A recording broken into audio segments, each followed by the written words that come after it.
What's up, everybody? Harun runs. Trish, what's going on?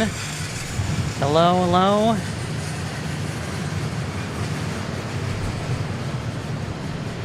Greetings, everybody. Trucker Norm, Matman, ERB. Hello, everybody. Hello, Booyakacha. The fantastically personable host. Was that what was said yesterday? Yes. Mark Brandt, what's up, guys? What's up?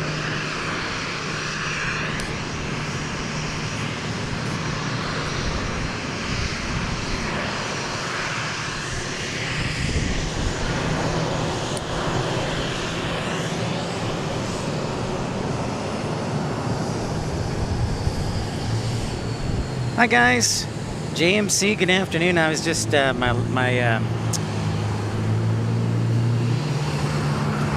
excuse me for a second.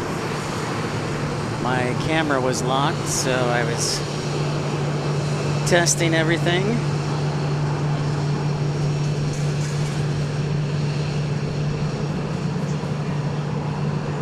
Let me know how everything is looking and sounding. Great to see you. Booyakacha, Carter. Hello, welcome to Love Field. This is dedicated to all of those who love Love Field and want some more love in their life. And so here we are today. Thank you so much for joining us. And Kevin, what's going on? Mike Perdomo checking in. Doing well. It's been really smoky here. Unfortunately, there's no rain in the forecast. That's not good.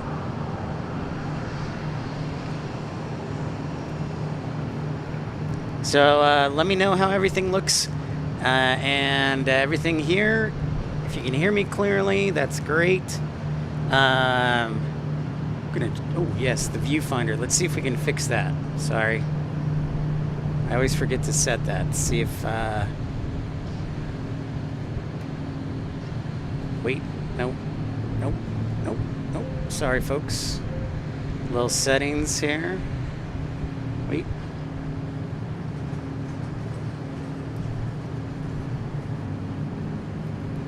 See if that makes a difference. Okay, welcome in everybody. Don Rumsey checking in. It's great to have all of you aboard. Ahoy. Ahoy, ahoy.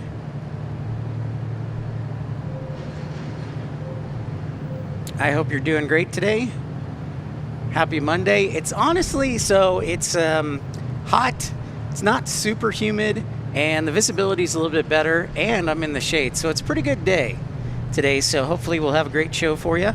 Winglet Boy says hello. No more lemonanas though, sadly.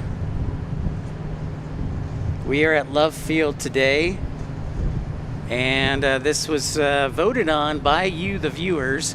It was actually, I was really impressed. Pretty good number wanted to see Love Field today, so thank you everybody for tuning in, and hopefully we'll make it a great show. Don't forget to hit that thumbs up button. And welcome in.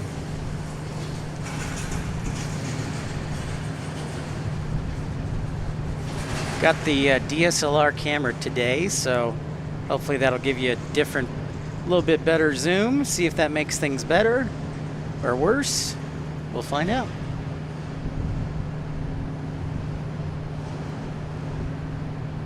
For ramp day, I think we'll be out at I think we'll be out at DFW, Kevin Kelly. Sounds good to me. Okay. So no Poseidon, man. No Poseidon. But who knows? It may show up at some point.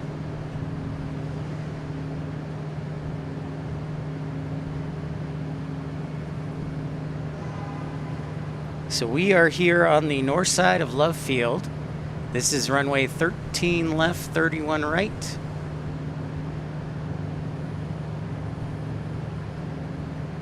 Got to give a shout out to everybody in the Midwest yesterday. Chicago had 2 rounds of diversions yesterday. If you were in Detroit, you would have seen the Lufthansa 100-year livery on the 747. So if you were in Detroit yesterday and at Detroit Metro, you saw some great stuff.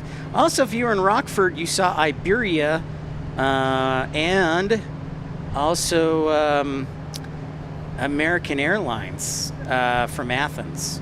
So they got an Iberia A350, excuse me, not an I350, A350.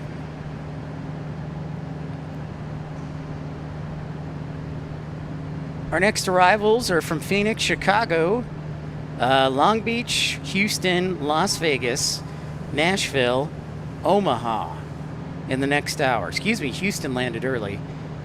So in the next half hour, we've got Omaha, Nashville, San Antonio, Las Vegas, Long Beach, Chicago, and Phoenix.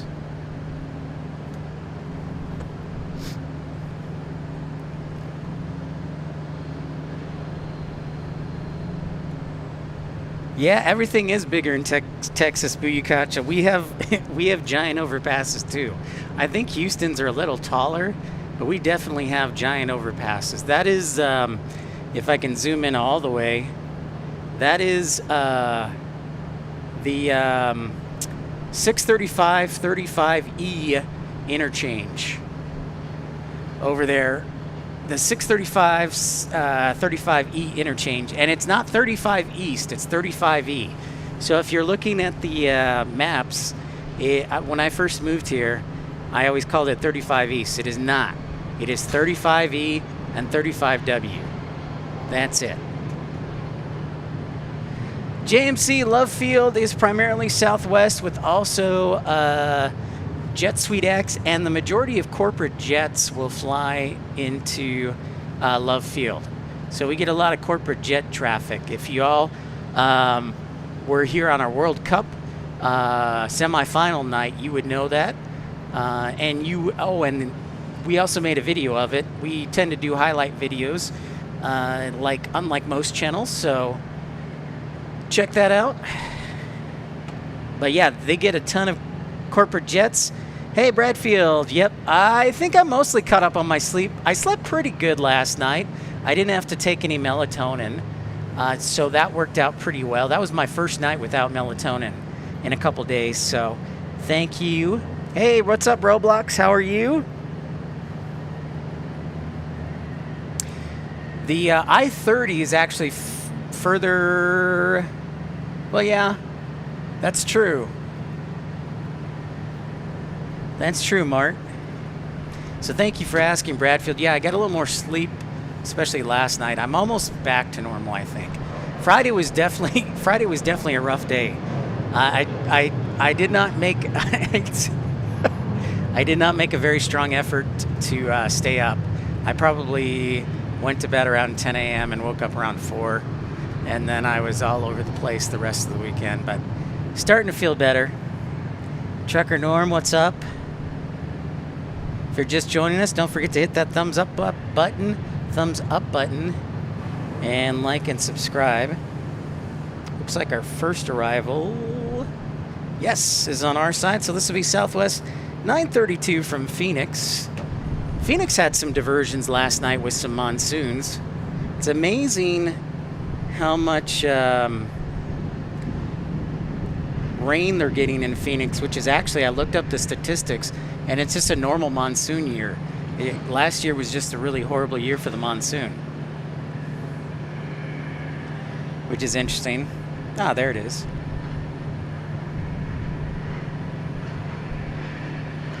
But yeah, Phoenix Sky Harbor had some diversions due to the weather. But I know they've been wanting rain for a long time. Like last year was terrible.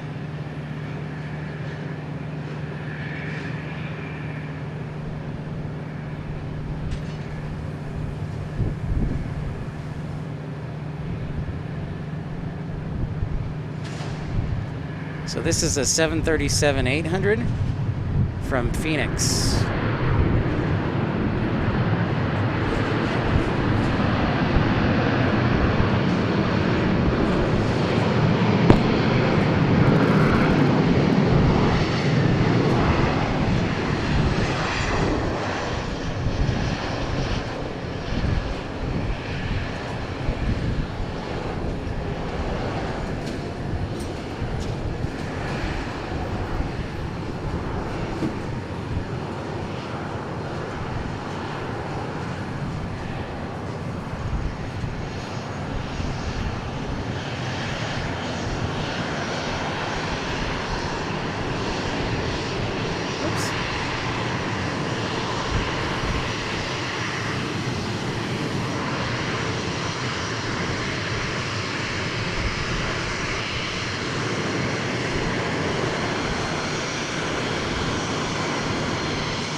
right, back to runway 13 left, or 13, yeah, 13 left. I think I called it 13 right earlier. That is not correct. This is 13 left, 31 right. Let me know if everything's looking smooth, sounding okay. Of course, we're testing our new internet. Let me know how everything looks and sounds. Appreciate y'all tuning in. Thank you all for being part of the action.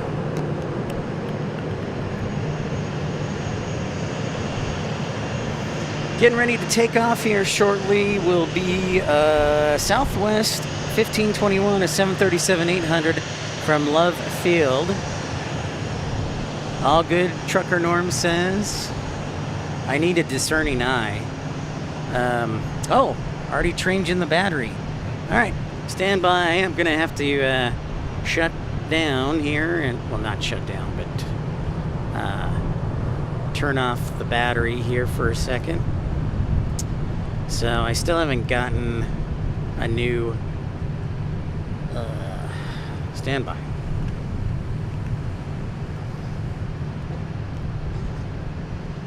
If I can get the camera off.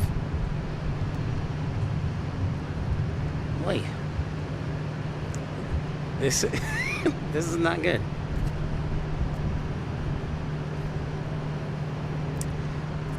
Stand by.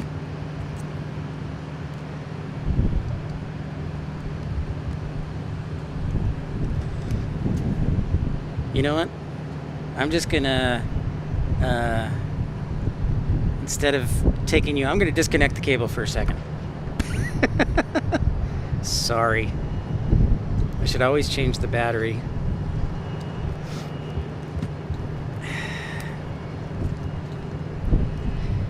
Uh-oh. There we go. Oh, you know what? That works too. Kind of.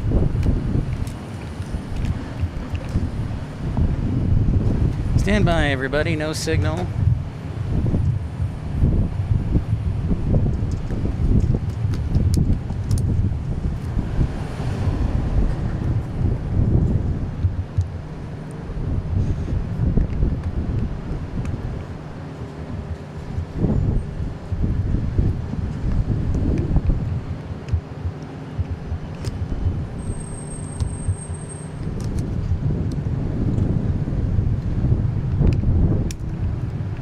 Okay, now we're back, almost. Real professional, Pip. Real professional. I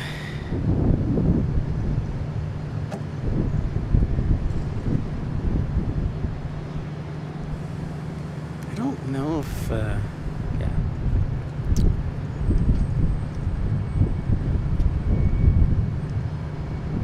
Okay, we should be good now. NY Cat, what's up? Trish, how's it going? Whoa.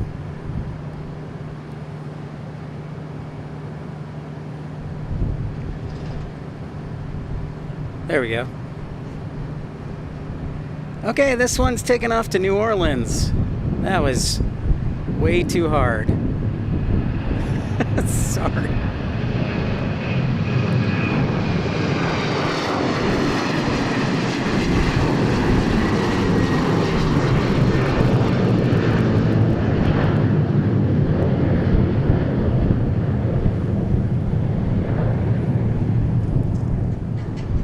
NY Cat checking in.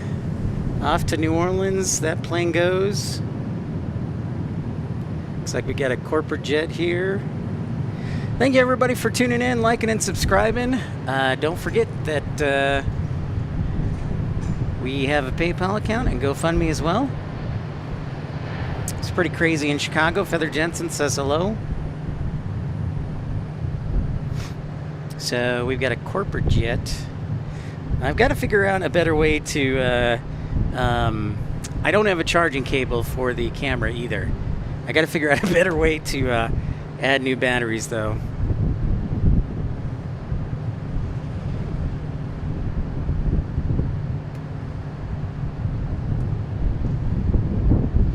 looks like an Embraer.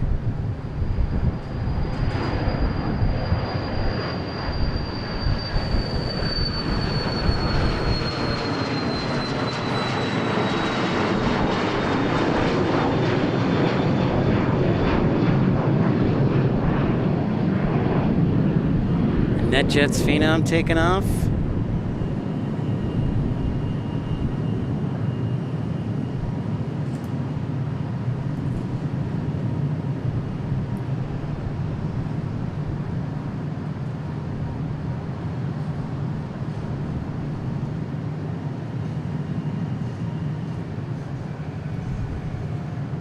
Okay, we're rocking and we're rolling.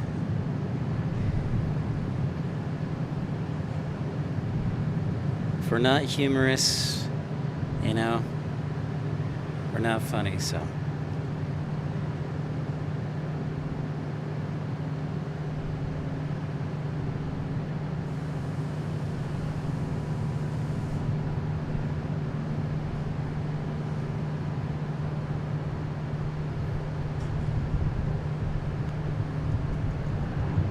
Thank you, NY Cat. I appreciate that. Hey, we've got a Jet Suite X down at the end of the runway there.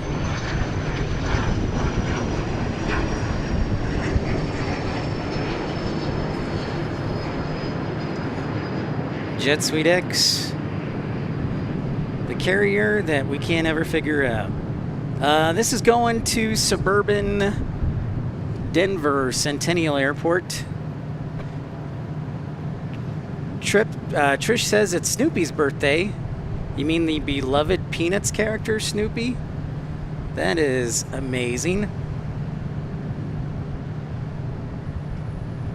Sorry, guys. I'm still getting used to using the big old lens, not the convenient video camera with less zoom. Thought we'd test out the lens again here at Love Field for a little more zoom, since the runway's basically down at the other end.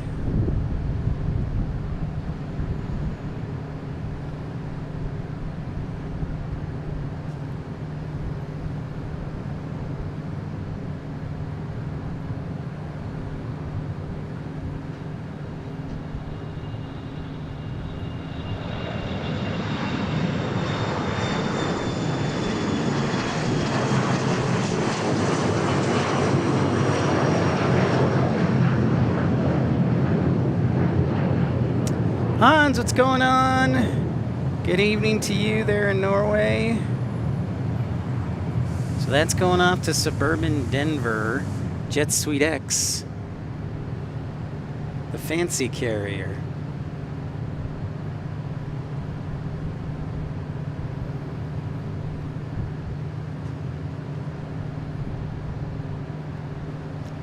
Tyrannosaurus Rex, what's up? Good afternoon. It's honestly a nice day, especially considering that I'm in the parking garage shade, which is much cooler than the canopy at DFW Founders Plaza.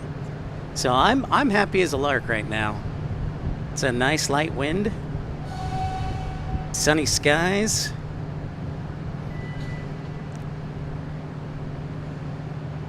If you do encounter buffering, just be patient.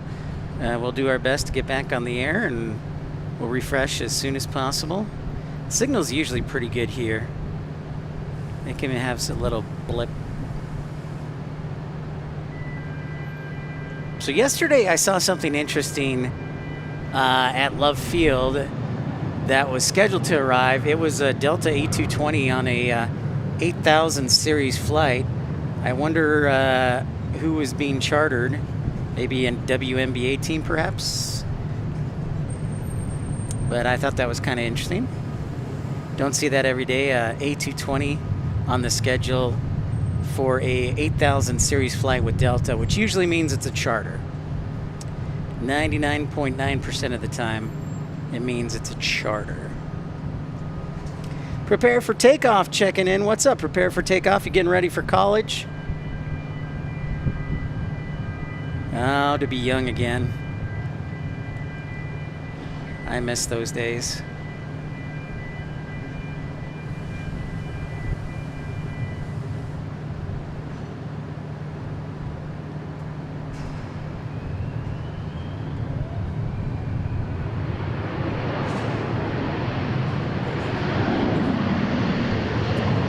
737 700. What's up, Travis Michaels? How's it going? Happy Monday.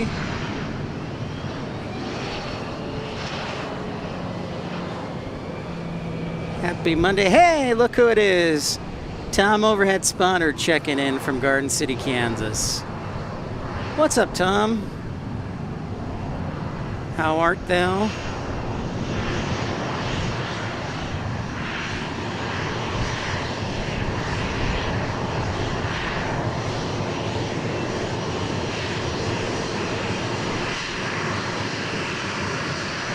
Dan Reeves checking in.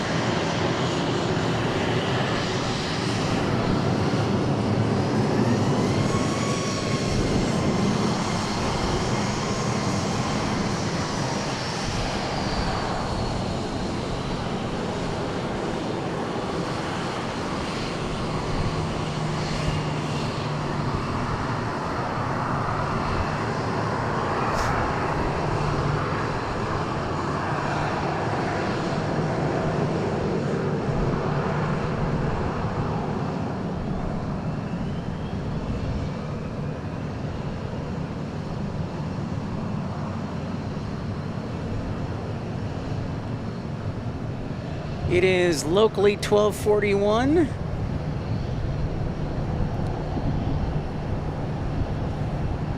Thank you, NY Cat.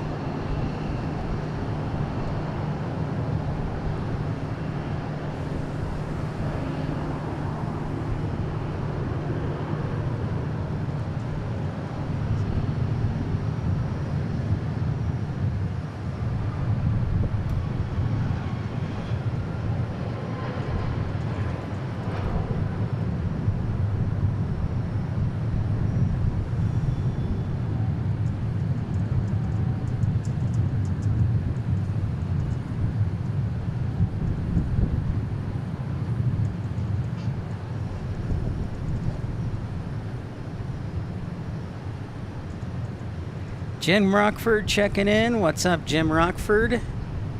Hello, hello. I'm gonna adjust my so we can get a little better quality.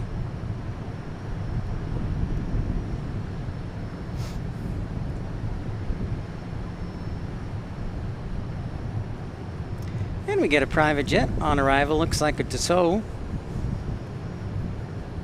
Falcon.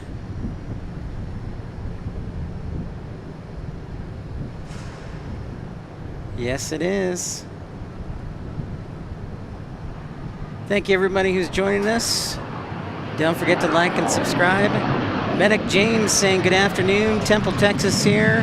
Super happy to see Texas spotting. Well, Medic James, thank you for checking in. Oh, this is a nice one. Look at this.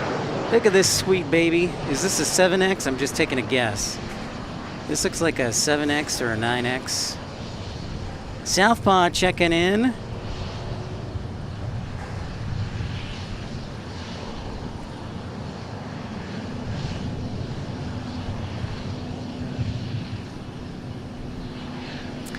It is from a parking garage, indeed. Prepare for takeoff. Yep, the old parking garage C on the north side of Love Field here. So that would be correct, sir. Ooh, nice. We get what appears to be a sharp-looking Gulfstream about to land here. Yeah, Dassaults are pretty sharp. Prepare for Roblox. Or excuse me, prepare for takeoff. They're pretty sharp. Definitely a good choice. For sure. National S'mores Day, Jim Rockford says. That is a great question, prepare for takeoff. I don't know if I prefer this better. The observation area is way closer to the action. However, this provides better shade in the afternoon because right now the sun is about to shine in everybody's face at the observation area. Check out this sweet Gulfstream. This has got to be like a G700.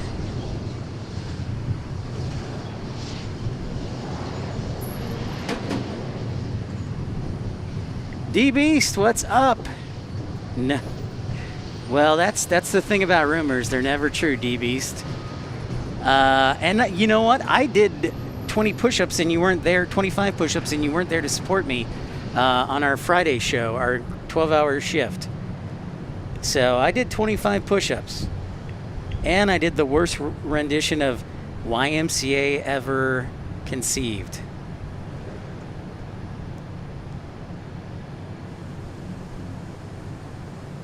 So that is a Gulfstream right there. That just landed, excuse me. This, though, this looks like a... I'm going with Embraer 100. Phenom 100. Travis gifting a membership. Thank you so much, Travis, for your contribution. Now, as it gets closer, it looks like a Citation XLS, maybe, or a 560. Well, thank you. Prepare for takeoff.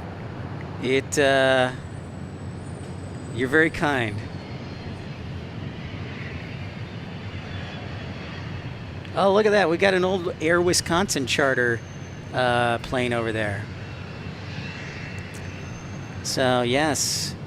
Look at that fancy. That's got to be like a G700.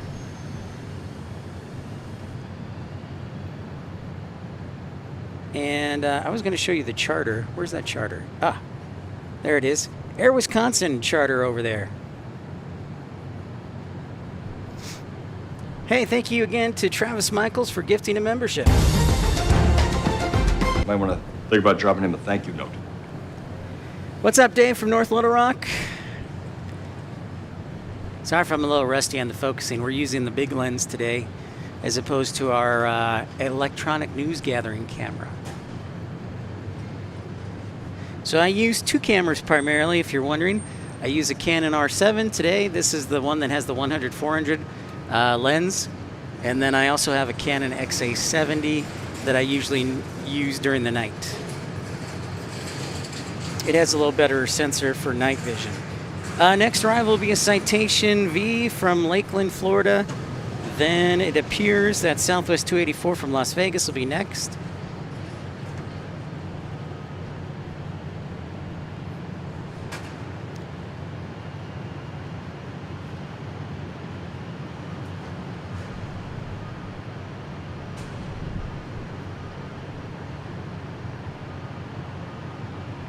Oh, yeah. New York Cat, that was some nice close-up action there. It was beautiful. And if you're new to the channel, don't forget to like and subscribe. Let us know where you're watching. We're grateful to have you aboard. Yeah, that was some fun action on Thursday night into Friday morning. I don't I don't know if I would do that on a regular basis. So yeah, I don't know about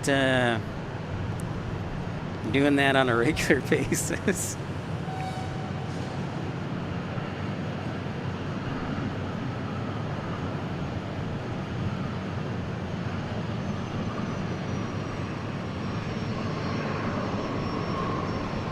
What I would do is the temperatures get cooler would be like 7 a.m. to 7 p.m. or 8 to 8 or even 12 to 12. But man, that overnight shift, that definitely knocked me out for a few days.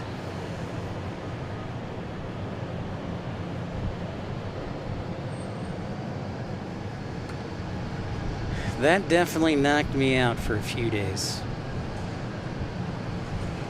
So if you missed it, we broadcasted for 12 hours, did the graveyard shift from 7 p.m. to 7 a.m. at DFW Thursday night into Friday morning. And of course, we've got that video located on our video section of the page. Hope you enjoyed that. And I actually cut down some of the highlights, so you don't have to go through 12 hours of video to see some of the best highlights.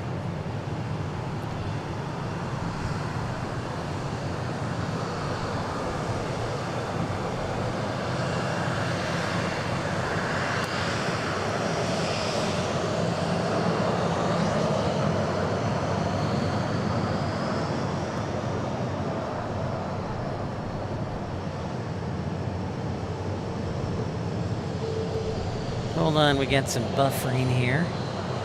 I wonder if it's if it has to do with our power source. That could be it. Our power source is a USB power bank as opposed to like one of those giant ones that you can plug in. So that might be it.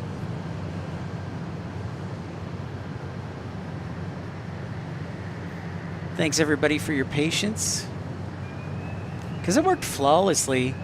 Hi Ro, what's going on? It worked flawlessly on Thursday night. Zero issues, because I had to plug it into a bigger power bank, and maybe that's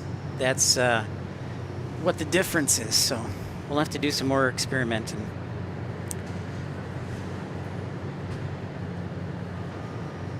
Oh, they're going to fly a 787 this week? How can we verify if that's true? Oh, that's a good question. We could call one of the dispatchers, send a message at United. I've got a few connections to send a message.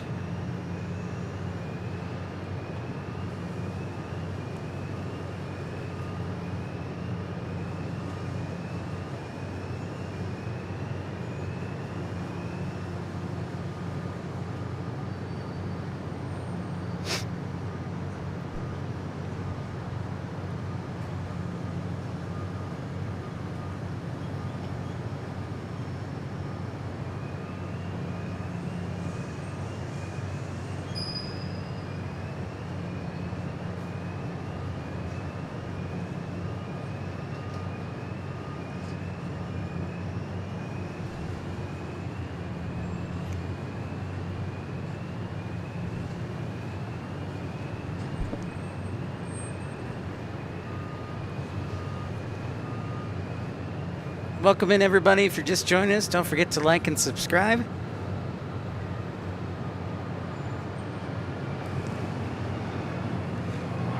I'll send a message. I'll try and remember to send a message tonight, Dave, when I get home.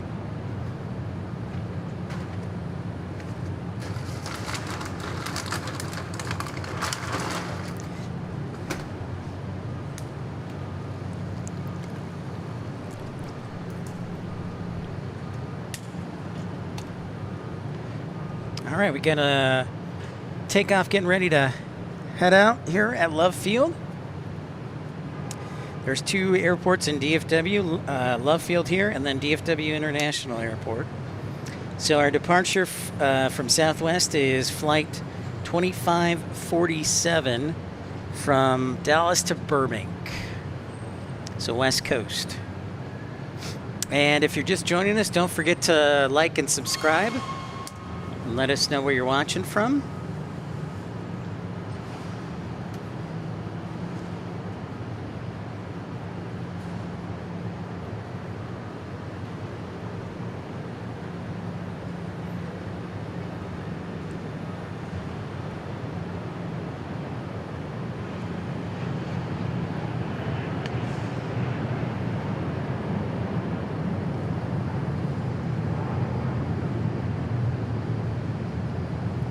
So 737-700 taking off here.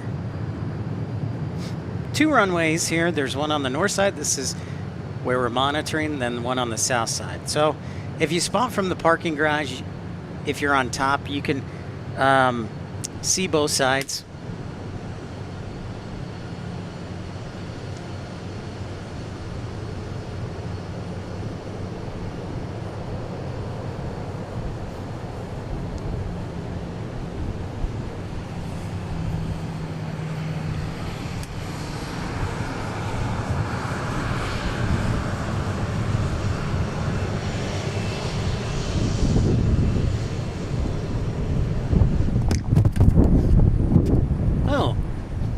My microphone just fell down.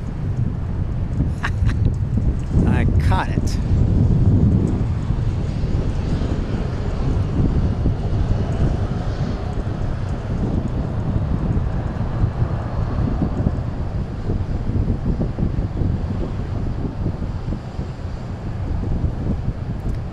It's going pretty good, Roblox. Thanks to Travis for his membership contribution.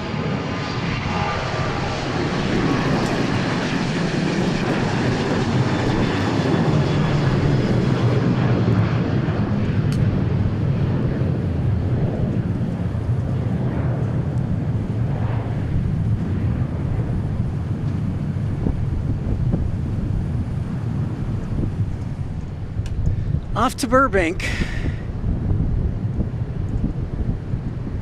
I think the 737-700 is all that they can send to Burbank because of the runway length. But Joe's not here, so he can't confirm that.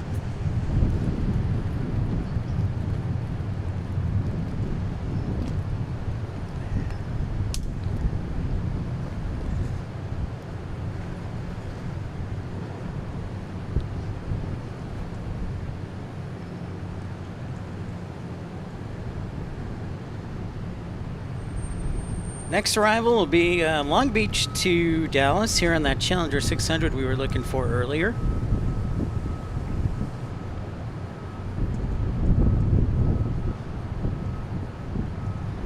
So I'm pretty much made an executive decision. If I don't get a good, or at least an interview in the next couple of weeks, I think at the end of next week, probably, unless something changes, I'm going to go on the road and reach out to my brother, see if I can come visit him for a little bit in Portland, Maine, or even Chicago. All is quiet. I haven't heard anything. So yeah, if something doesn't, or I'll end up going to deliver pizzas. And I would prefer doing this, because this right now is my job, so I enjoy this.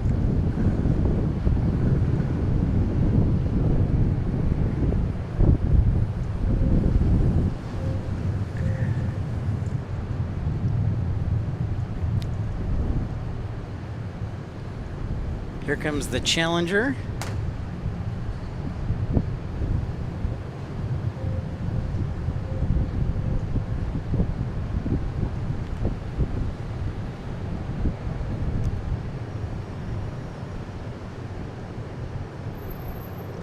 Yeah, I've thought about Uber Eats too.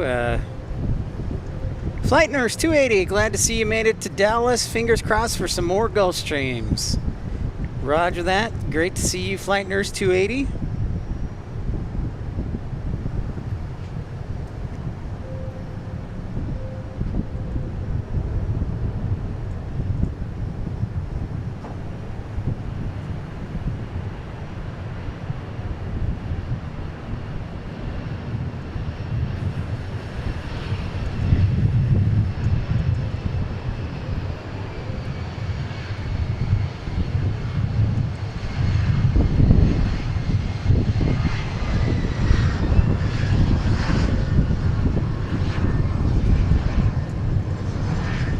Whoops.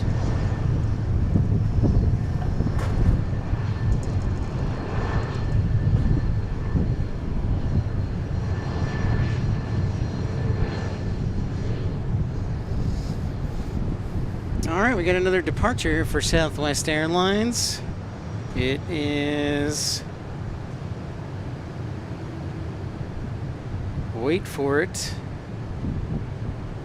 Southwest 4853, I believe. No, sorry. Southwest 737-800 going to Austin. 78 likes. Thank you so much, everybody. Time after time, Matt, man. Thank you for that report. Let's see if we can get to 100 before the top of the hour. That's kind of like our benchmark when we're starting to get back to normal. So, hey, we got one taking off and we got one landing here. So, as soon as this takes off, we'll go to the end of the runway for Southwest arrival.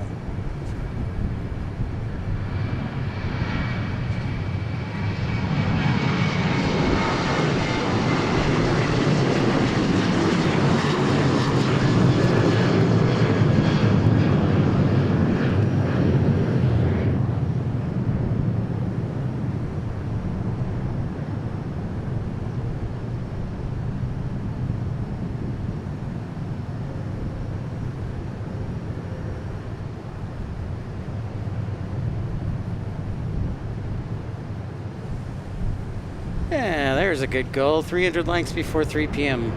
That's a great goal, man. It's a reasonable goal.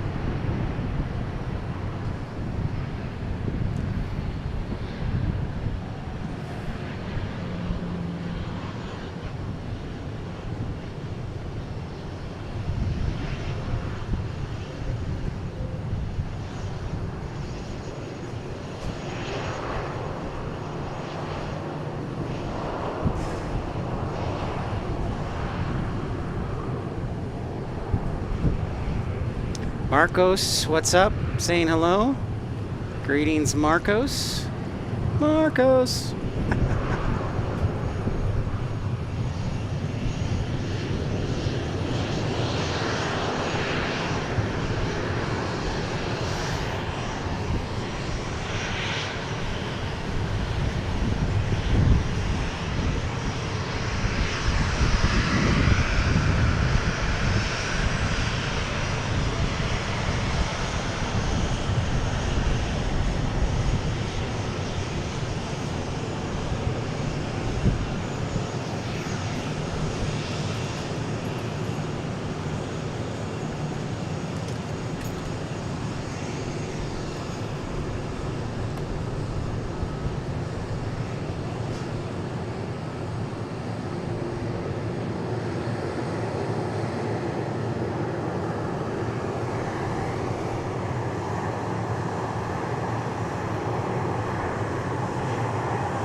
Next arrival is a Dassault Falcon 7X. Ah, another fancy Dassault. Not a Gulfstream.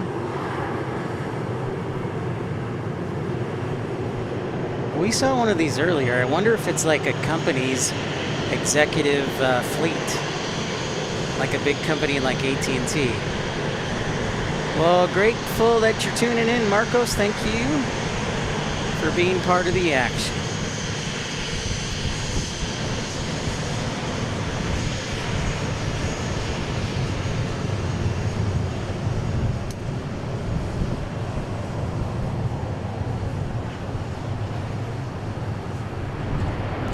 Definitely looks similar to the first one we saw.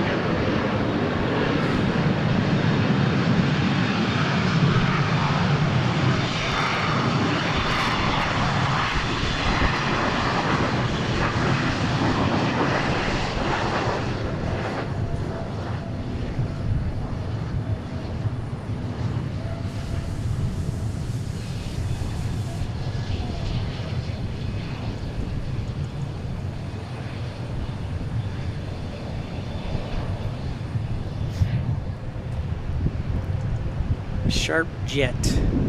All the way to the end. Interesting. G280 pilot checking in. Oh, a tri-jet. It's nice to see the other side of aviation flying. It sure is.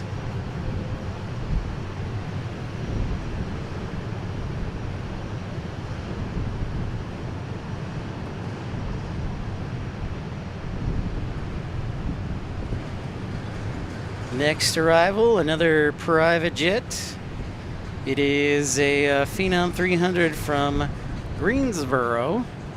Festa, good afternoon. Welcome in. Thank you so much for tuning in.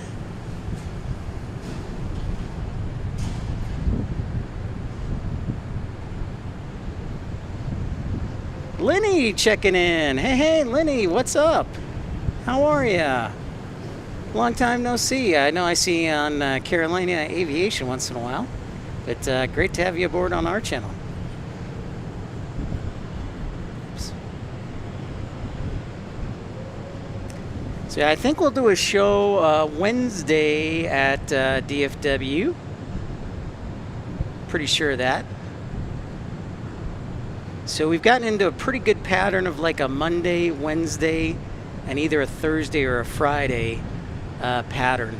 And what I'd like to end up doing is like Monday, Tuesday, Wednesday, Thursday when the weather cools down.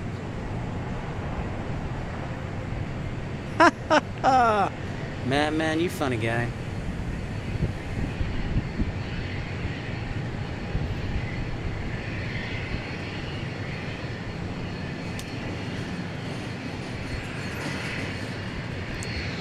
Matt, man, you funny guy.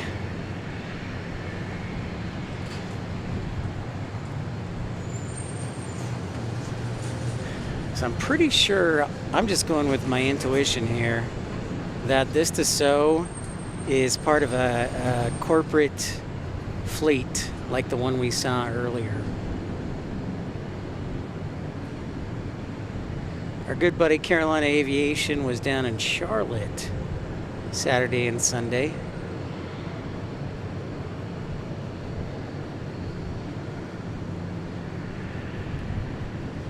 I do, but NYCAP, but right now this is my full-time job until I either do this full-time permanently or I find another job in aviation.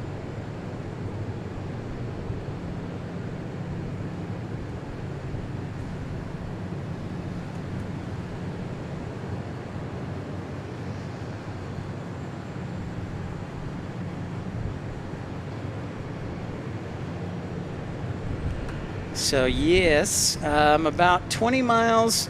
It's cool because I'm about 20 miles from either airport, DFW and Love Field. So it's nice. The difference with DFW is the fact that there's no parking garage, so free parking.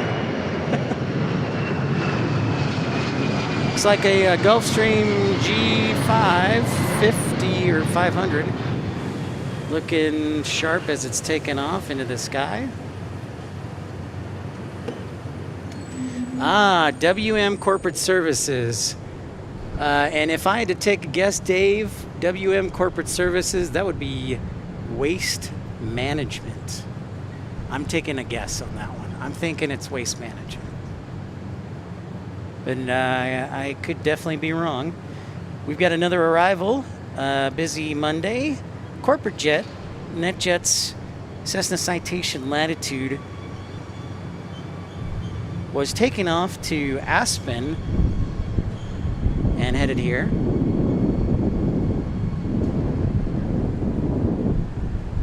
Yeah, thankfully I live about 20 miles from each airport. It's just so tough in the summertime with it being hot. Hot, hot, hot.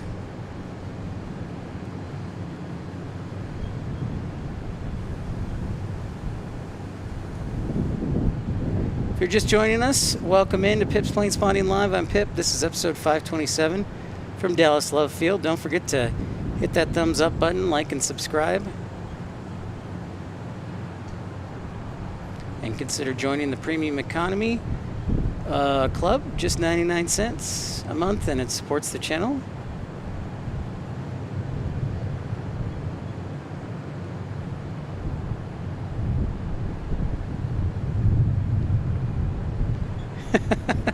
They never pick up your recycling bin.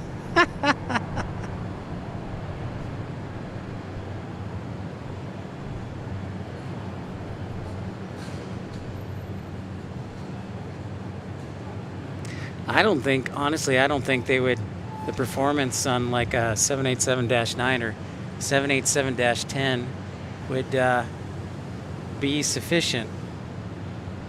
It would be dragging a little.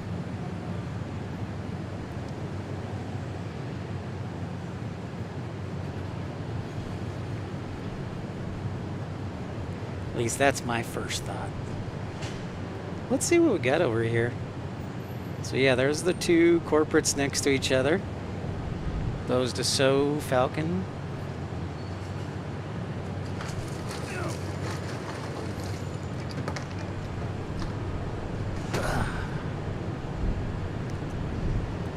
Christian Perry checking in. What's up, man? NYCat 113 says it's been 113 here for weeks. Oh, I know NYCat. I know heat. I definitely can't. Well, I came from Arizona 2 months ago. So, yeah, I hear you. I came from Tucson, Arizona. So it hit 114 3 times last year, or 4 times. I can't remember. All I know is my face was melting So, yeah. That's all I know. My face was melting. So I had to make a little bit of a change.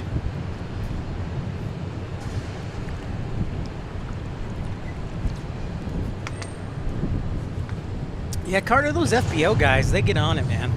No time for dilly-dallying. Because they also get tips.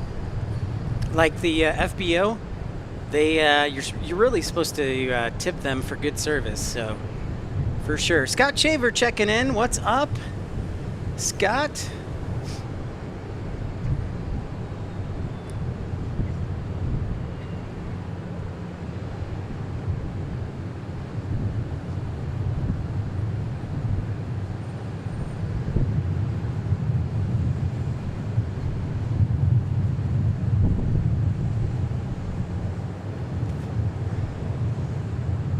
Great to see everybody here on a nice Monday in the shade on the parking garage. Level 6. Reinhard Neer says good afternoon to you. Reinhard, what's up? Carter says that was my job in the Air Force, never got tips. Yeah, what's up with that? All those, and all those pilots, those lieutenants and colonels captains making the good money. Psh, they should definitely tip the fuelers. Thank you, Scott.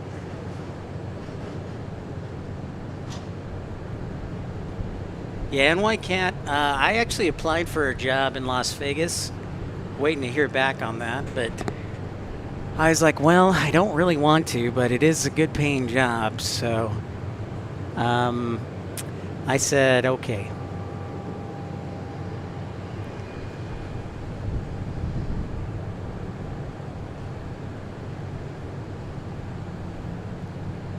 But it's definitely hot. Hot, hot, hot, hot, hot, hot. It's so nice. My mind is thinking, you know what? We should do another show tomorrow. And then I'm like, wait, no. At DFW, it's way hot.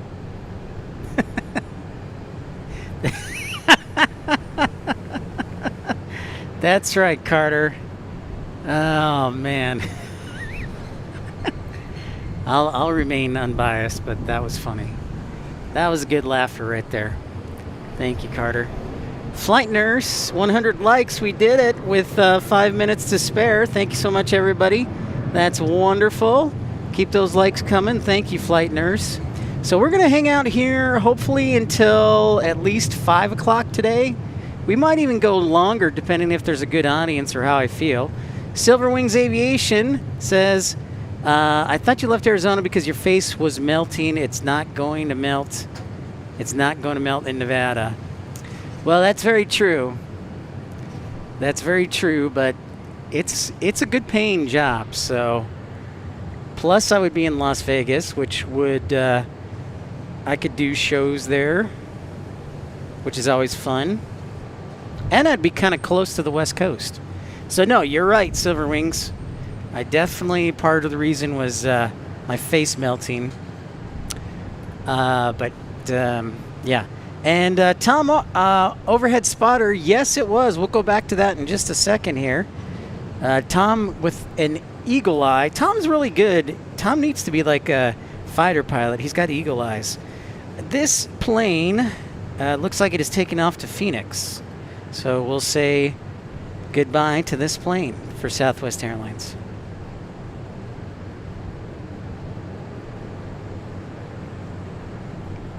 I'm a jokester, Roblox. Thank you, and thanks for your support. And thanks for hanging out with us on Thursday night. And I hope you're enjoying your t-shirt as part of the Flight Deck Jump Seat crew.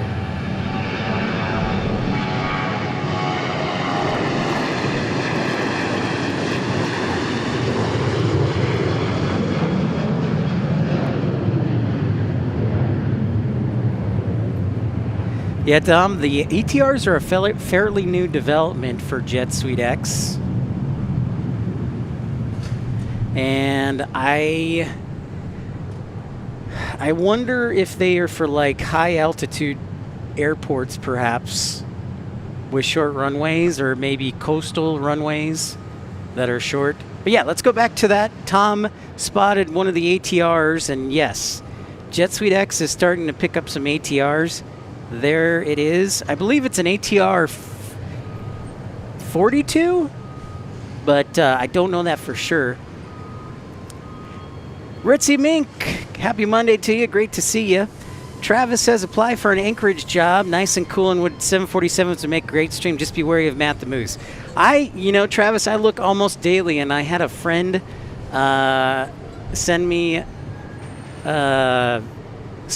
some property he's thinking of buying in Anchorage. Actually, yesterday he sent me a text message, and I was like, oh, you got to do that.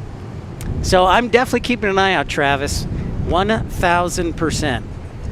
The only thing is my parents are starting to get a little older, and I do like being around them if they're gonna, get old. So I would feel bad living like on the other side, basically the other side of the world, or because I think driving up to Alaska is 4,500 miles, 5,000 miles.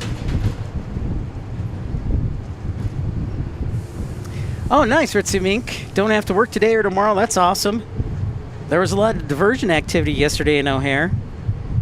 Two rounds of diversions, one at lunchtime and one in the afternoon or evening. Alan Lee, thank you so much for your £5 super chat checking in from the northeast of England. Thank you, Alan Lee. Might want to think about dropping him a thank you note. Hello again, everybody. G280 Pilot 11 says, question for you, Pip. While you were working as a flight dispatcher, did any of the aircraft you were working with have emergencies? I'm curious what the like is. What's that like from the dispatcher side of things? Yeah, for sure. I had several medical emergencies, and then I had I think probably one or two mechanical emergencies. The one that comes to mind is the the captain of the plane I was dispatching. The captain wasn't feeling well, and he'd had to declare an emergency on himself because he wasn't fit to fly. So the first officer had to take over. The captain had to relinquish control to the first officer, and then we had to figure out where they were going to land so he could be attended to. Thankfully, I didn't have any mechanical emergencies. I would say the biggest thing with a emergency, a mechanical or a medical emergency, is if I had other flights that I had to plan, I would probably see if a fellow dispatcher could probably take over those flights, just so I could focus on the emergency at hand, and use some dispatch resource management or DRM. So that's probably one of the first things I would say about those situations is I would usually, if I could, try and give other flights to the flight dispatcher so I could focus on the emergency. So I would alert the podium, which is, basically the duty managers, and the duty managers would talk to the station managers and whatever. But yeah, basically everything else was coordinated on my end. So good question. Travis, thank you for the support. As always, you've been one of the early supporters, Travis, of the channel. So thanks, man. I appreciate you. What's up, Scott Kuiper? It's a pretty nice day here. I'm not going to lie. Now, on the other side of the thing, G280 pilot, being an airport operations officer, if a plane crashed or something, I had to be the first one to respond to that, along with ARF. And so that's a totally different kind of thing. Checking out this hawker here. 7-hour nonstop from DFW to Anchorage is $388. Thank you, Dave. Is that one way or round trip? Because if that's round trip, that's a screaming deal. I might book that myself. Yeah, this is a Hawker jet. Hawker.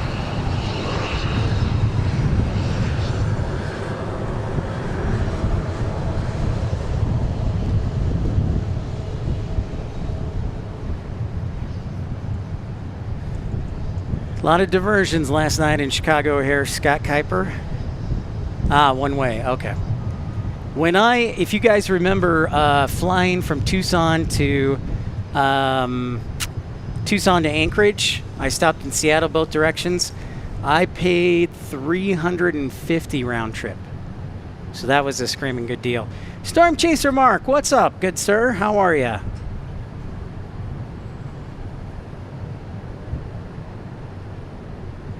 Tom, it's funny you should mention it's usually flown on the A321neo. I'm like 99% positive last week I saw them. Oh, you know what it was? It was a medical diversion. That's why it flew back on a 787. I had to do a double take last week. There was a flight from Seoul, South Korea to DFW. It's American 280 Heavy. And it diverted to Anchorage, I think, for a medical emergency. So I had to do a double take because it said Anchorage to DFW on a 787. I don't know that they've flown a 787 to Anchorage, but I could be wrong.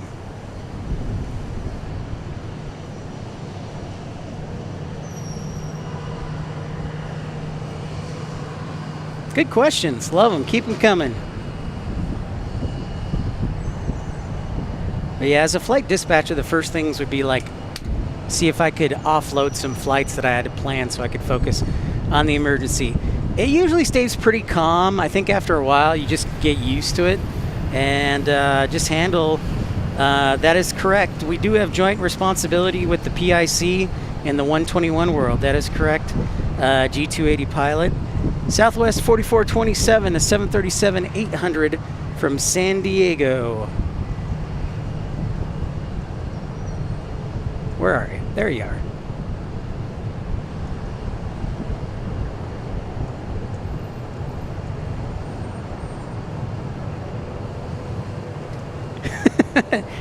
No singing today, Scott Kuiper. No. No. Well, I guess if you bribe me enough, I mean, that was because we met our contribution goal, and we nailed it. So I said, you betcha. I keep my word. So.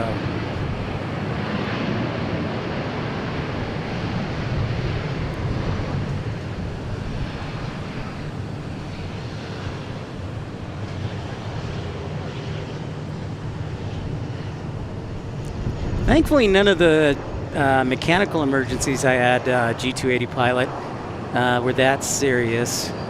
Like one was a flap failure notification, so they just had to request a long rollout just because they needed the extra runway.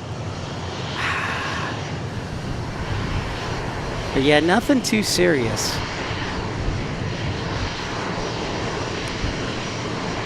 Now, I had to deal with several medical emergencies, and then we had a couple of plane crashes in Tucson, so that was different. That's a great question, Scott Kuiper. I believe it comes in at 4:20 today. JD Sween checking in from Ottawa. You have a great day as well. Thanks for checking in.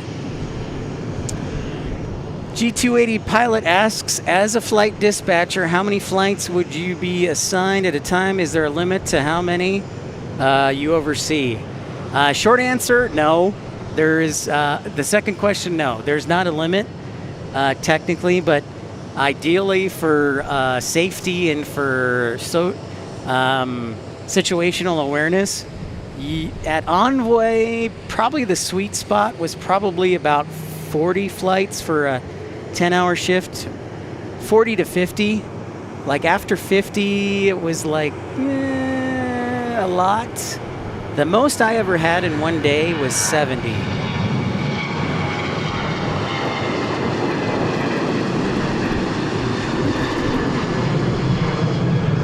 The most I ever had in one day was 70, and I think that's because some of the trained dispatchers weren't out of training yet. So I think we hit the summertime rush, and there weren't enough dispatchers. So typically, I would say a sweet spot for Envoy was like 40 to 50. Breeze, we didn't have that many. I would say the most I had with breeze at one time was like 20 to 25. Tim Arnold checking in. What's up, Tim? Checking in on your shift. Well, thanks so much. I did hear about the story where the flight got canceled because a child refused.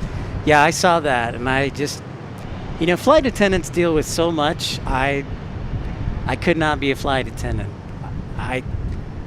If you wanted me to be a flight attendant, I would be the toughest flight attendant around because I would know the laws inside and out.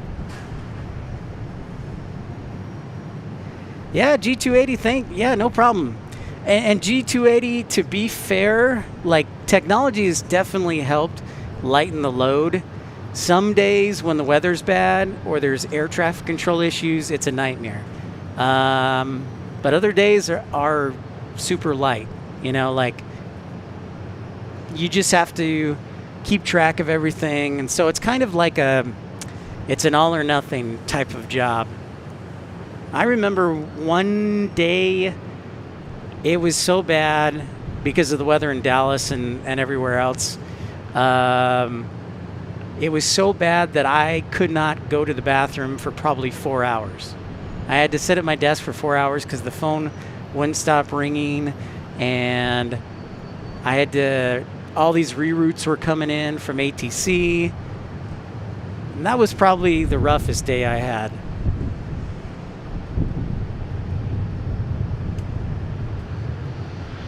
I bet there were a ton of angry passengers too. Carter, yeah, I would have been ticked. I would have been ticked. Nice Max 8 action. I haven't heard anything about the delivery of the 737 MAX 7s yet. I keep bugging our friends at Southwest, and I haven't heard anything, so we will see.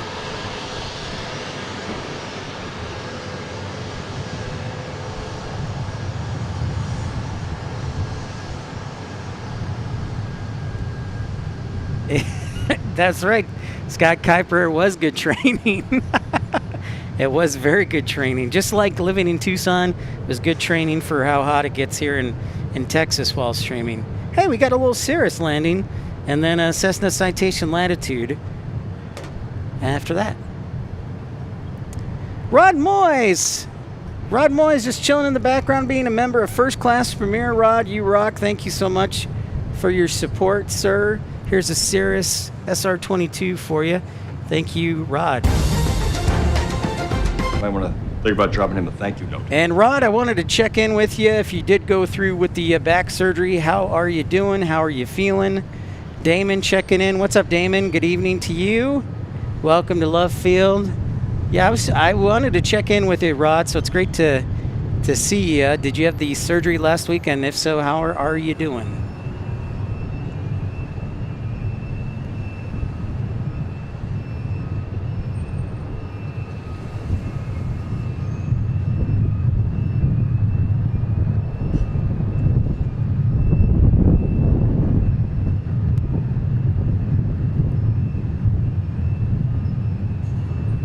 And then our next arrival is that Cessna Citation.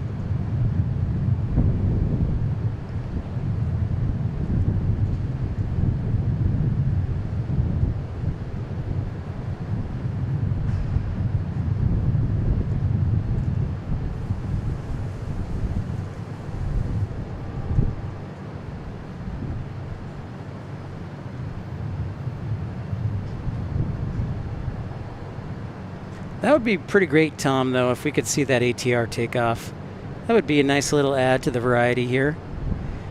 The World Cup traffic, though, Dave, the semifinal here in Dallas, that was probably the second best day I've seen at Love Field broadcasting. Probably the first favorite broadcast at Love Field was probably when Air Force One came. That was probably be my first favorite.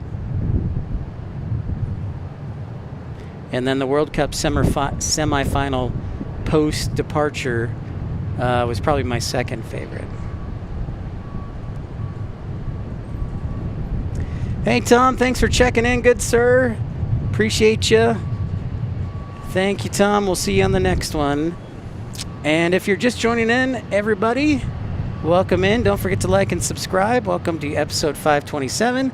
And Tom Overhead Spotter, thank you for being a member for 29 months. Unbelievable. Thank you for this. This all good. There it is. Rod Moy says surgery on the 21st. All right. Thank you, Rod. Well, we'll keep you in our thoughts and prayers, and we'll be checking in with you. And here's to a quick recovery so that you can feel those guitar strings.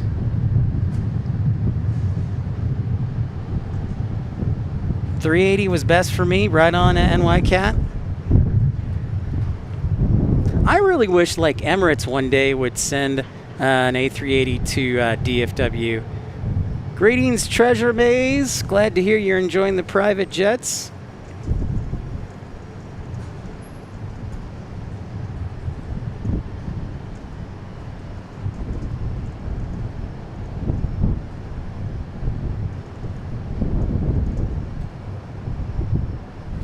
Rainy Cajun checking in. Hey, hey, hey. Hey, hey, hey, Fat Albert.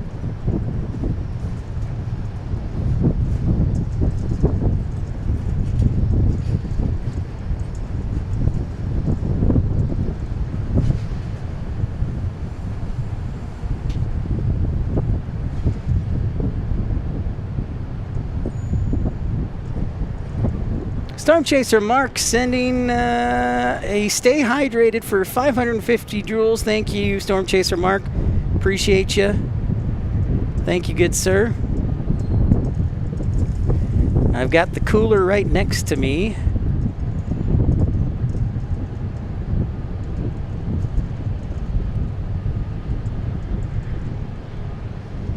Looks like we got more action coming our way.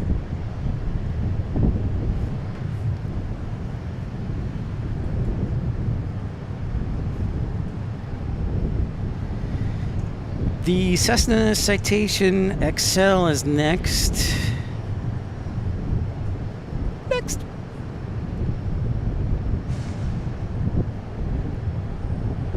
Well, thanks for stopping by, Rainy Cajun, for a quick howdy.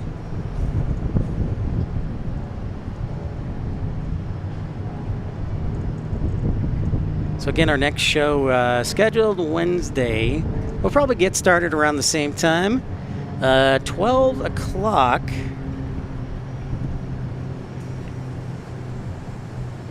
Ish. Maybe a little bit before. We'll keep an eye out for our Qantas action.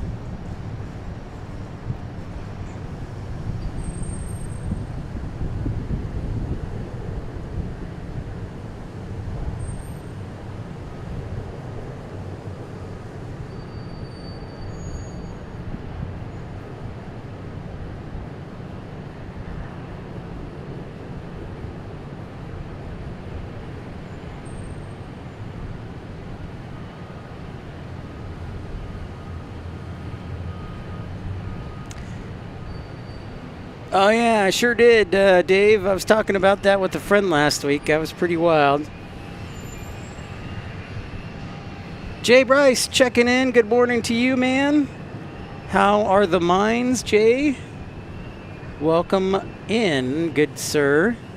And Son of Ham checking in from South Africa. G280 asking, what is my favorite jet? My favorite two jets, if I may say, if you're talking about private jet, would probably be... I tell you what, I just from look, the Dassault Falcons, the 7Xs there, those are pretty sharp. But I would probably have to give the edge to like a G600. That's sharp stuff right there from the new Gulfstream. As far as commercial jets for the airlines, my top two would be the A220, and then also the Dreamliner. So one of each.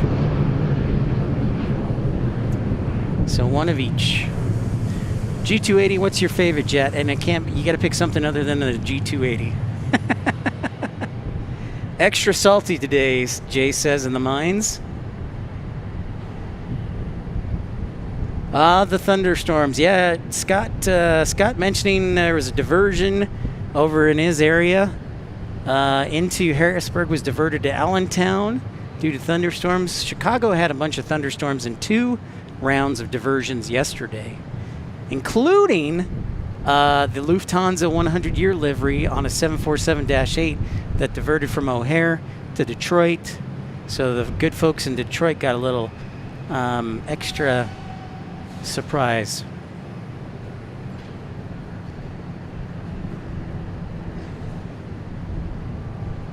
Maybe I might change my mind to the 777X once it actually flies, Rainy Cajun.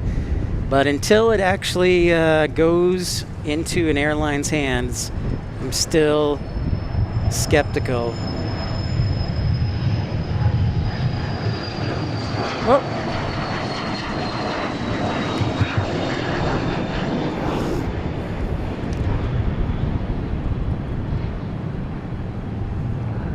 Still a little skeptical.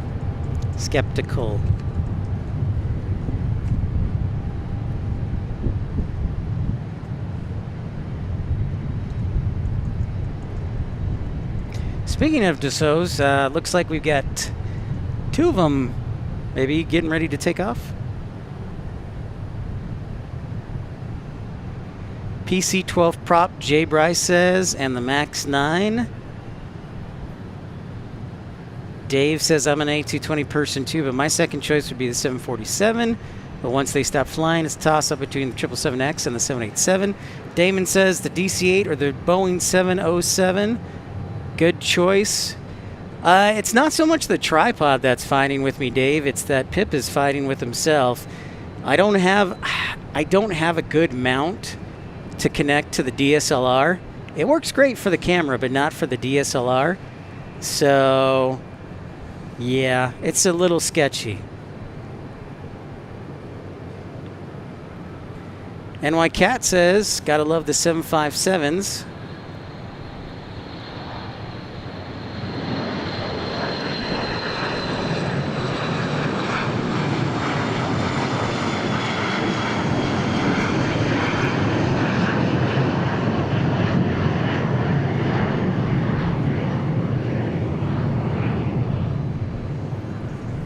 So that's the reason, Dave.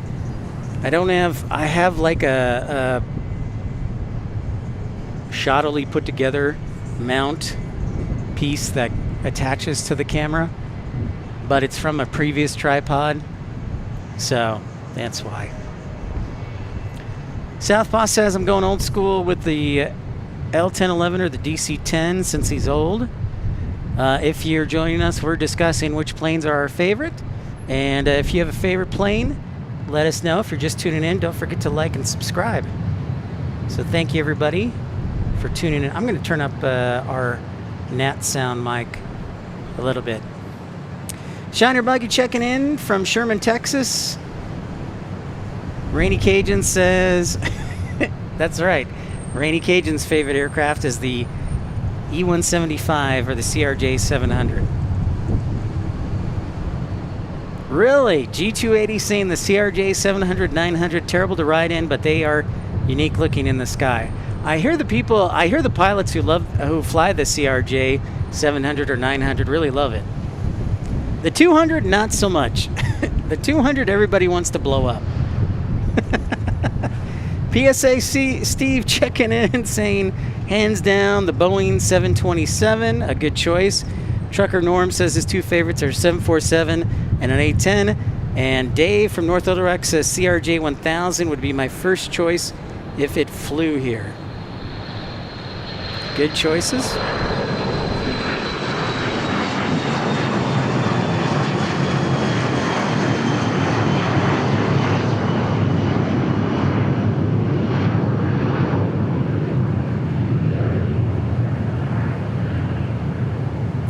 Good choices, Dave.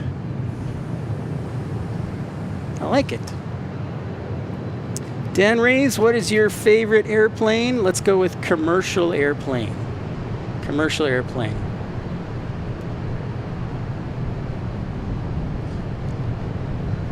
Pipes, Organs, and Jets, y'all checking in. Pipes, Organs, and Jet, did you like leave the country? You went to like outer Mongolia for a week? Rod Moy says the A350 1000 is tops. That's a good one, Royd. That's a good one, Rod. I'm going to call you Royd from now on.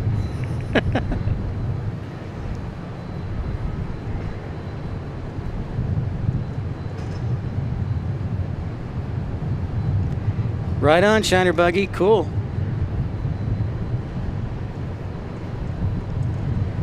Let's just go. That Dan says that you've seen.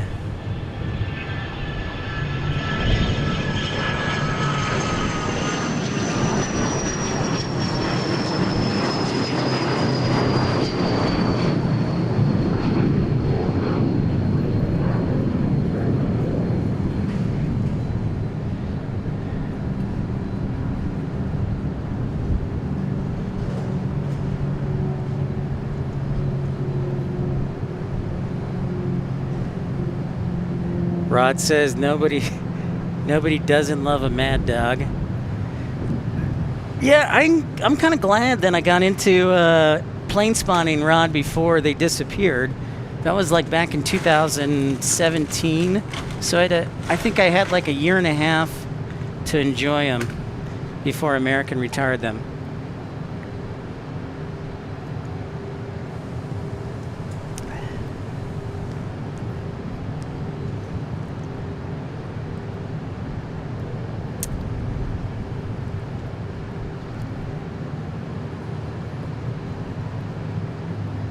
I would have to say that the Mad Dog first class seats were probably the cushiest, most comfortable seats that I've ever sat in. Treasure Maze says 787 Dreamliner because they're made down the road from me in Charleston, and love the little Honda Jet. And the Honda Jet, of course, is made in Greensboro, North Carolina.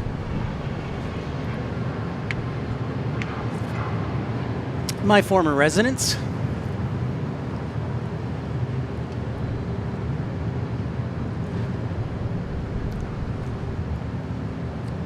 Perhaps we'll check out Greensboro soon if we get on the road.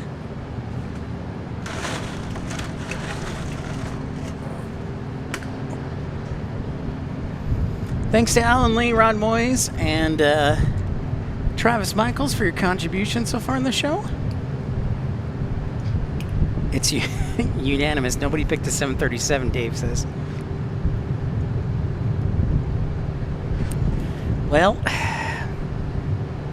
I mean, it is kind of like, it's like the 737 is like the Toyota Camry of the aviation world. the Toyota Camry of the aviation world.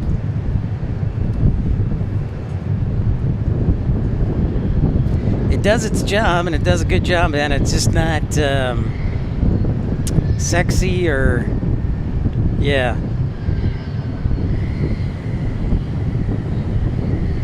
Definitely boring. This is a Challenger 300 from FlexJet.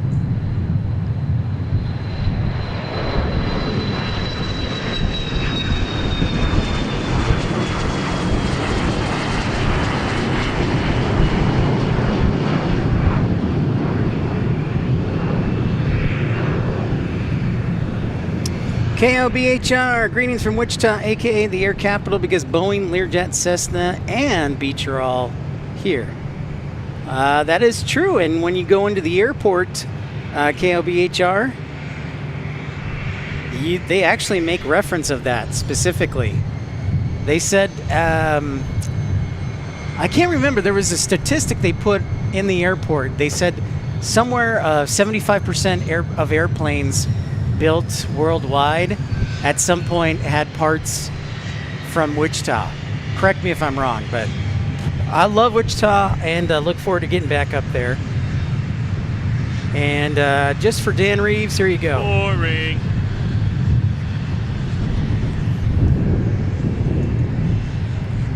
But Wichita is definitely an underrated place. I really like Wichita. I applied for a job at the Wichita airport, had an interview, just didn't work out several years ago. But I really like Wichita. Big fan of Wichita.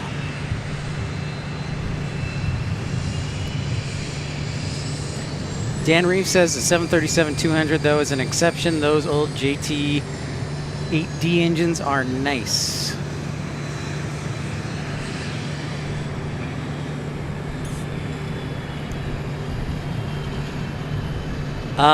If I had to pick a G280, ask quick, would you rather ride on a A320 or a 737? I would rather ride. Can I make an addendum?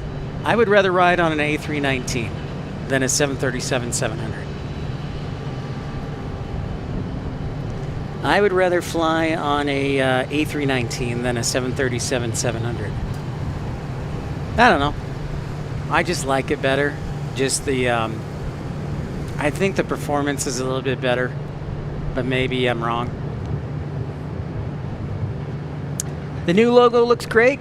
I'm glad to hear that, Treasure Maze. I like it too. I like it a lot. We've got them now on t-shirts, and I think hopefully we'll put them on hats here soon. Get some hats. Jay Bryce says, I recently flew on United A321neo and MAX 9 back-to-back. Both were under a year old. I preferred the 737. I bet you that's probably because of their style of overhead cabin. I like the new overhead bins on the MAX and the new generation.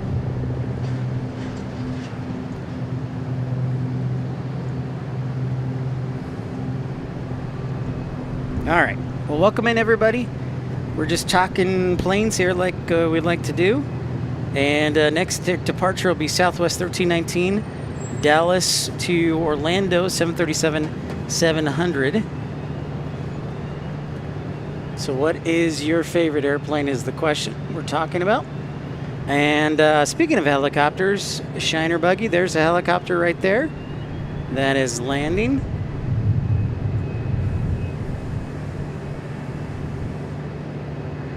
Landing assured.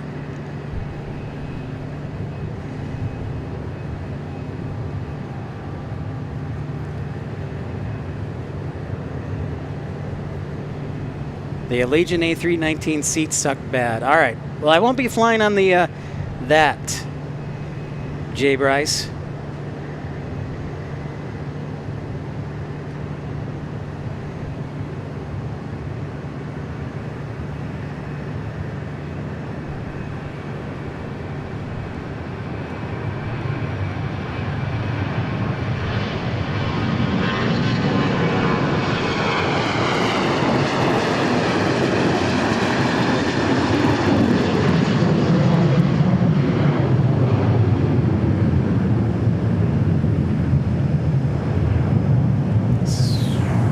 Rocketing up there.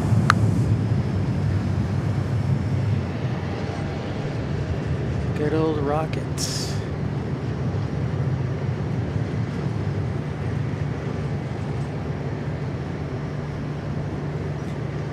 I always said that my first airline that I would start, I would pick A319s. That would be my choice.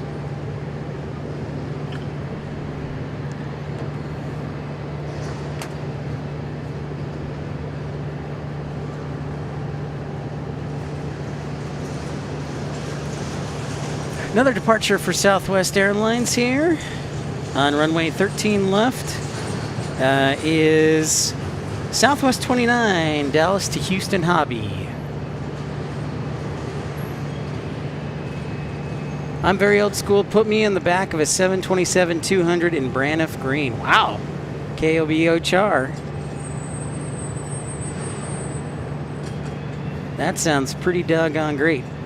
I don't think I ever got to fly in a 727. I'm 44, so I may not have gotten a flight on it. I've flown on a 757 a couple times. MD-90, MD-80.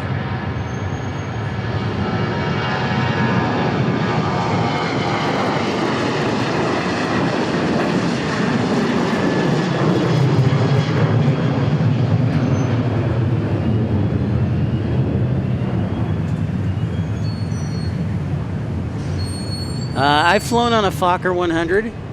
I've flown on a Fokker 100. I've flown on a DC-9.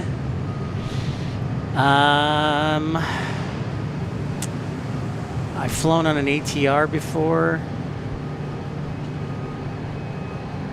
I'll go with the Fokker 100. It's probably the rarest.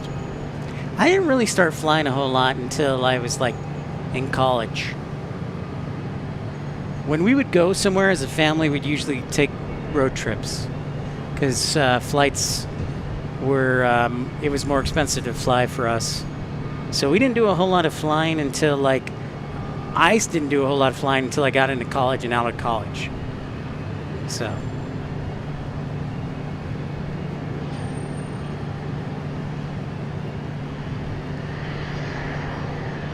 Eric Etvigal, what's up, Eric? What highway is the immense overpass on?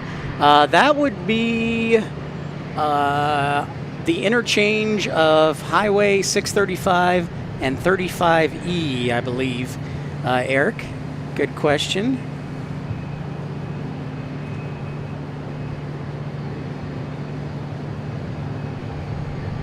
Gulfstream here, taking off.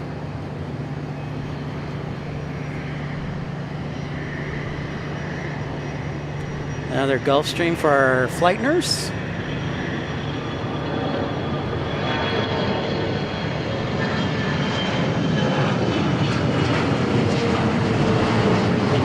Going deep on this one, sky high.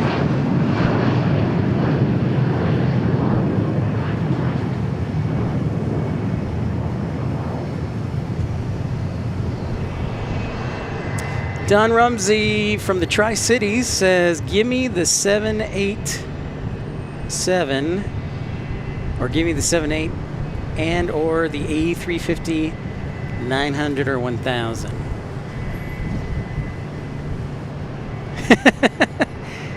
Eric, especially if there's ice on the overpass. That's the best part. That's the best part.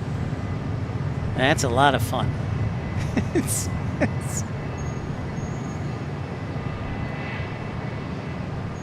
Thank you, everybody, for tuning in on this Monday. This is dedicated to the people who love Love Field. They voted it, they requested it, and they got it. We'll be broadcasting from DFW on Wednesday around our normal time, which is usually like, I don't know, like 11, 12. Next arrival will be Phenom 300 from Houston Hobby FlexJet. The Ultimate Rocket Launch 757 is in Orange County. I never had the pleasure of doing that, Rod, but I believe you wholeheartedly. 5,700 feet of runway. Must be pretty fun. Full thrust.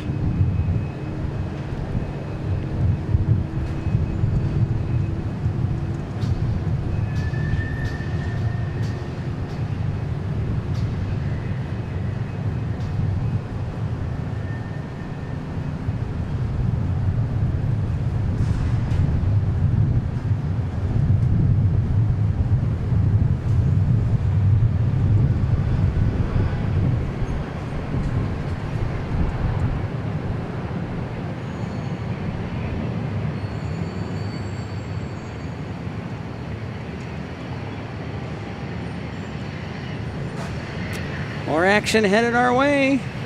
We got an arrival next, a Southwest arrival.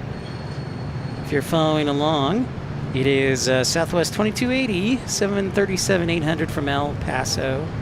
And welcome in, everybody. Thank you for liking and subscribing.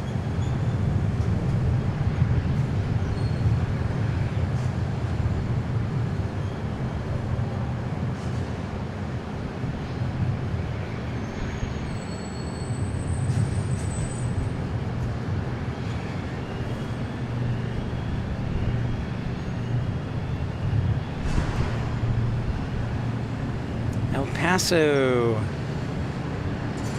Damon Smith bringing up a story that I saw over the weekend and I should have written down, but yeah, the Swiss are getting rid of their A220-100s. or they're formerly CS100s. The old engine problems. Pratt & Whitney, congratulations.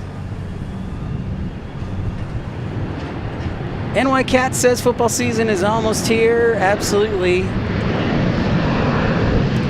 I can't wait.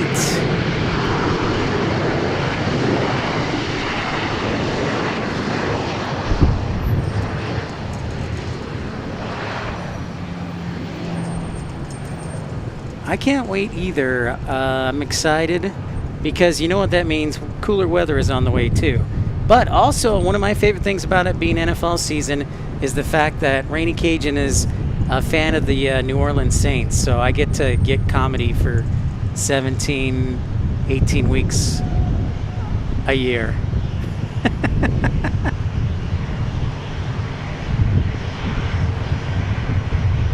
I don't know how the Bears are going to do this year. I have mixed feelings. I'm a Chicago Bears fan, and I don't know how I feel about the Bears. We got rid of DJ Moore, which I kind of understand, but at the same time, it's like, oh, man. So I don't know how the Bears are going to do. I say they'll be 9-8 this year and miss the playoffs.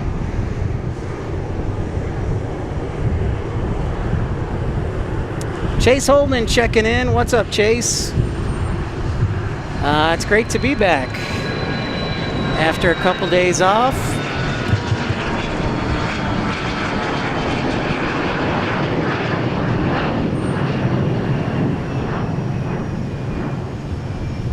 Dan Reeves, why are you feeling bad? I bet you the Bills get to the Super Bowl this year. I bet you the Bills get to the Super Bowl this year.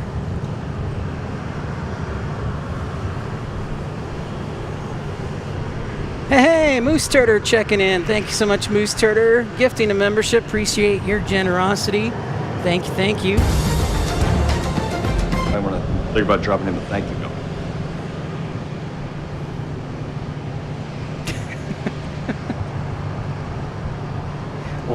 What are the odds Caleb paints his nails this year? Maybe that was a good luck charm there, Jay Bryce. As long as the Bears beat, or as long as the Packers beat the Bears, Dave says. So Dave, would you, okay, Dave, North Little Rock, big Packers fan, and Southpaw, also a big Packers fan.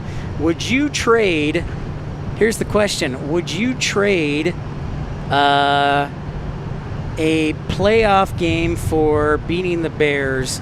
So you don't make the playoffs, but you beat the Bears both times, or would you take a playoff game and split the season series with the Bears? Which would you rather take? A playoff game and split the season series, or no playoffs and beat the Bears both times? That is the question.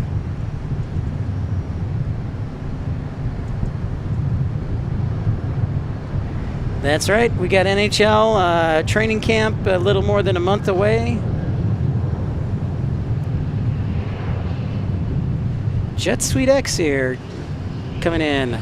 Michael SB says, I would take the playoffs and split the season series. Dave says, playoffs. So what you're saying is the playoffs are more important than beating the Bears. Southpaw says, splitting the season series is more important than winning the season series. Very interesting. Very interesting. I thought you guys would take beating the Bears, but fair enough. If I had to choose as a Bears fan, I honestly feel like maybe it's because we haven't been good for several years until last year. I would take beating the Packers both times over playoff game any day. So, I would take that. I would take that any day. I absolutely would take beating the Packers both times than a playoff game.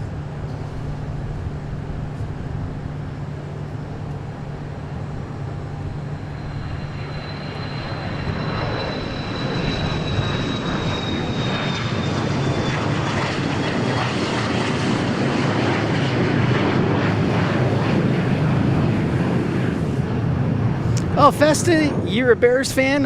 Nice. Love hearing that. I did not know that. Well, we could cheer along with Matt, man.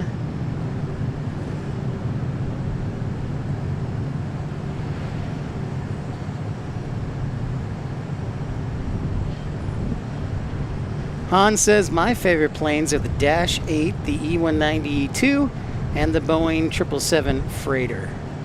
My favorite executive jet when I'm plane spotting is the Global 5000. Thank you for sharing, Hans. That's a good one. There are a lot of great spots. You are exactly right, Chase, for Love Field. When the weather becomes more seasonable, we'll be at the spotting area more often.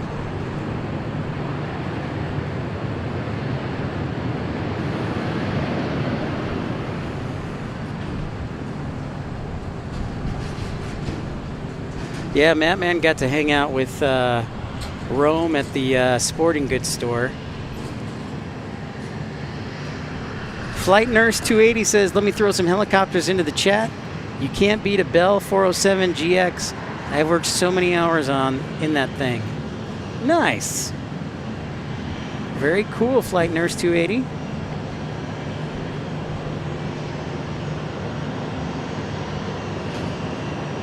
Well, you may know this, you may not know this, Flight Nurse, but of course Bell is headquartered over in, is it Hearst or Euless or Fort Worth? So Bell is headquartered here in Dallas, Fort Worth. Maybe I should just do like a show one day from the parking lot across the street from the Bell facility. Sharks fan, oh my gosh, Moose Turder. We're gonna battle this year between the Blackhawks.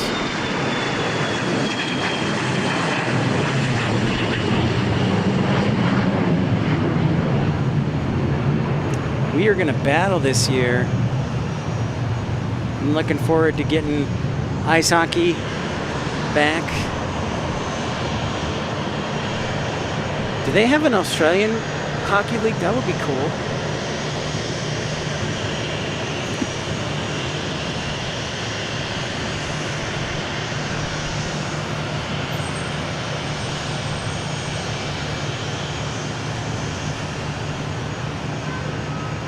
All right, next up is private jet. Looks like Cessna Citation Latitude going to Kansas City for NetJets.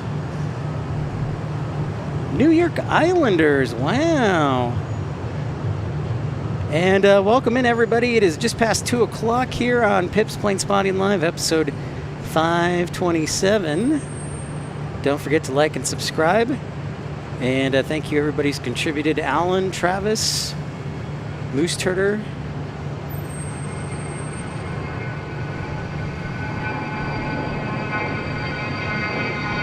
and Rod Moyes.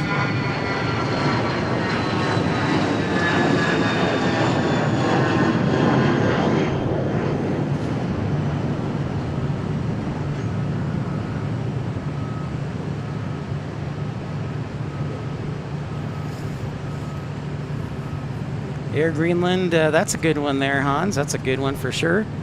It's a beauty. I love the red color.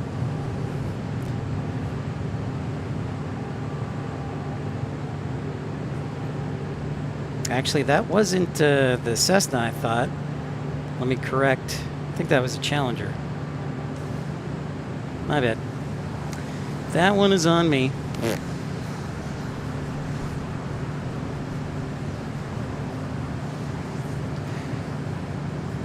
Festa says, I balanced the 100% Bears winning percentage with a 100% loss percentage, being a White Sox fan. 0-3 in each time the opposition.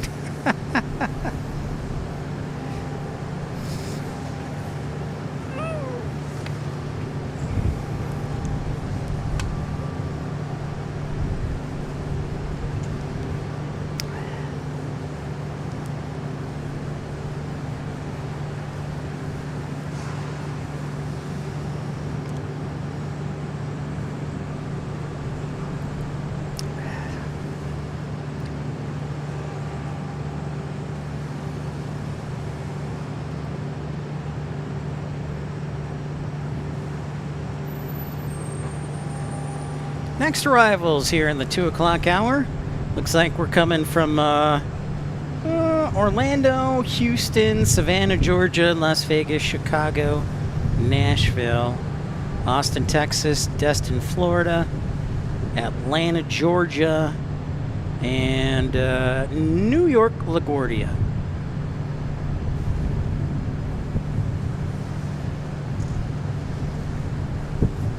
So a programming reminder for Wednesday will be at DFW around 12 o'clock. So tune in for that.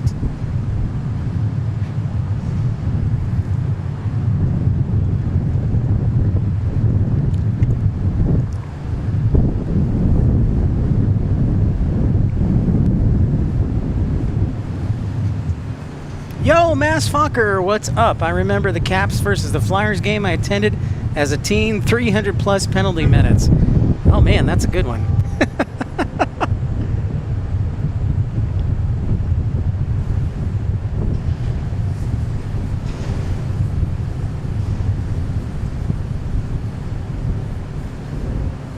That is a good one.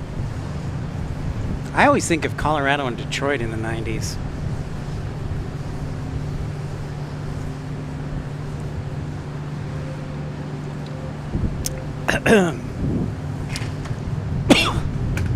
Excuse me.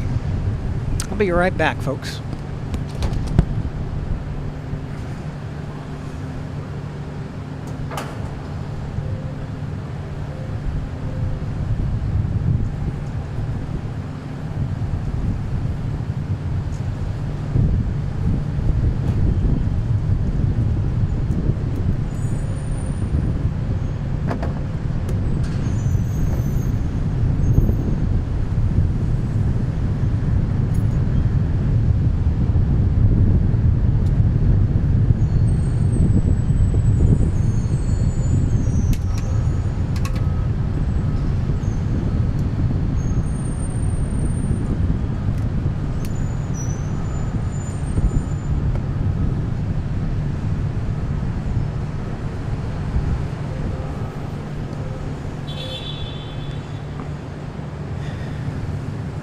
Ron Hextall with the Flyers, he always seemed upset at something. He always wanted to fight somebody.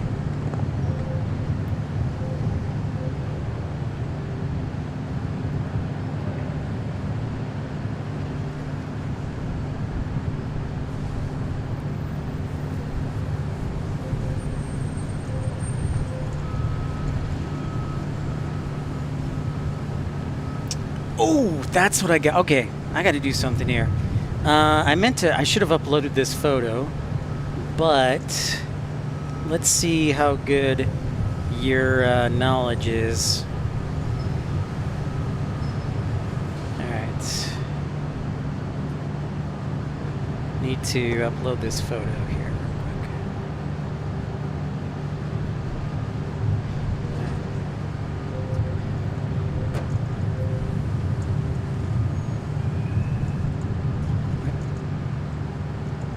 Disappeared. Oh.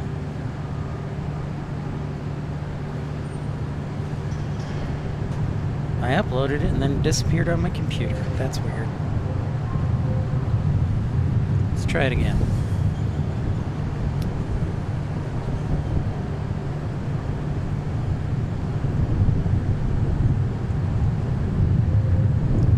There we go.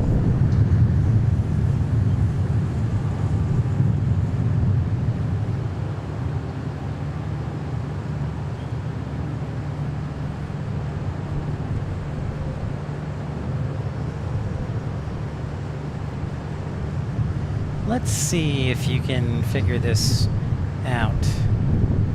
Okay, give me a second here, folks. I am going to share a photo with you. If I can.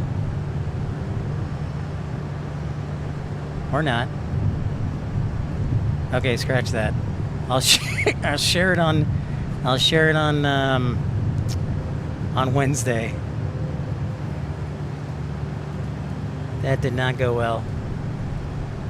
That did not go well.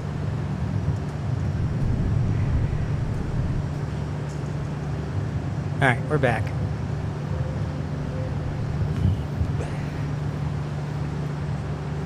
I'll share it on Wednesday.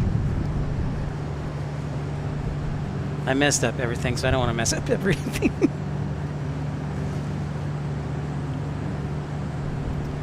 But the photo I have is of a new airport that was sent to me, and I want to see if you guys can guess it. But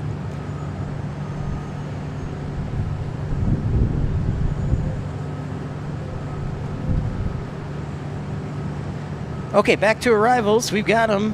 Southwest 2626 from Orlando, 737 MAX 8 will be our next arrival.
Interesting, Damon. Damon reporting that Gatwick will finally be getting a second runway.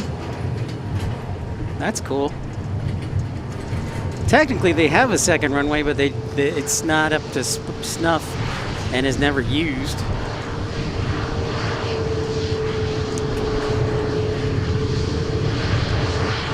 Love the look of the MAX engines.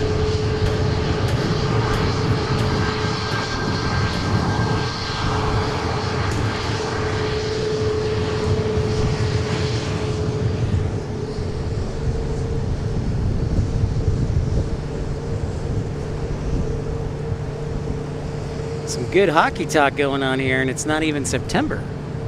All right.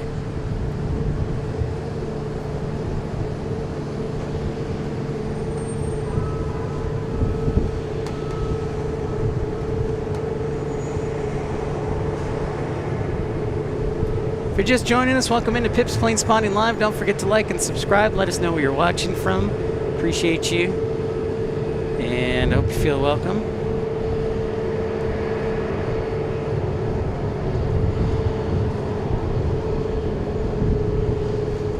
Remember, premium economy membership that gets you the full coveted suite of emojis. It's only 99 cents, and we also have PayPal and GoFundMe if you'd like to contribute to the channel.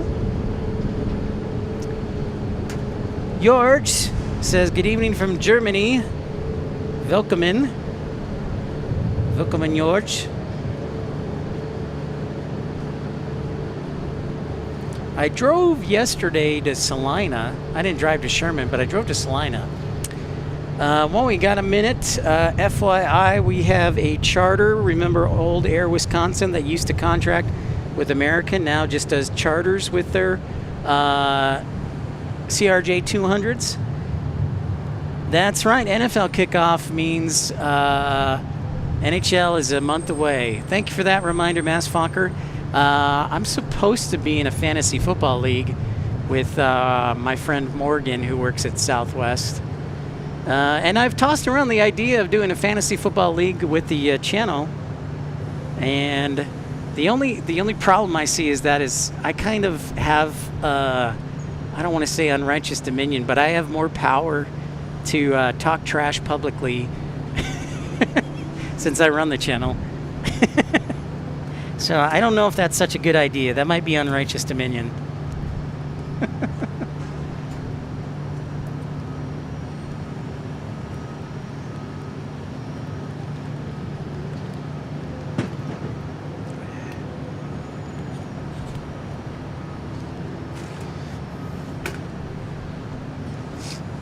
Maybe I'll have all the band. I'm ready for some football, Kevin. Yeah. Yep. I really hope that ATR comes out. So, Jet Suite X has started taking delivery of their new ATRs, and one of them's at the hangar that Tom Overhead Spotter caught, and I'm hoping that it'll come out and hang out with us or take off. Here, I'll show you. You can see it there in the hangar, kind of. Oh my gosh, Lenny, thank you so much for that $10 super chat. So generous of you. Appreciate you supporting the channel. Thank you so much. I want to think about dropping him a thank you note. Thank you, Lenny. It's great to see you and appreciate your support. Amazing. Alan, enjoy the pub. Right now, I don't have space for a scanner. I only have 2 XLR inputs for a scanner.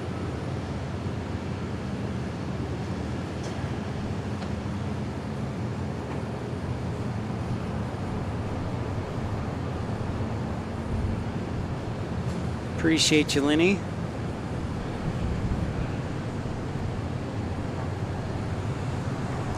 Again, our next show, a reminder, is Wednesday around 12 o'clock. 12 noon, that is. I don't know that we would do... So we talked last week when we were doing our 12-hour graveyard shift. We talked about doing Atlanta for 24 hours. And I'm comfortable doing that because I'm basically at the hotel room. But, like... Otherwise, like doing a 24-hour or doing a 12-hour graveyard shift, that was pretty rough. Took me a couple days. So I think I'm comfortable doing 24 hours in Atlanta or 12 hours from like 7 to 7, 7 a.m. to 7 p.m. or like 10 a.m. to 10 p.m. or noon to midnight. I'm cool with that. That was definitely a little rough waking up or sleeping. Flight Nurse 280 asked, Pip, have you ever spotted from Alliance? We live close and see all the cargo and occasional fighter jets. Lenny joining Premium Economy for 99 cents. Thank you so much, Lenny. I want to think about dropping him a thank you note. And Flight 280 Nurse, I have spotted at Alliance a couple times. Never done a live show. I know that there is action there for the military jets, but it's kind of like hit or miss, as you probably know. So basically, I would have to do like a bunch of singing and dancing in between arrivals. So I haven't convinced myself just yet to do a stream at Alliance. If they brought back the air show to Alliance, I would definitely do that, Flight Nurse. We've done one show at the JRB. There was a lot of downtime, but we saw a couple F-35s and I think couple of F-18s and plenty of C-130s. See you, Alan. Enjoy the pub, sir. Whenever you say pub, I think of chicken wings. Chicken wings sound good.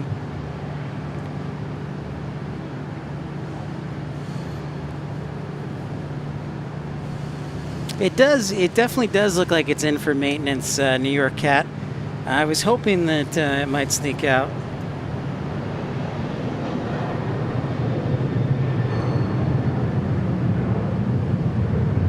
I do like Alliance, and so Flight 280 Nurse, I like Alliance because it's got 2 long runways. I think they're both 11,000 feet, which is great. I would love to see that become a commercial airport, but it is privately owned by the Perot family. So I don't know what they want to do with that. They just want to keep it a cargo. It's got a much longer runway than Fort Worth Meacham, that much I know. But that's just my 2 cents. A pub burger sounds good.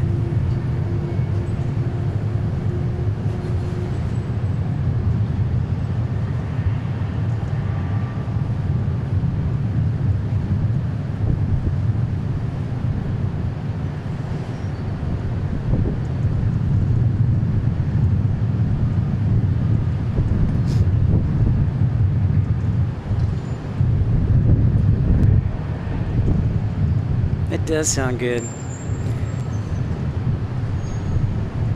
But yeah, for those who know the history of aviation, of course, there used to be airlines that flew to Fort Worth Alliance back in the 40s and 50s, I think.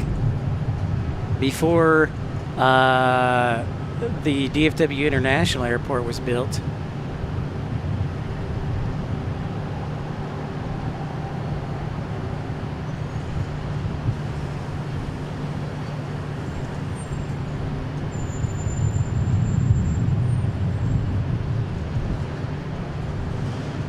All right, we've got a departure here on runway 13 left, approximately 7,700 feet of runway.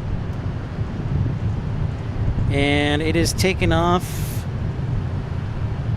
Luxembourg. That's not where I'm at.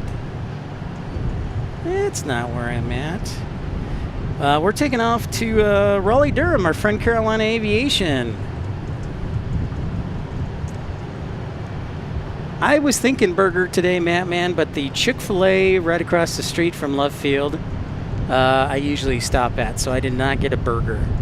Maybe I'll have to go to Twisted Root, though. That sounds pretty good.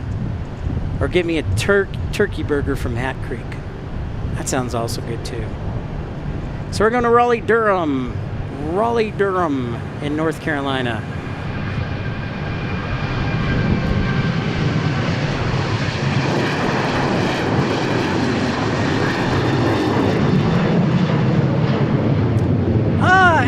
Thanks so much for that $5 super chat. Thank you, Alan. Appreciate you, good sir. I will definitely pick up a drink at home, or I might even do a milkshake. Do love me a good milkshake, or a chocolate cake shake from Portillo's. Alan, thank you for that £5 super chat. Appreciate you. Thank you for this. This all good. There it is. I don't know a whole lot about IndyCar, Hans. And New York Cat 13 says, how about an Italian sub? That sounds pretty good. A grinder. I'm trying to catch this helicopter that's... where art thou? Ah, there you are. This was just taken off from the FBO. Lenny says she's having a meatball sub.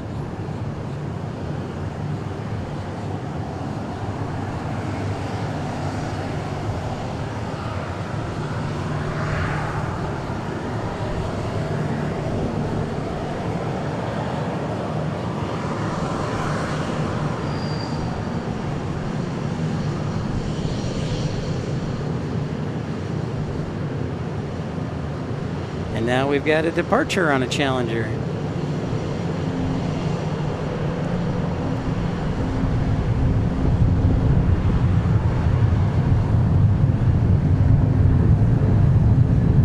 Hans gifting a membership. Thank you so much, Hans.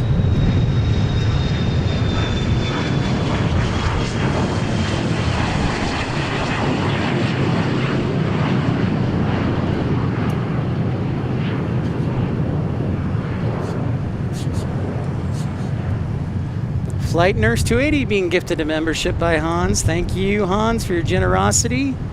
Very kind of you. And greetings to Norway. So thank you very much, Hans. Right to jail, right away. No, not that. Might want to think about dropping him a thank you note. Thank you, Hans. All the way from good old Norway. Very kind of you. Next arrival, Pier Southwest 30 from Houston on a 737-700.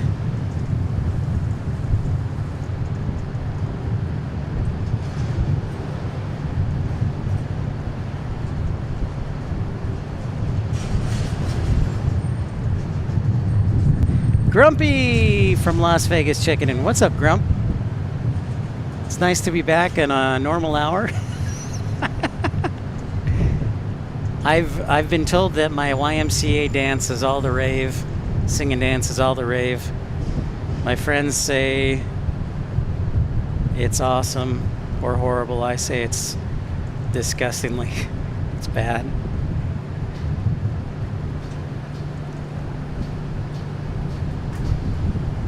G280 pilot, wow, thank you so much. $9.99 super chat from me and Flight Nurse 280 Airplanes and a good chat, best way to spend an afternoon. Thank you, G280. Thank you for your questions, too. Appreciate that and appreciate your flying skills.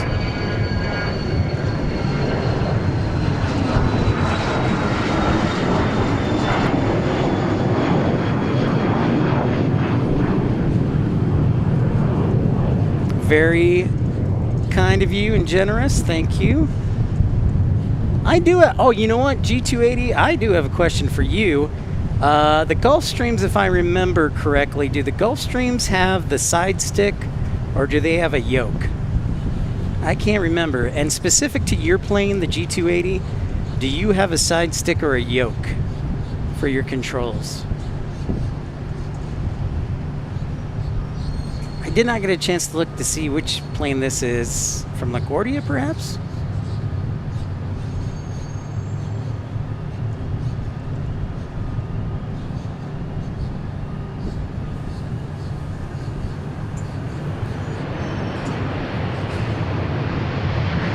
Marco checking in. What's up, Marco?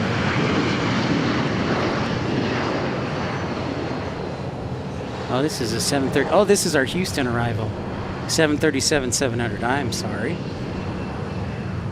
Again, thank you, G280 pilot, for that generous $9.99 super chat. Thank you so much. Thank you for this. This all good. There it is.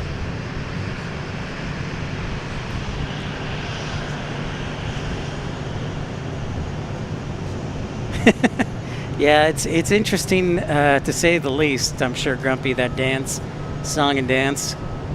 My mom says that I should keep practicing. No, she didn't say that, but I'm sure she was probably thinking it. Hey, thank you so much, Mass Fokker. Yeah, we came up with the logo. You know, I was thinking about it. We have to maybe put those on like little wings for kids.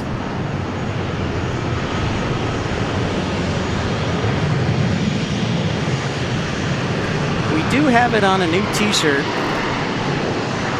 So thank you for the kind words. I like it too. It pops.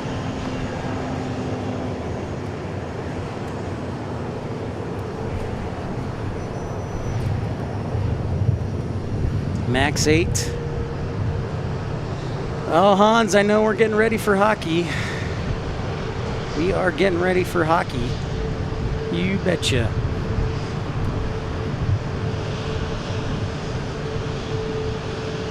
All right, next departure is going to Albuquerque, Southwest 3776, going to Albuquerque. Michael Granlund's a good one.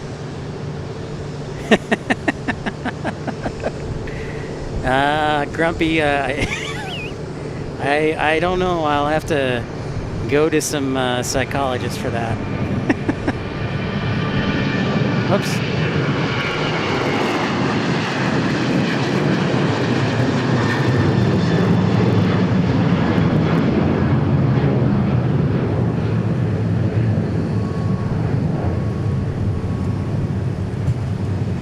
ABQ. Okay, so G280 pilot says it's a mixed bag with the yokes or the side sticks. Almost all of them have what we call a CCD, cursor control device, that resembles a stick in the pictures of flight decks, though. Okay, very interesting. Okay, thank you, G280. Appreciate you answering that question. That's very interesting. It's a mixed bag.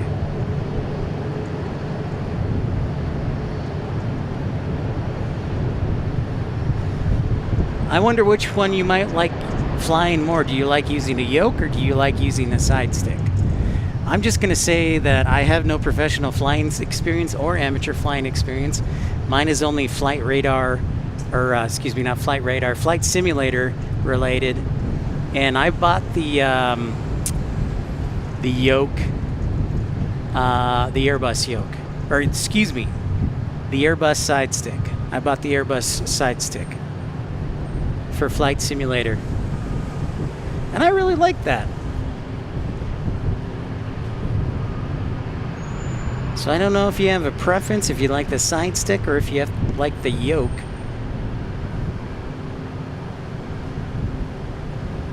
Another Southwest arrival here. That is from, in fact, Chicago Midway 2704. That's right, Eric. It's a small house, so everything can be heard.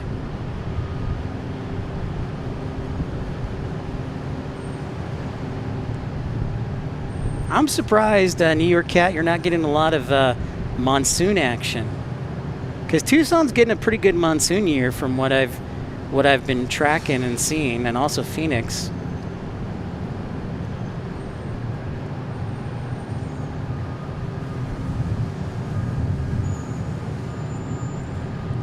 Trish, is Love Field a hub for another major airline like Southwest? Nope. It is Southwest and Southwest. Southwest is the main carrier. There's Delta. Delta does a couple of flights a day from Atlanta, and there's Jet Suite X, but it's basically a Southwest party. Trish, good question. We get most of the corporate jets because this is the airport closest to downtown Dallas. And so a lot of the corporate jets fly in here. We're also not too far away from Arlington. So like with the World Cup, a lot of private jets flew in here. No monsoon, NY Cat? Dang.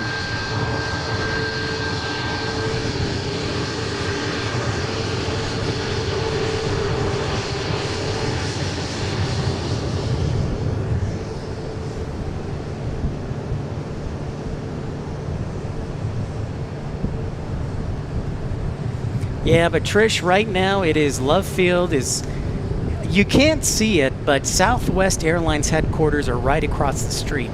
If we were broadcasting from the south side of the parking garage, I could show you the headquarters. They're right across the street from the airport. But yeah, Southwest, a couple of Delta flights a day, Jet Suite X, and then a plethora of corporate jets. Now, funny enough, usually when the President of the United States comes into Dallas, he usually will fly into Love Field. Not always. Sometimes he does go to DFW, but most of the time, because of proximity to downtown Dallas, he'll fly into Love Field.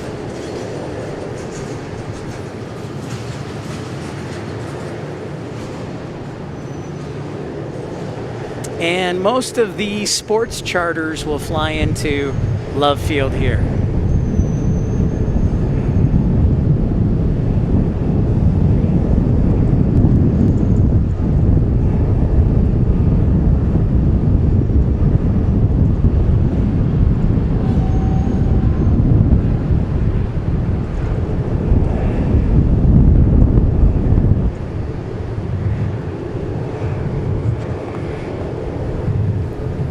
There's a bit of wind, I would say 10 to 15 knots. It's like a normal Texas day, 10 to 15 knots. Southwest 485 might be landing on this side from Nashville on a Max 8. If you're just joining us, welcome in. Thank you for being a part of your Monday. Pip's Plane Spotting Live, episode 527 from Love Field.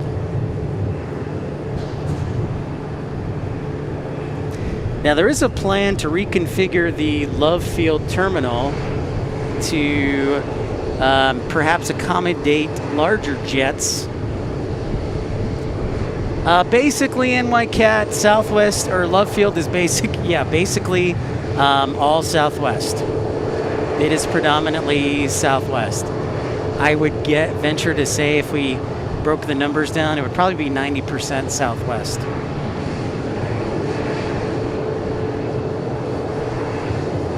As the Southwest Max 8, waiting to find a gate. But yeah, it is predominantly southwest.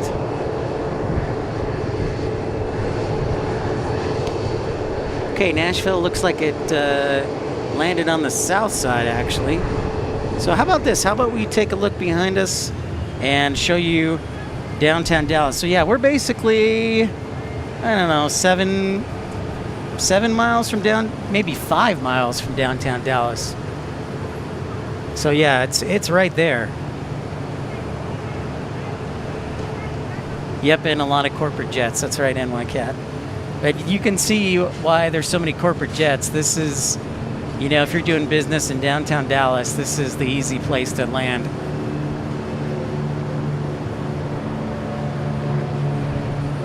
And there's a little less traffic than at DFW.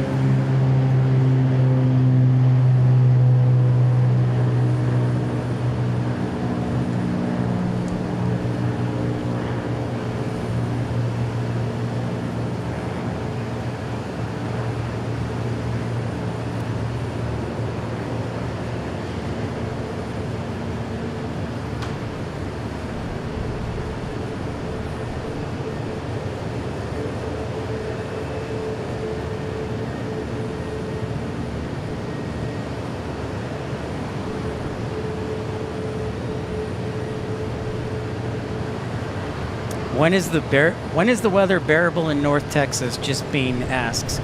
Well, I'm sure you'll get a bunch of different answers, but for me, as a hairy male who's 44 and slightly overweight, the the answer is probably November through April. I would say the weather is bearable. November through April. Then, like May, it starts getting warm. June starts getting hot. And then it's hot in July, August, September. October, yes and no. And then November, you can probably say pretty consistently. Then it starts to be more reasonable. But that's just my opinion. I'm the guy who turns on the AC down to 68 degrees. If I lived alone, I would turn it down to 68 degrees.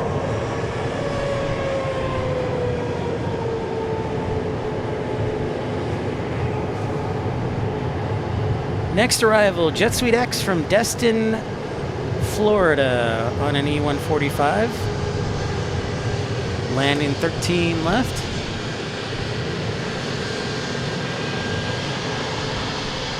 Yeah, I'm a bear. I'm basically part bear.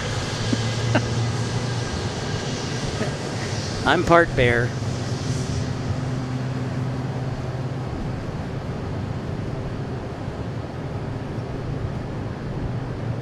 I grew up in Chicago, so I guess I'm just used to all 4 seasons. And then I lived in the mountains. I lived in Utah for a few years, going to school. I lived in Wyoming for a few years. John, what's going on? How's Justin? Love Field is doing great today, John. Good afternoon.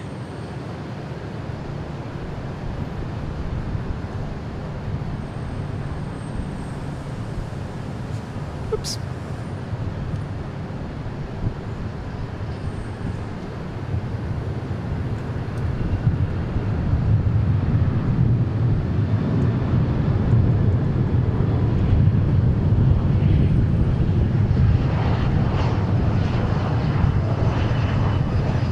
This will go all the way to the end to the Jet Suite X hangar, which is right over here.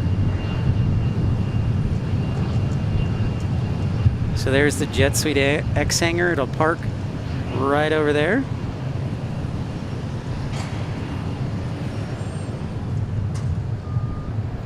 Oh my gosh, NYCat, even at my place, I keep it at 79 with 2 ceiling fans. Holy cow.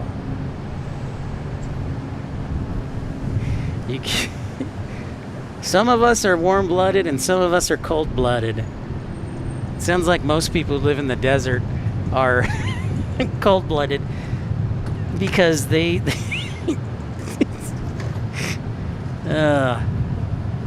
Now, here's the deal. It's not that expensive, and maybe it's because I've only lived in an apartment alone. I've never had to heat or cool a house, but I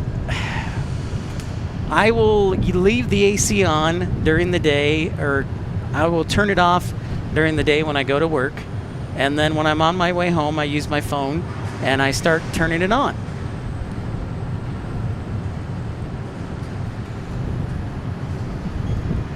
So, unless I'm at home, I don't use the AC, really.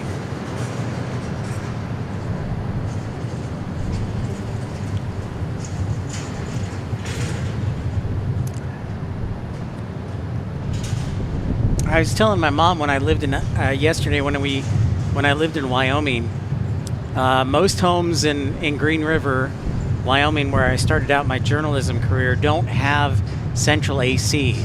So you either have a swamp cooler or you just leave the window open at night because it cools down in the mountains. And so it would get down to like 62, 63.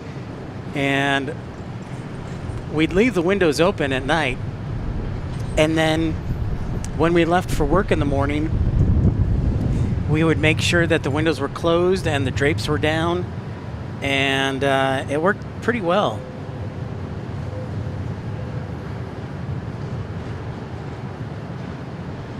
I mean, my parents' house is 74 degrees. My mom gets mad if I turn it down turn it down to 73. But it's their house, so I guess I choose I pick and choose my battles. Next departure, Southwest 2273 Dallas to Charlotte, a 737 MAX 8.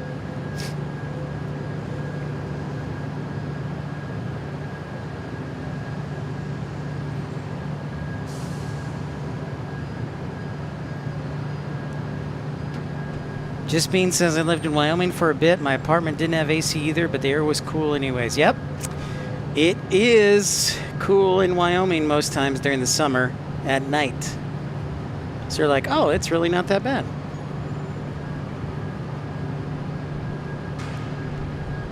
G280 Pilot says, Pip, have you been to the new Love Field observation area? I haven't been yet myself. And the answer is yes. Yes, I have. We actually... our World Cup semifinal show we did at night at the observation area. So yeah, it's pretty great. The only problem is during the day, the sun is right in your face.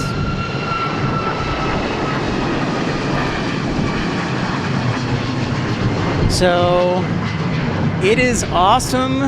It is awesome, don't get me wrong, but during the day, the sun is right in your face and it heats up your equipment a lot. So we would usually do night shows there, and when the weather becomes more seasonal, we'll probably do our daytime shows over there. So yeah, it is pretty great. I like it a lot. It's really, really, really, really, really close to the action. In fact, it is right over there. So you see where those little stands and canopies are, or the roof. So that's where the new observation area is right there. It sure was. That's right, Mask Fokker. It is about respect. Very true.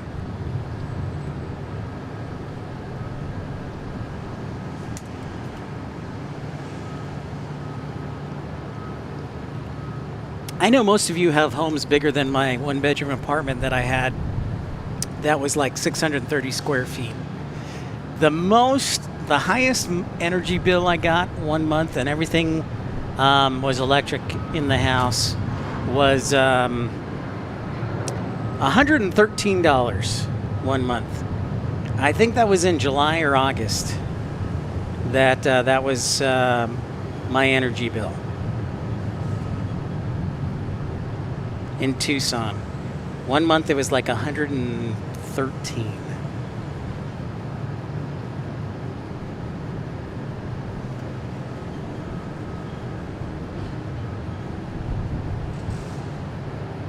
John, it was great. We made it, John. Our 12-hour graveyard shift, we made it, but it was exhausting, I'll tell you that. Hi, Melanie. No BWE yet. What's up, Eddie? How are you feeling, Eddie? Back to normal?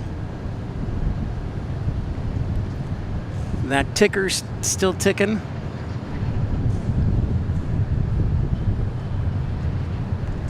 Awesome. Like 158. Thank you so much, everybody. Appreciate y'all. That is wonderful.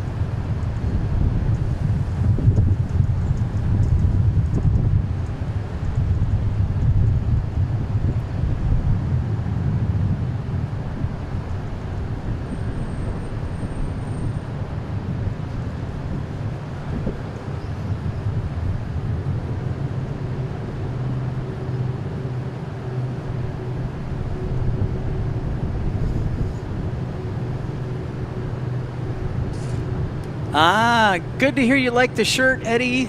I hope it fits. I bet it looks great on you. Our Taxiway Delta Alpha Delta t-shirt is sweeping the country to aviators. The Taxiway Delta Alpha Delta is actually located at Tucson International Airport, and I made it into a t-shirt that you might be able to. The link to our store is located below if you want to check out that t-shirt, and right now I believe it's even on sale, $19.99 plus shipping.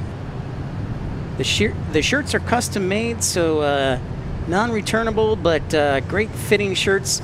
I would usually recommend getting a size above what you think you would have because it shrinks a little bit in the dryer as we check out this what appears to be. Is this a global? No. This looks like a Embraer. No. PC-24. I think this is a PC-24. A Pilatus PC-24.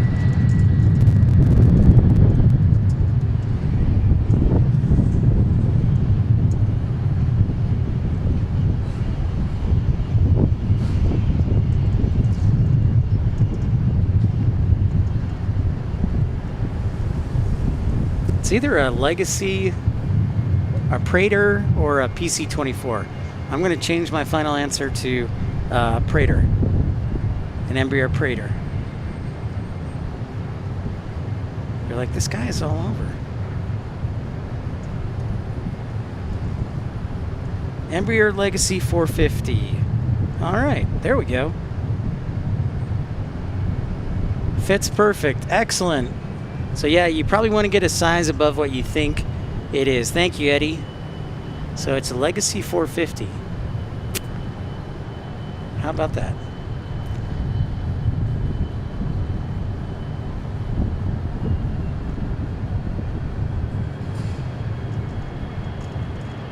Oh, check out this sweet looking Gulfstream.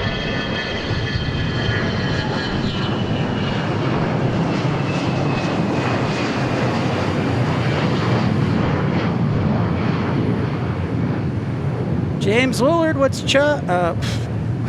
up? Thanks for checking in. What's up, James? I get really excited. My mind thinks faster than my mouth, so I just need to take a breath.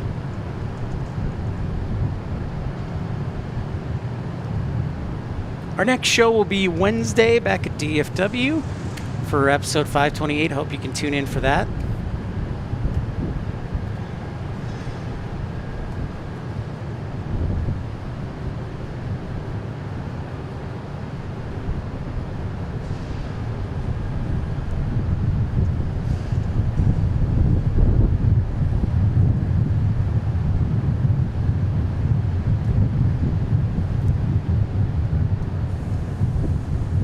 When the president or VIPs come, they usually go over there by the Associated Air Center. So they may, one of the things about the new spotting area is if they do have a VIP or the president does come in or vice president or VIP, they may close the observation area just because of how close it would be. Secret Service might close the observation area.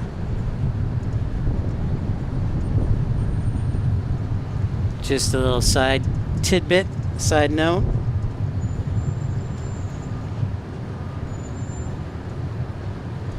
All right, are we going to get Southwest 2227 or 2277 from Austin? Sure looks like it.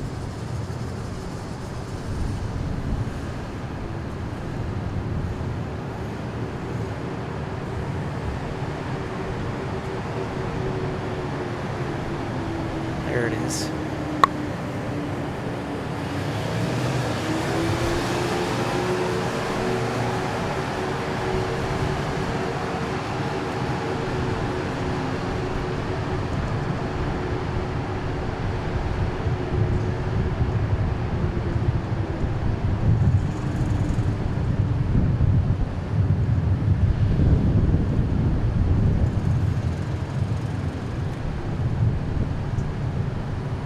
Yes, James, he did. He actually landed and took off from Love Field. In fact, there's a marker on the ramp by the terminal that shows where Lyndon B. Johnson took the oath of office.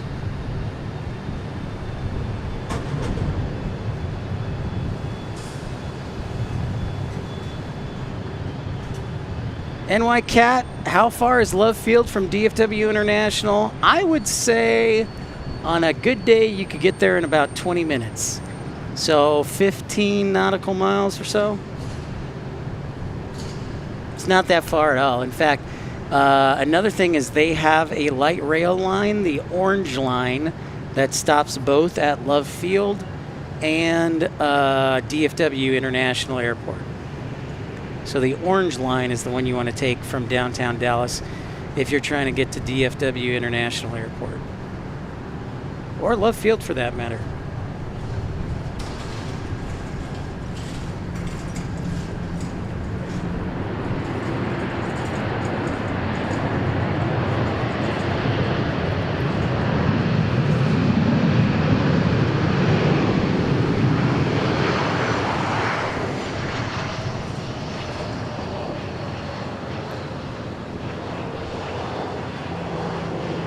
Yep, there's a lot of history at this airport for sure, James. A lot of history.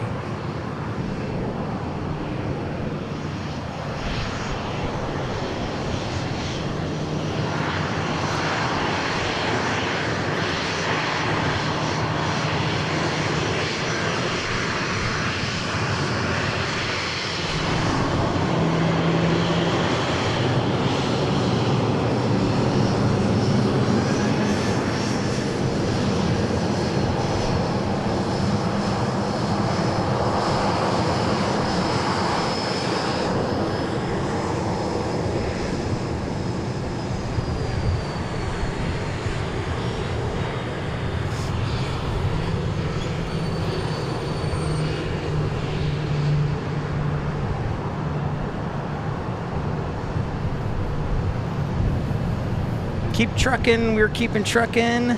Thank you, everybody, for liking and subscribing, tuning in.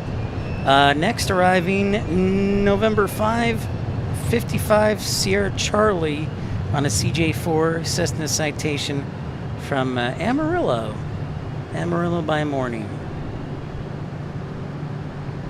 And it looks like we might, well, no, that's going, looks like that Honda Jet is going to Addison Airport.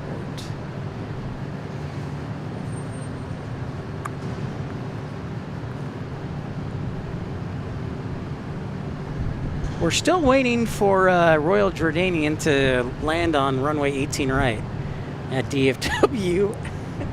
We keep praying one day it'll happen. It never happens.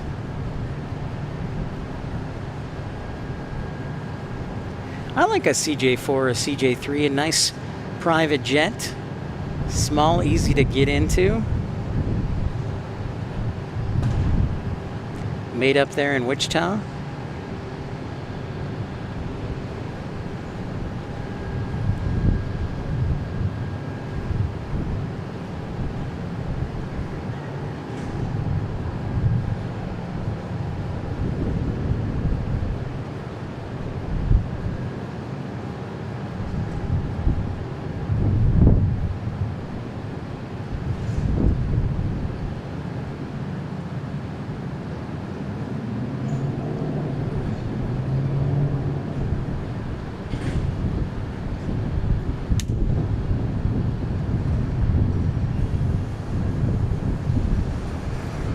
Hey, Robbie, how are you this afternoon? Robbie, great to have you aboard. Happy Monday to you.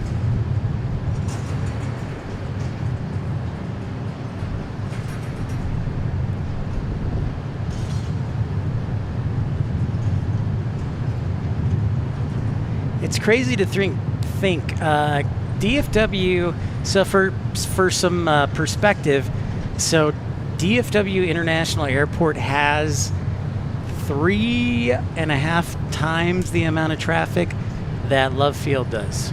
Just a little side note. Or and also 3.5 times the amount of passengers. Where are you?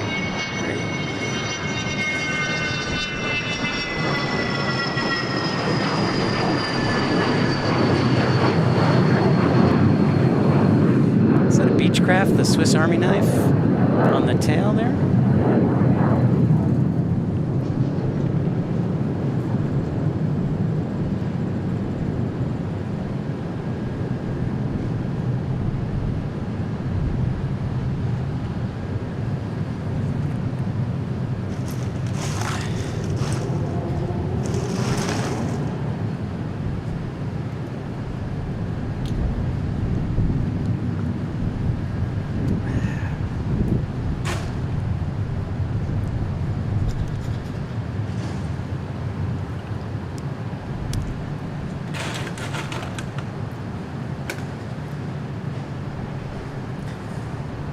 Everybody's doing well so far. I can't speak for them, but in the words of Dave Ramsey, better than I deserve.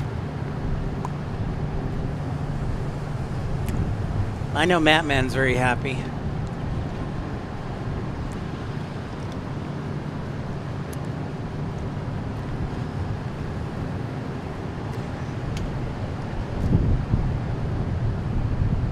Better than I deserve.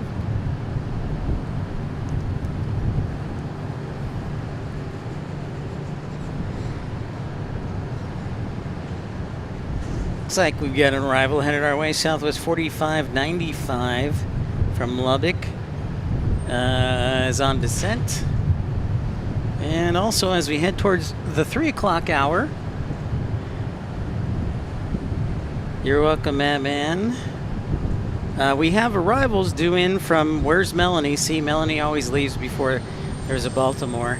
Baltimore, Los Angeles, Santa Ana, Lubbock, Knoxville, Jacksonville, Harlingen, Texas, Midland, Gunnison, Colorado, St. Louis, Las Vegas, Denver. So a big arrival hour here in 3 o'clock. So welcome in. Thank you for hitting that thumbs up button. Happy Monday to you.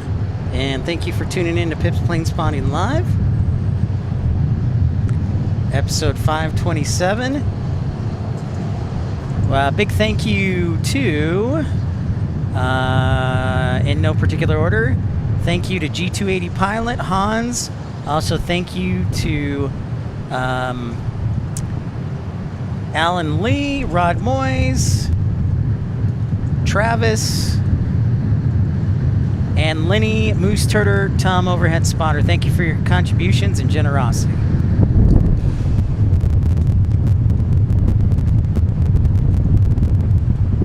It's starting to get a little windy.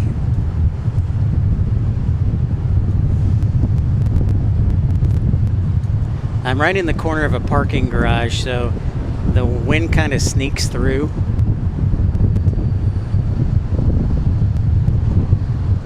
Through the garage.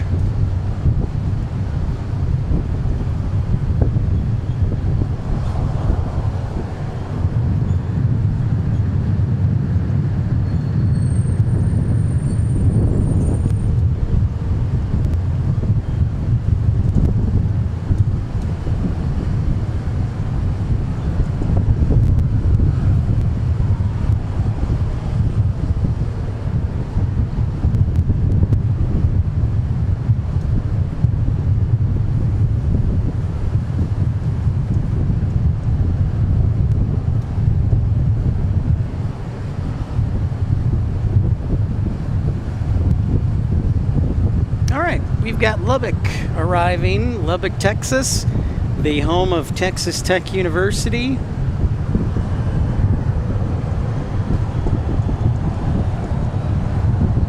Thank you, Eddie.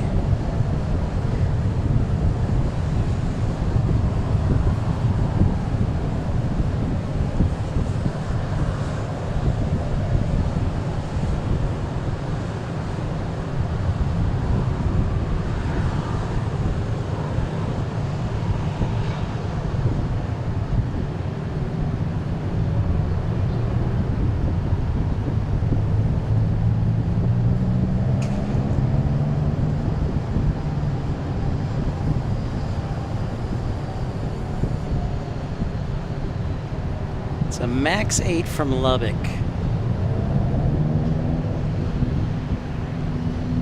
Hey, that's a great emoji, Eddie. You know, I'm not going to do comparison, but I don't see Carolina Aviation with that great emoji. He may have some great emojis, but nothing as good as that.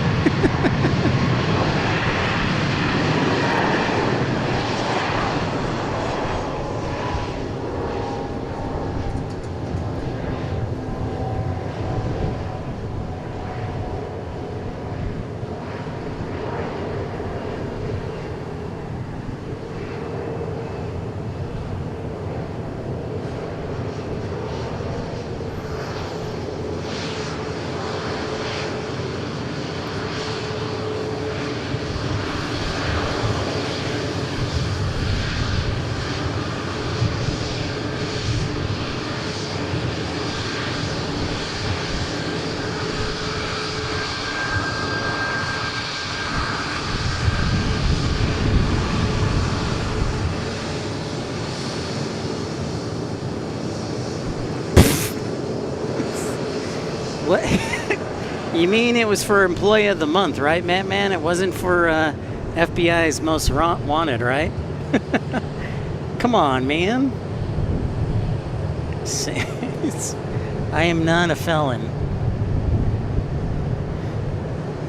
I am not a felon. The next arrival would be Embraer Phenom.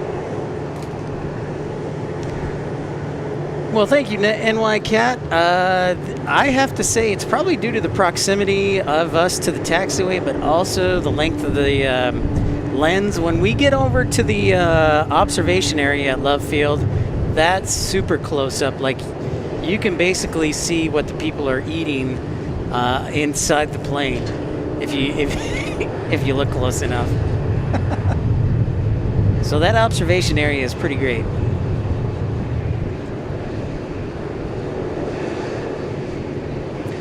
Pretty great.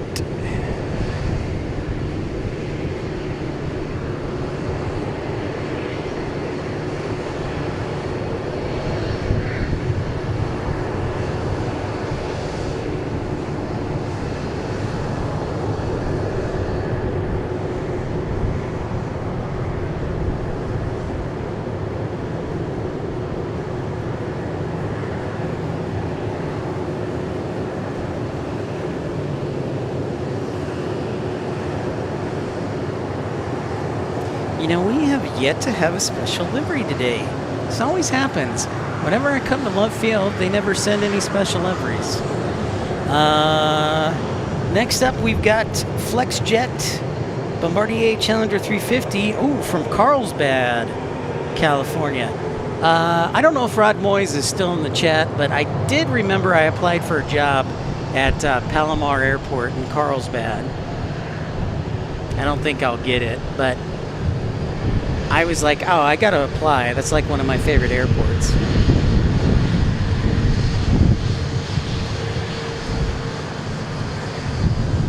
It was for it was for assistant operations manager. Do I have managerial experience? I guess technically you could say I have managerial experience, considering I was a flight dispatcher.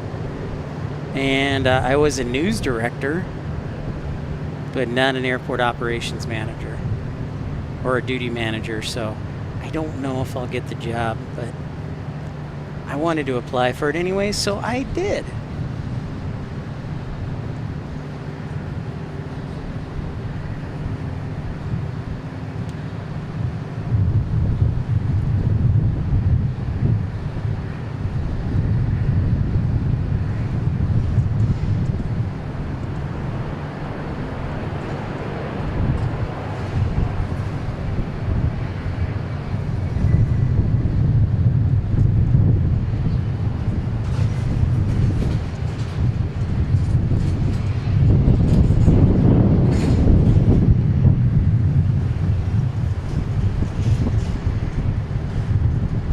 Thank you, thank you, thank you, NY Cat. I can't wait till I see what I get either.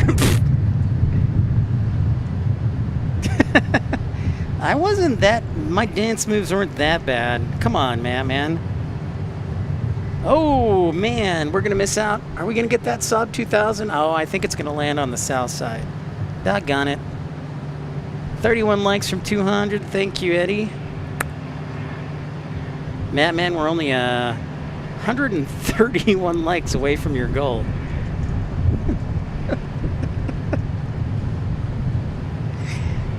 And I thought, man, your Chicago crew was going to show up today.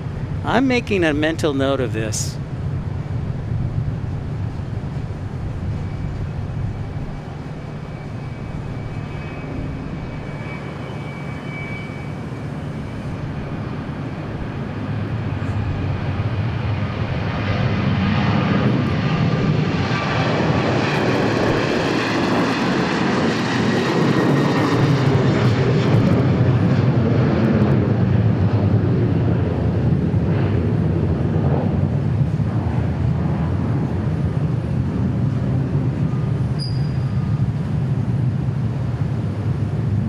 Oh, NYC Cat is here? Okay.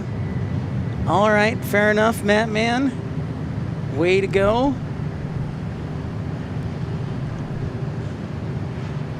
Way to go, man.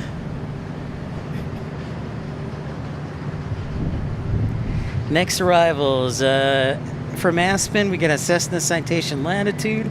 And then Southwest 3757 from Orange County, John Wayne, Orange County. And then it looks like we get another Embraer Phenom.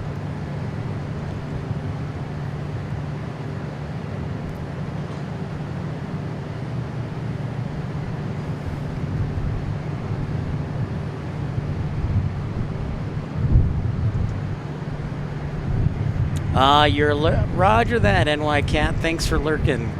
And thanks for being seen. Appreciate you.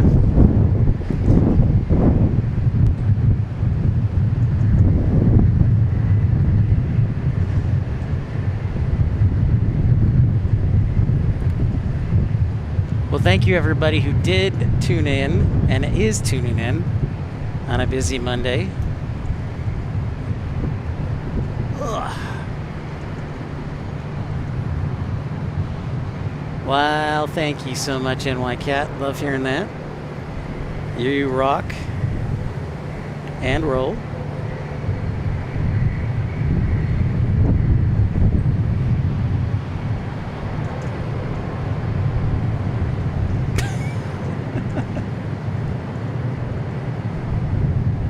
I don't know if $500 is a substantial reward, though, man.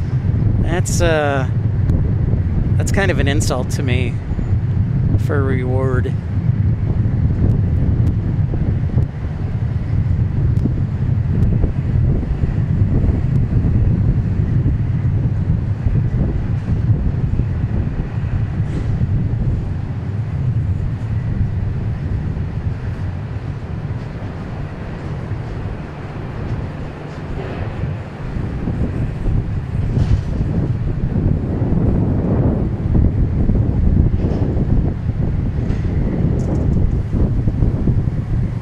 Kind of feel like I'm worth more than $500 to be turned into police.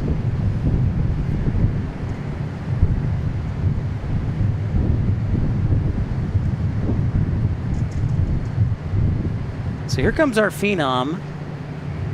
Most of the private jets, not all, but most of the private jets you see at Love Field will typically land on this side because this is where the majority of the FBOs are, the fixed-based operators that take care of the private jets.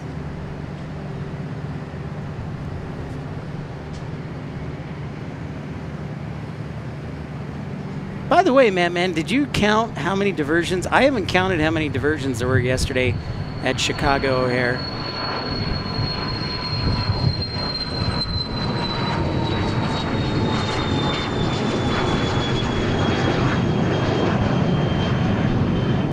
It'd be interesting to get a final count. A little bit of everything diverted yesterday from Chicago O'Hare.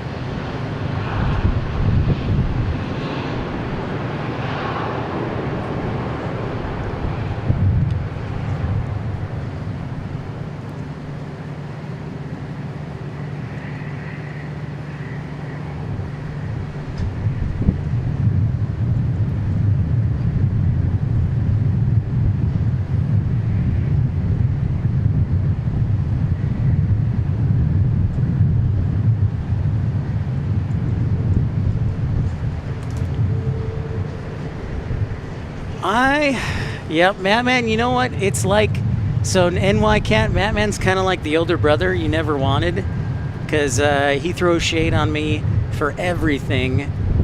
Mattman does not, does not like the,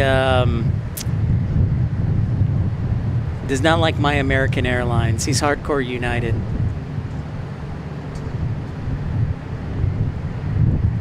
Hardcore United.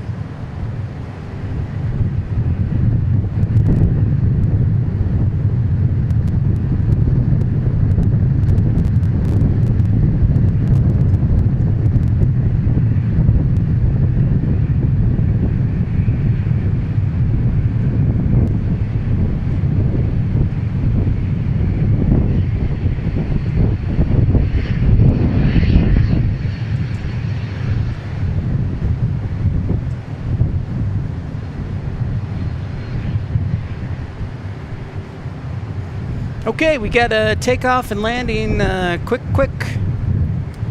going on. So no delay here for Southwest Airlines taking off. I didn't even see the flight number, but we got a Southwest landing and a Southwest taking off. So apologies.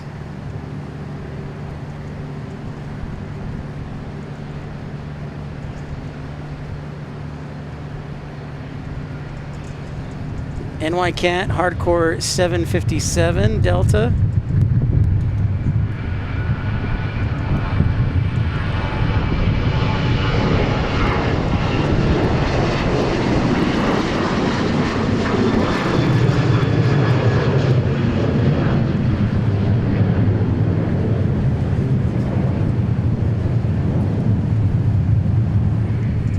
And just enough time for that landing. It was close, the MAX 8 landing, just enough time. Said goodbye and that guy was on the ground. No delay, no delay.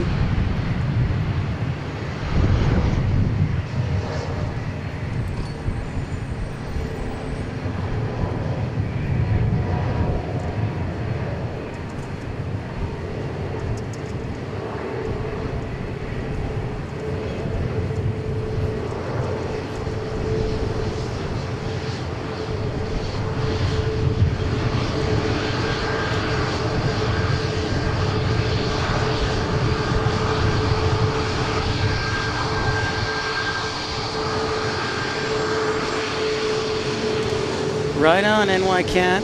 Understood. I bet it works great at 757 out of LaGuardia. That's some great performance right there. Engine performance.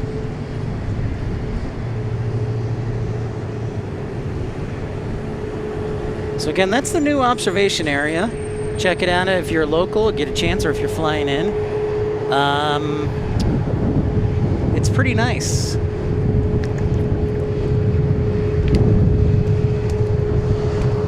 Carly says, hello, I will be flying on one of United's premium heavy 787s home from Sydney in January. Unfortunately, not in the premium cabin. Last. But that does sound pretty nice. One of my favorite airplanes. I said my two favorite airplanes, Carly, are the A220 and the 787. Leslie, how are ya? Welcome in from Midlothian. Good Monday to you.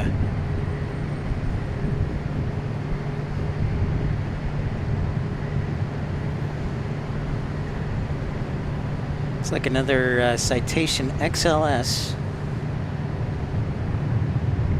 Wind showing up better on KDOX radar. Thank you, Dave.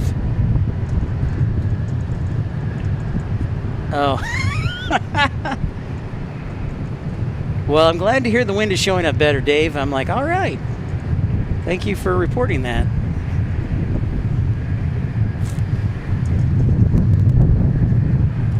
That's right, Grumpy. The A220 is the Wookiee. It sounds like that. It sounds exactly like that.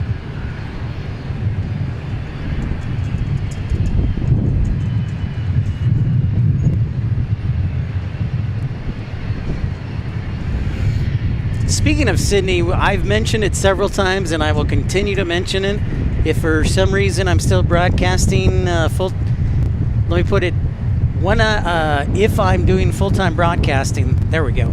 If I'm doing full-time broadcasting next summer, I am absolutely 100% dedicated to the idea of staying in Australia for 2 months next year.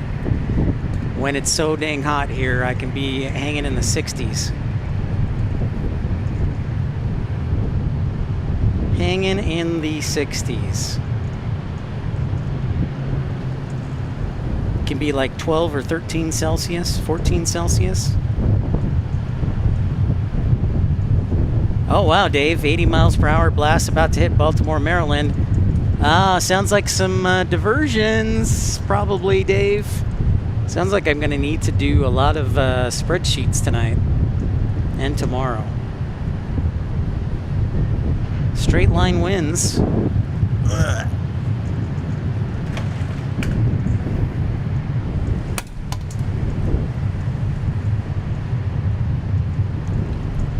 Thank you everybody for liking and subscribing, tuning in on this busy Monday. Yeah, NYCat, I'd like to make it like a channel trip. Some of our folks are, independently wealthy or retired or just have a lot of vacation time. I think it would be a lot of fun. And if we do go down to Australia next year, we're going to figure out a way to stream for sure.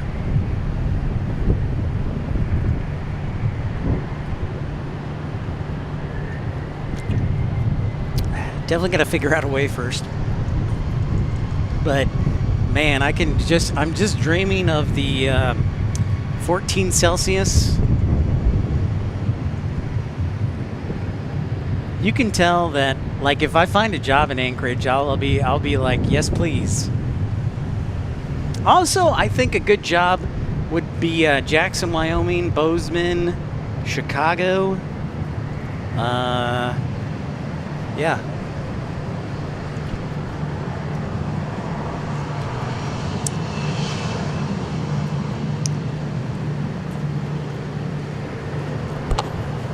What's up, Randy?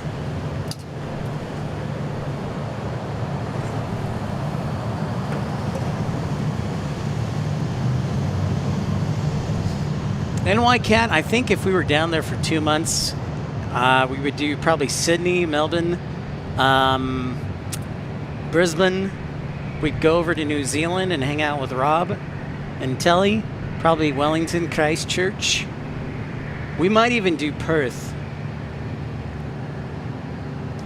If it's for 2 months, I think I would probably want to do each city for a week at a time. So if I'm there for 2 months, a week, so that's 8 weeks basically. So that would be like, let's see, Sydney, Melbourne, Brisbane, Auckland, Wellington, Christchurch, Perth, maybe Adelaide too, and that a week, a city each week. Yeah, that would round out the trip. So Adelaide, Brisbane, Sydney, Melbourne, 4, 5, Perth, Auckland, Christchurch, Wellington, maybe even Tasmania or Canberra. Now, granted, I say that a year in advance, so I have time to save up for it. So I'm guessing that would probably cost about 10 to 12 grand between hotels and airfare and food. So yeah, like 10 to 12 grand.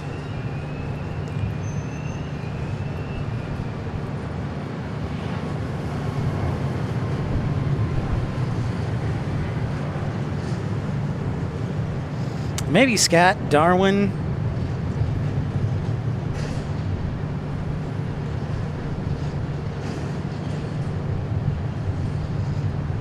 $321 here. We've got 2 Southwest planes ready to take off. Southwest to Las Vegas, Southwest to Houston.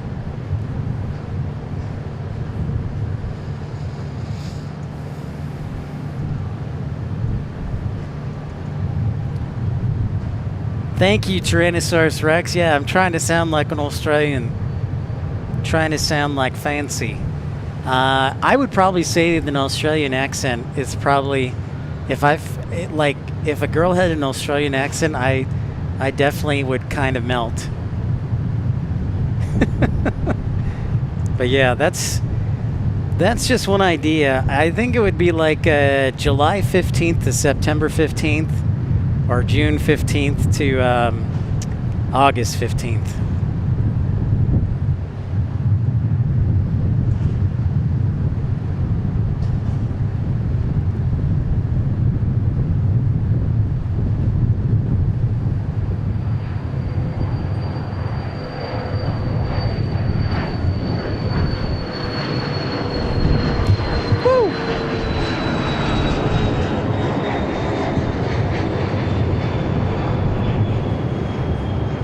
You know what? That was my bad. I did not hold the tripod steady. All right, man, we'll see you later, dude.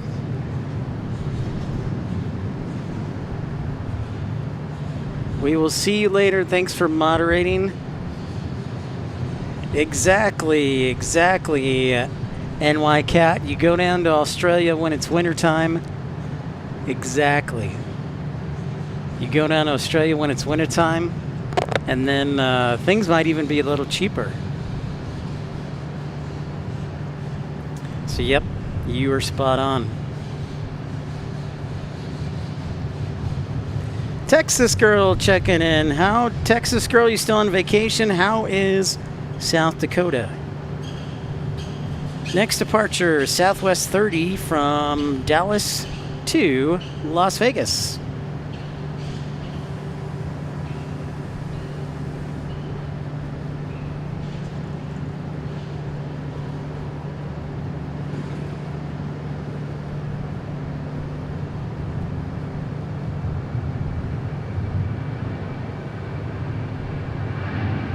Mark Bright Spark checking in. What's up, Mark? Welcome to Love Field. Welcome to Love Field, sir. Lovely to see you, Mark. Good day.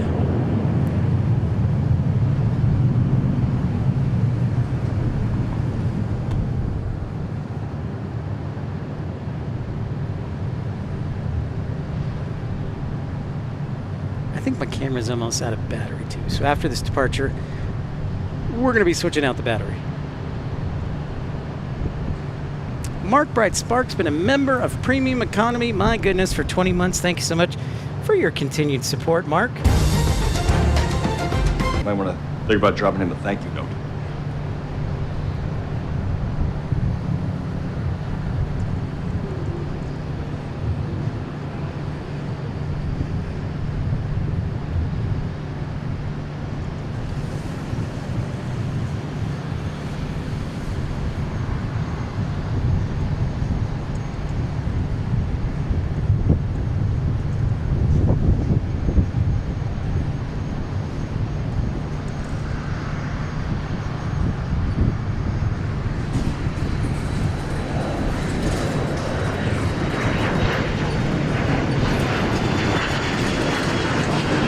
one's going sky high. Tripod. Almost direct. Thank you. Mark, thanks for the happy poop for 10 joules. Glad to hear Texas girl. That's great, Mark. Your happy poop. All right, we're gonna switch out the battery here real quick. Stand by, folks.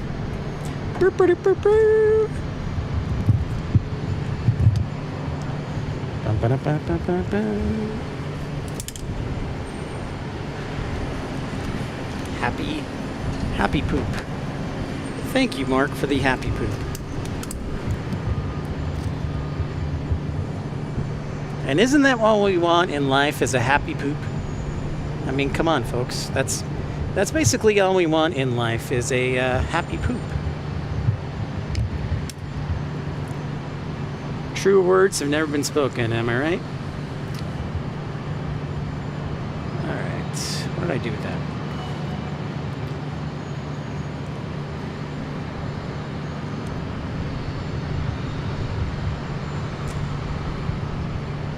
And we're back.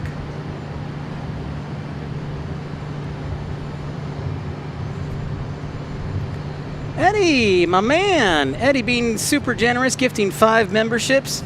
Thank you so much, Eddie. Congratulations to Tyrannosaurus Rex, Aviation Geek, Stephen Kennedy, Go Navy, and Slidex7. Thank you, Eddie, for your generous contribution of 5 memberships. Eddie, you are awesome, dude. Appreciate you.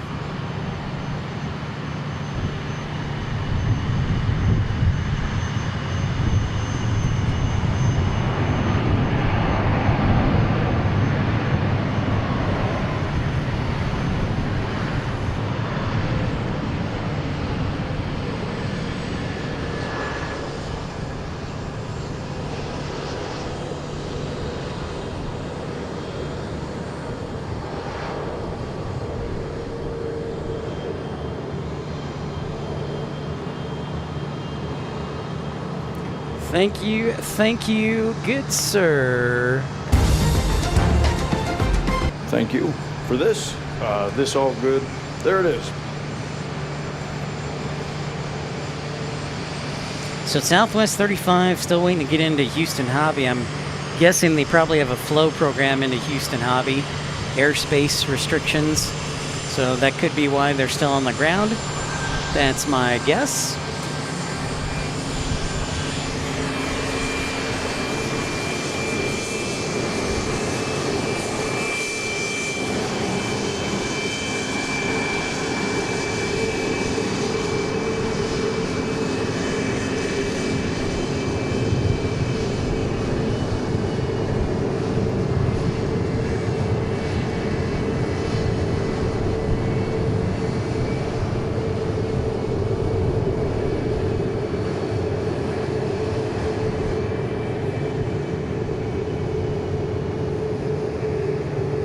And a pleasant afternoon to everybody. Current time here at Dallas Love Field and all of Central Time Zone 329 local time. Thank you for tuning in to episode 527 on Pip's Planespotting Live. Oh, looks like our Houston will get going, and then we've got Southwest 2125 taking off to Milwaukee in a little while.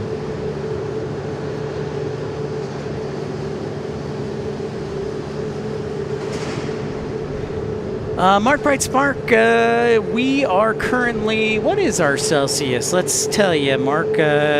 We were supposed to go up to around 100, so current temperatures, 97 degrees, which would be 36 Celsius.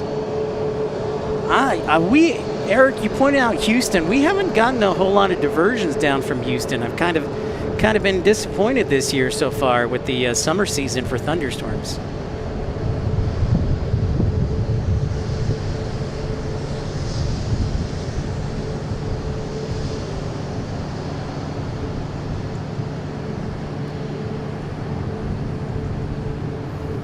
But yeah, we haven't gotten a whole lot of diversions from Houston this year. Like, we always get psyched up for Houston Intercontinental because there's the possibility that the A380 from Emirates will divert here, or the 747 from Lufthansa. Yeah. Hey, Mark, Bright Spark, I'm with you. We were just talking about going to Australia next summer.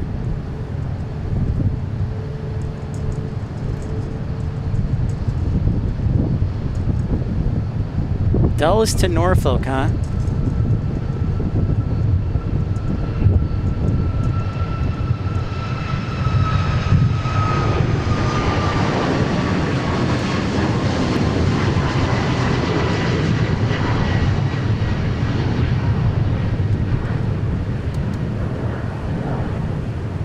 It's a nice steep climb.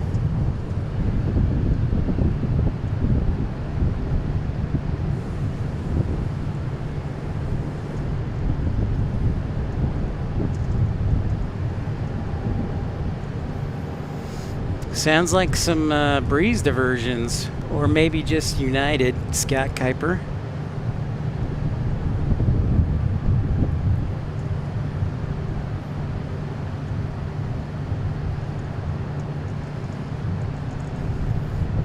Hey, you are a cool dude, and I'm a cool dude too, Mark.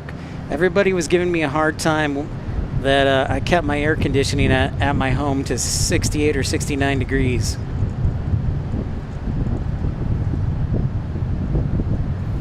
All right, off to Milwaukee. Milwaukee, or the Good Land as they call it.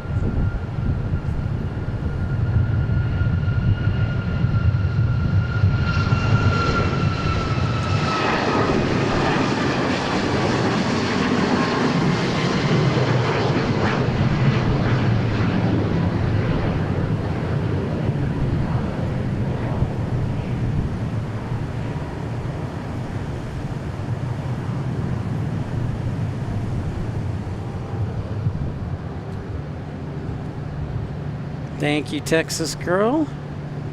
181 likes. That's awesome. Keep hitting that thumbs up button.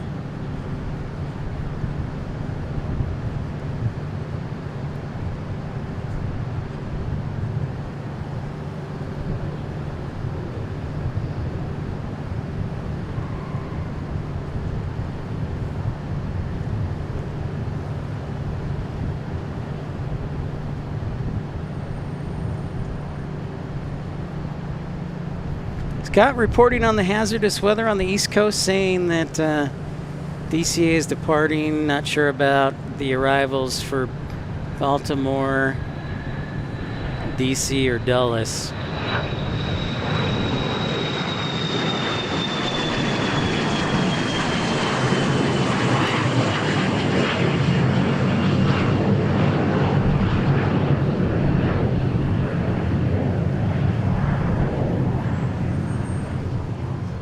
More diversions on the East Coast.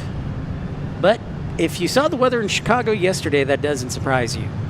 Chicago had like 2 rounds of diversions yesterday due to thunderstorms. We've got another Jet Suite X from Gunnison, Colorado.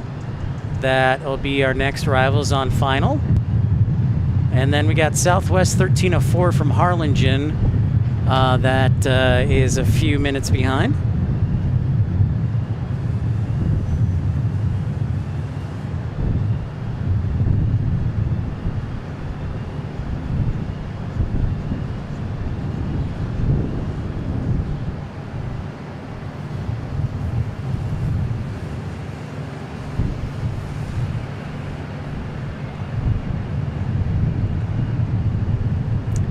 Eddie says it's rain and 80 degrees presently in Myrtle Beach. I'm okay with that, Eddie. We need some rain once in a while. 80 mile per hour winds, Dave says, on the East Coast on radar.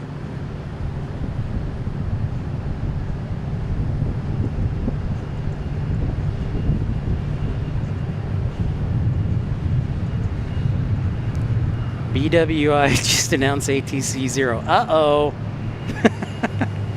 Sounds like it's I bet there's a tornado warning or high wind warning. So they're probably taking shelter if that's the case. Uh-oh. Well, there goes Baltimore.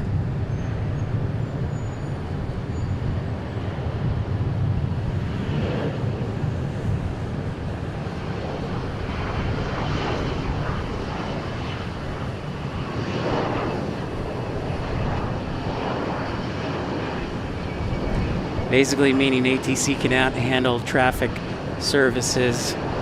So I'm going to take a wild guess and say they're probably taking shelter. That's why. Or maybe there's a power outage. Thank you, Trucker Norm, for the report on likes.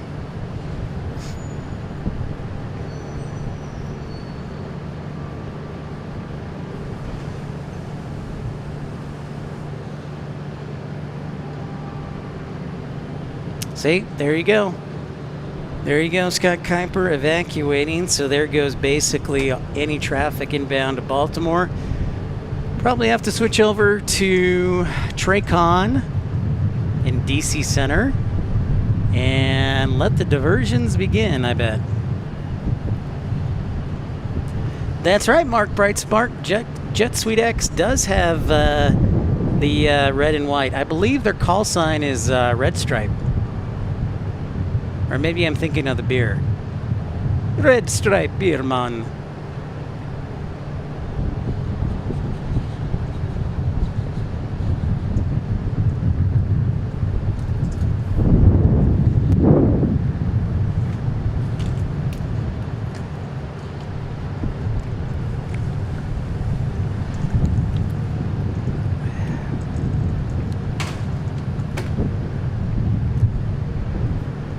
So if you're just joining us, welcome into Love Field.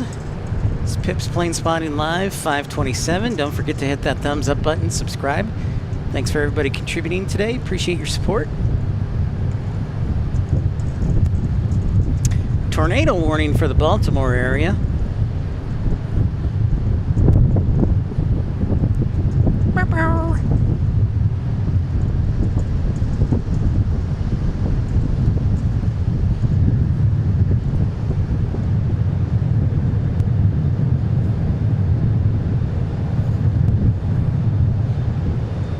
Well, as Scott knows, and anybody who knows Baltimore pretty well, or around that area, there are a lot of trees around there, around the airport. So it might be tough to see any rotation on visual. Eric says a slightly less severe line of storms approaching New York and New Jersey area. Bradfield, great to see you. We'll see you on the next show. Have a great day. All right, speaking of our next show will be Wednesday around, scheduled to be around noon. Wednesday around noon, so Bradfield, we'll see you then. Have a great day. Appreciate ya.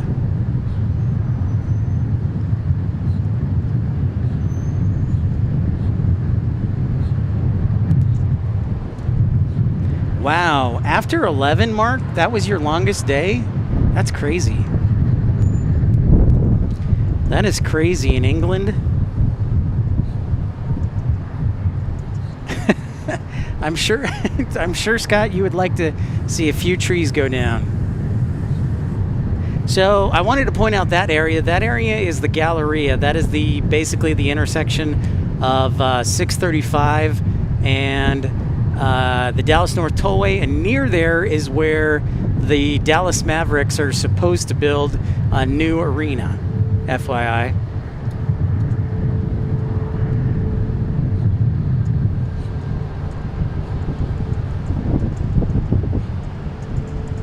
All right, Trucker Norm, have a great night. Get some rest, good sir. Safe travels, and we'll see you on the next one. Thanks, Trucker Norm. Appreciate you. Appreciate you, good sir.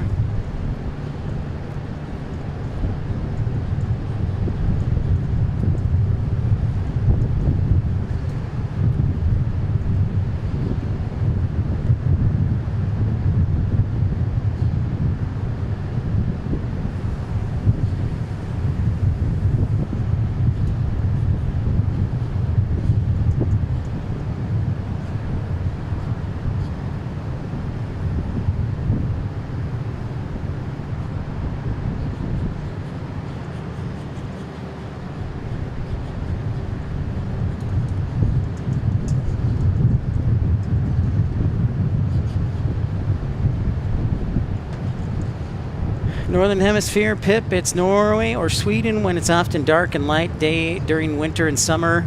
Yeah, it's the same thing, Mark, with Alaska during the summertime, too. Like some parts of Alaska, the sun never goes down. I think Anchorage is like close to 20 hours of sunlight.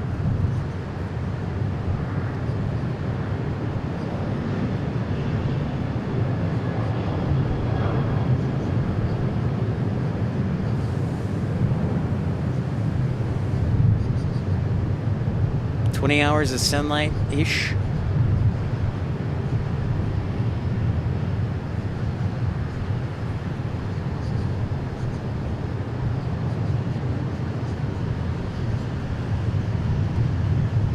Got a departure hanging out there, just short of runway 13 left.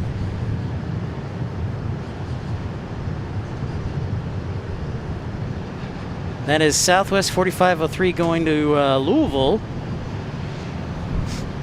on a max 8.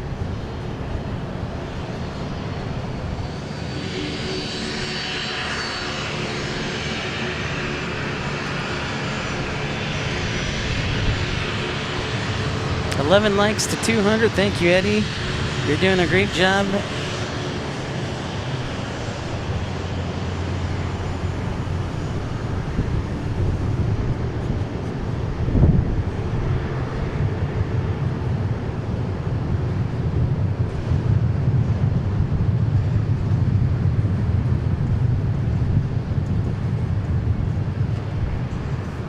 So going to Louisville. We are excited. That's a place we'll put on our calendar, Louisville and Memphis.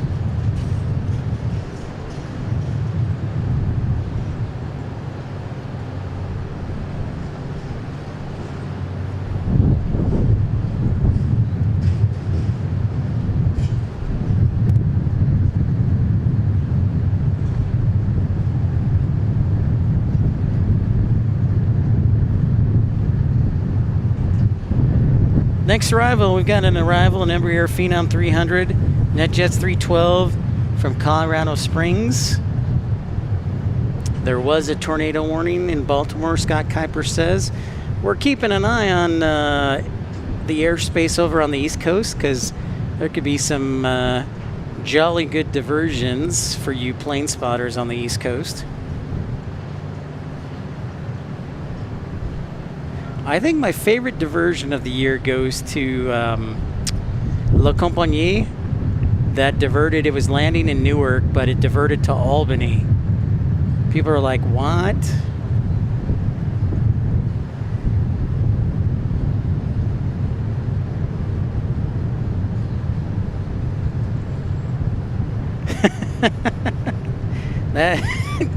No, you make it sound like it was a forceful kidnapping. Come on, man. God. You. Lakesbro says good morning from Melbourne, Australia, from Kingsville. G'day. Welcome in, Lakesbro. All right, so our Louisville departure is ready to roll. Carolina Aviation, Mark is a good friend of mine and aviation streamer.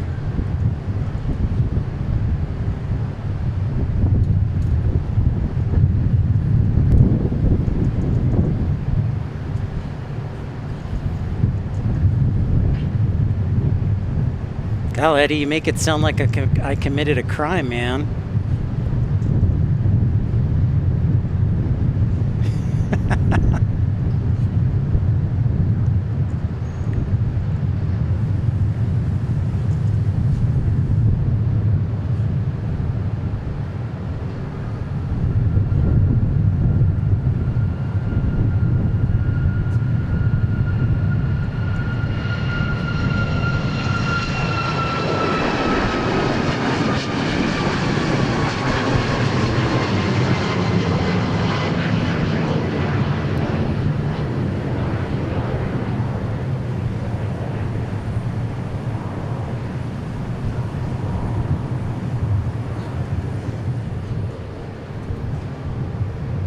Off to Louisville. Looks like we got some NetJets action. That looks like a Challenger 600.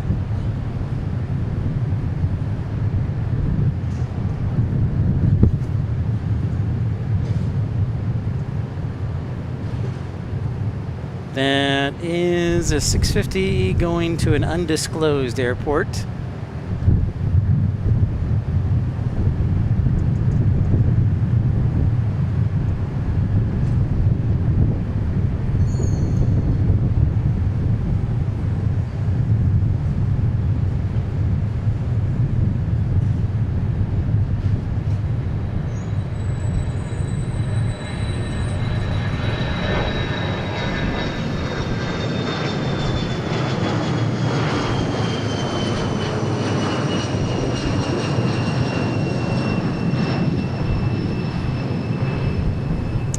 No, Christian Perry, it's been a quiet day for ops today. No FOD reports or emergencies or anything. Quiet day for ops. Christian Perry, applications are going well. I actually applied to an airport, Carlsbad Airport near San Diego. I think I also applied for a job. Where else? Yeah, but I haven't heard anything. I've got open applications in Portland, Las Vegas, Greensboro. Haven't heard a thing, good sir. All quiet. How are your applications for you, man? I'm glad to hear you're hooked. It's like a drug, Eddie. That's right, Mark. Lynn Christie was kidnapped. Carolina Aviation did kidnap Lynn Christie. Oh, awesome. I just saw that opening. That would actually be perfect for you, Christian. I think that would be a great opening. That would be a good job to get some experience in. Lubbock's pretty cheap to live. That would be a good one.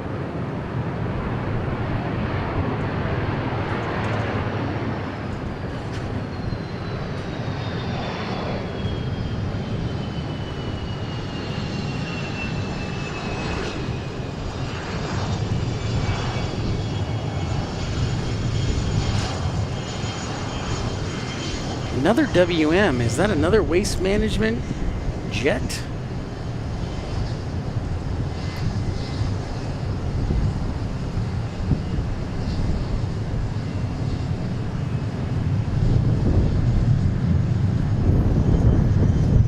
Do we have another? Ah, we have the Starlink livery for Jet Suite X from Las Vegas to Dallas.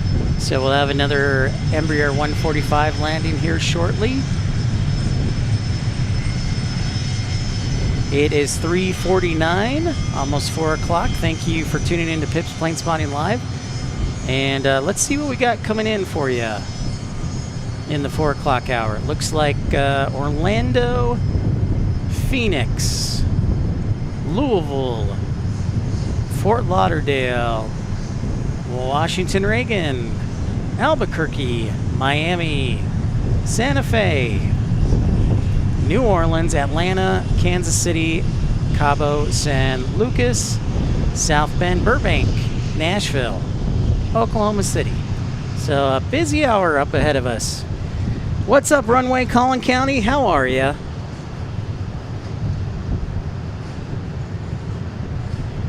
Oh, you even reach out to express interest, Christian says. Someone answered the phone. Nice. I actually interviewed for Lubbock. It was 2023. So about 2.5 years ago when I was starting airport ops. I interviewed with Lubbock. Didn't get the job, but they seem pretty cool.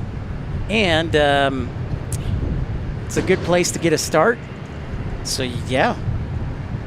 Good to hear, Runway Collin County. Thanks, man, for tuning in to Love Field. Great to have you aboard. We've got our Starlink livery on the 145 here.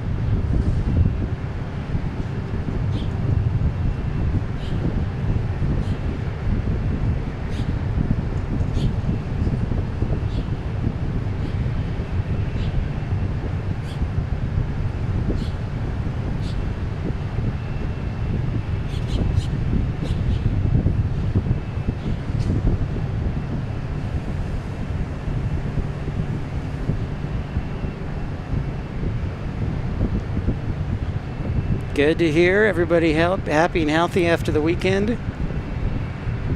I'm just glad that I'm in the shade. It's still really hot. It's supposed to be basically 100 every day this week.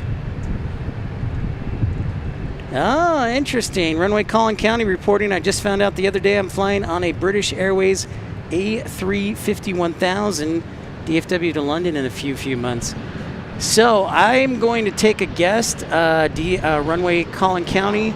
I'm guessing you're going to be flying to London after October 31st. Is that safe to say?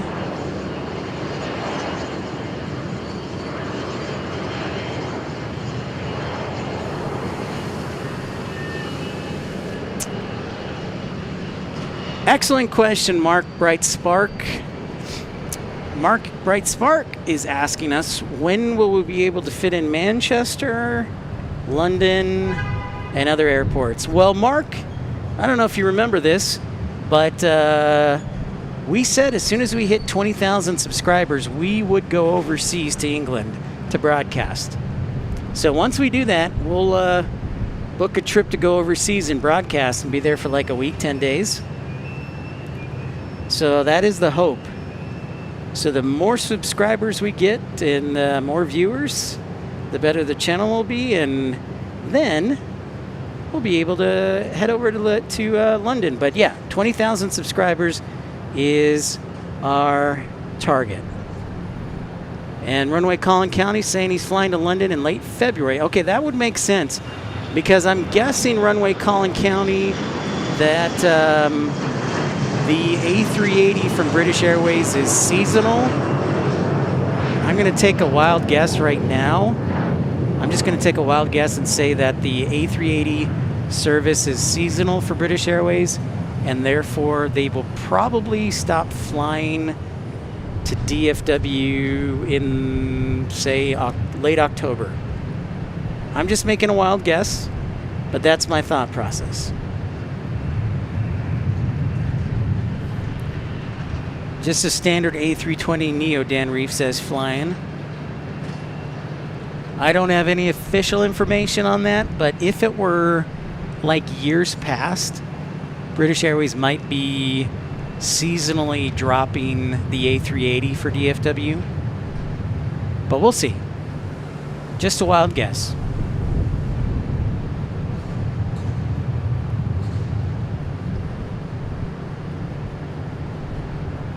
I bet, Mark. San Francisco is fantastic. Miami is fantastic. DFW is fantastic. Miami is quite warm in the wintertime. We've got a Cessna Citation XLS taking off right now.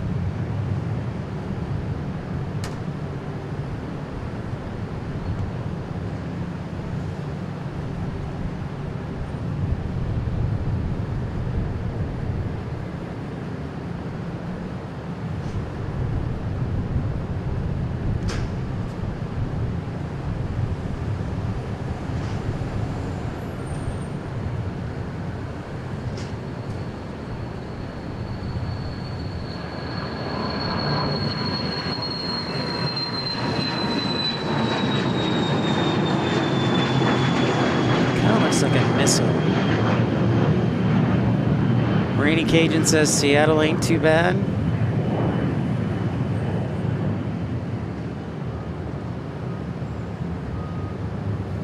Interesting. Well, maybe I'll cross my fingers for you that Runway Collin County, they changed their mind and you get to fly in an A380. But I'll tell you what, if we go to Australia next year, I'll invite you and we'll make sure that we can fly on an A380. Because in the summertime, American out of DFW has no Australia or New Zealand flights. It's basically Qantas nonstop to Sydney and Qantas nonstop to Melbourne.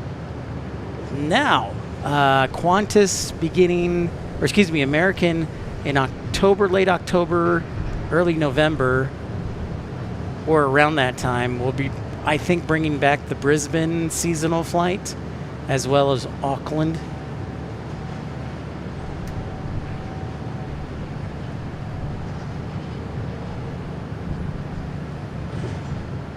but we'll see. Jesus saying hello. What's up, Jesus? Don Rumsey planning an Oshkosh trip for next year. Where would I fly into? Ideas? Don Rumsey asking a great question. I honestly, Don, what I would do, well, you could fly into Milwaukee. Milwaukee would probably be the most convenient, or Green Bay. You could also do Chicago. Oshkosh is only about 2.5 hours from Chicago O'Hare, so it's not that far of a drive. Milwaukee, I think, is 90 miles-ish. Green Bay is about 60 miles from Oshkosh. Those would be, and Madison, I think, is like 90 miles. So those would be your most convenient. If you're going to stay at a hotel, it may not be a bad idea to stay down in Milwaukee or over in Madison. Yes, it's a bit of a drive, but all the hotels right by Oshkosh and Appleton probably are super expensive. So if you were flying in from the Pacific Northwest and Tri-Cities, I wonder if there's a nonstop from O'Hare to the Tri-Cities. Most likely the best bet is to fly to O'Hare, or you may go Tri-Cities to Seattle or Portland and then to Oregon or Boise. So Tri-Cities to Boise and then Chicago.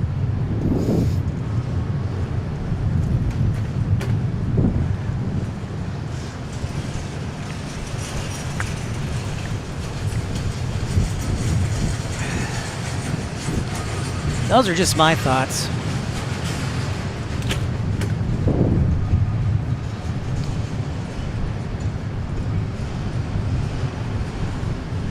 Just my 2 cents. Mark, thank you. I hear you, Christian Perry. It's been all quiet, man. Yeah, and like we talked about, we just got to be patient. Dave says Fond du Lac should be far enough away for a lower motel price.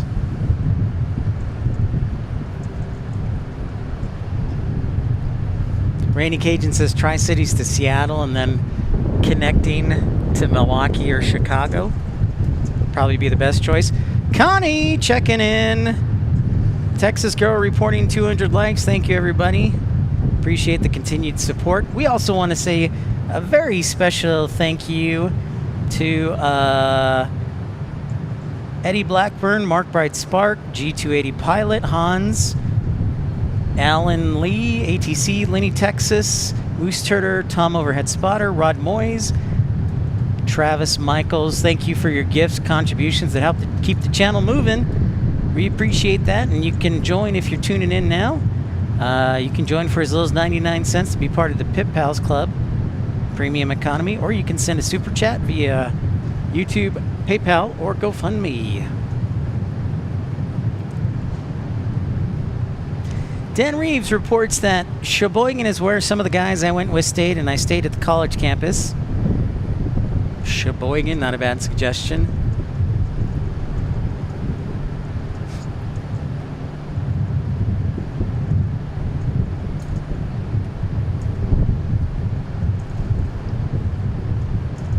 Some good suggestions from the friendly folks here in the chat. I haven't been to Oshkosh. I keep trying to convince my sister to let her stay with me, or to have her let me stay with her, but she never says yes. So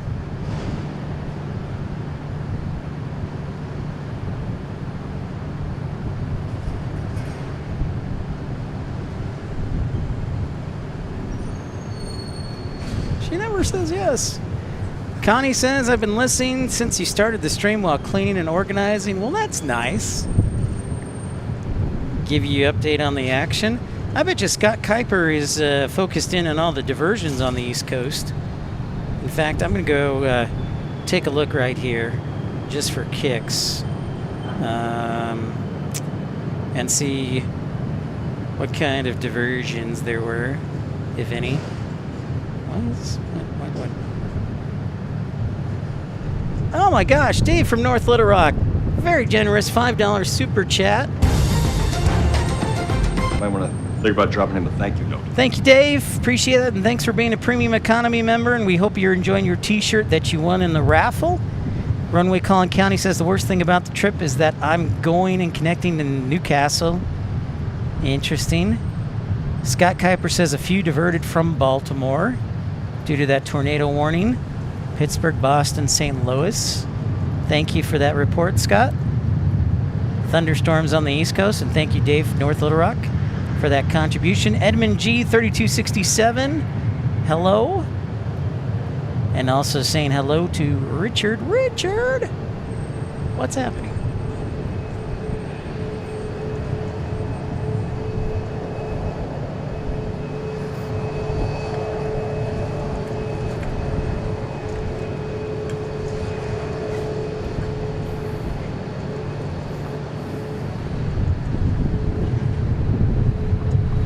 Yeah, we did a raffle about 2 weeks ago, and Dave won a free t-shirt, and we'll do that again.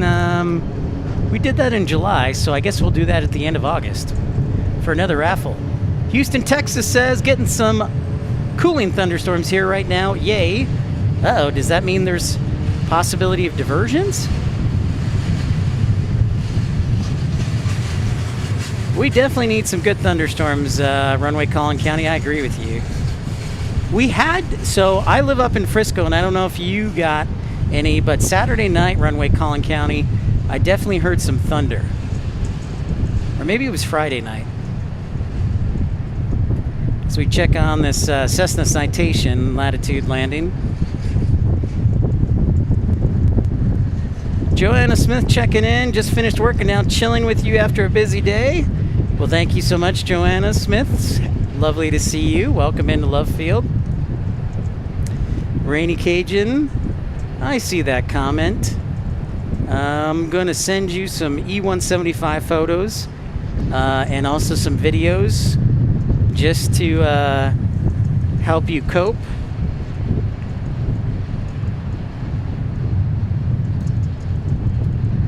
Yeah, I heard some thunder. We didn't get any rain at my house, but I definitely heard some thunder, for sure. And the forecast actually yesterday was calling for like a 35% chance, and we didn't get anything yesterday. This looks like a global jet. I have not looked on flight radar, but judging by the flight profile of the plane, or the wing profile, I'm guessing it's a global. Let's see if I'm right.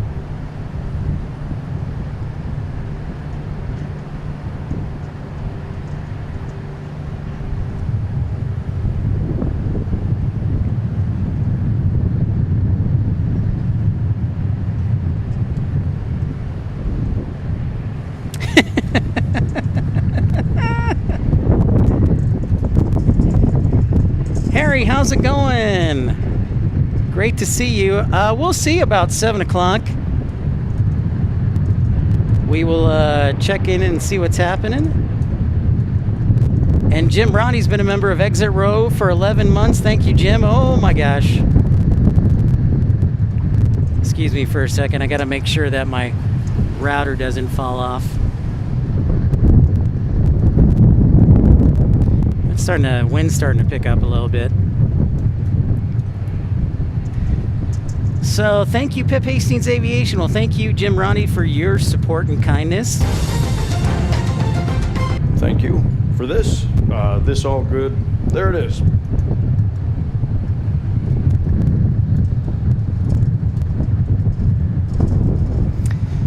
You know, Runway Collin County, Mattman had been begging me for, a lot of people had been begging me for a Southwest stream from Love Field. So this is to all them, and they voted it too. I'm surprised how many people voted Love Field. So yesterday in the poll question.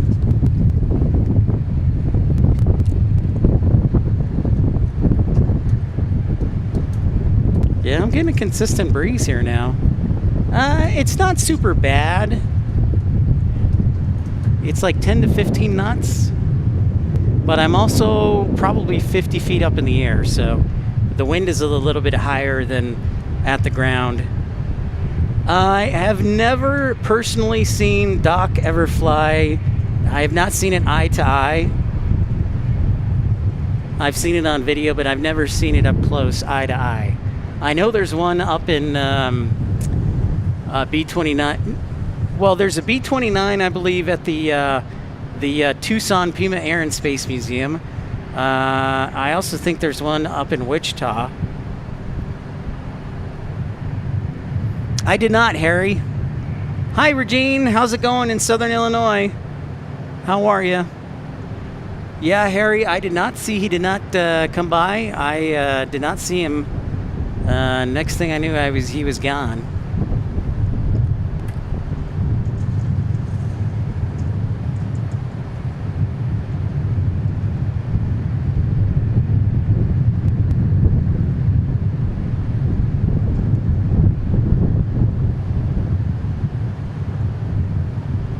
Okay, we've got an arrival from Orlando, 737-700, and just enough time for Southwest 39 to take off from Dallas Love Field to Houston,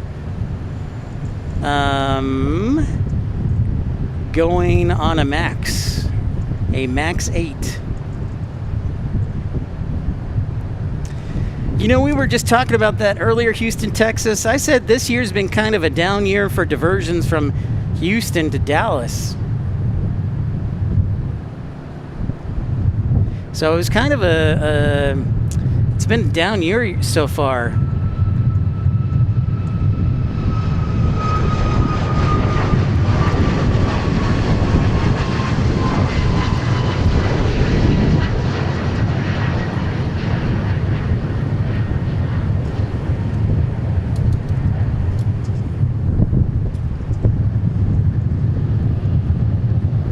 And this 737-700 arriving from Orlando.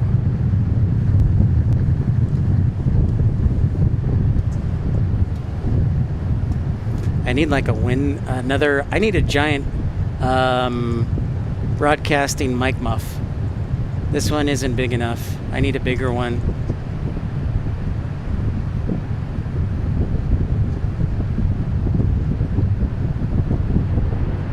So again, this one in from Orlando.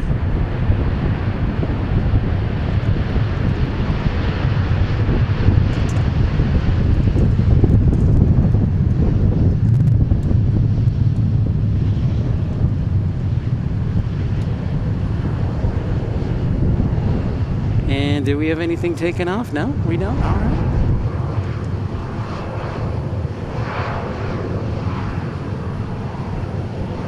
So we'll hang with this guy.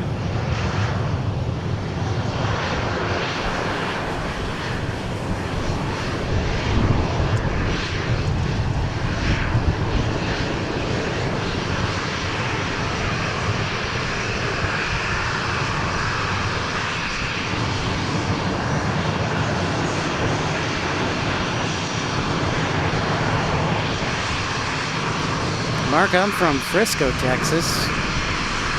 Originally from Chicago, though.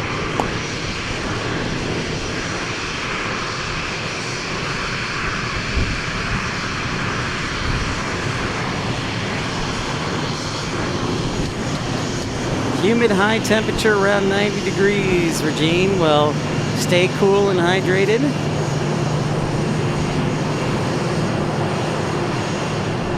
Stay cool, stay hydrated.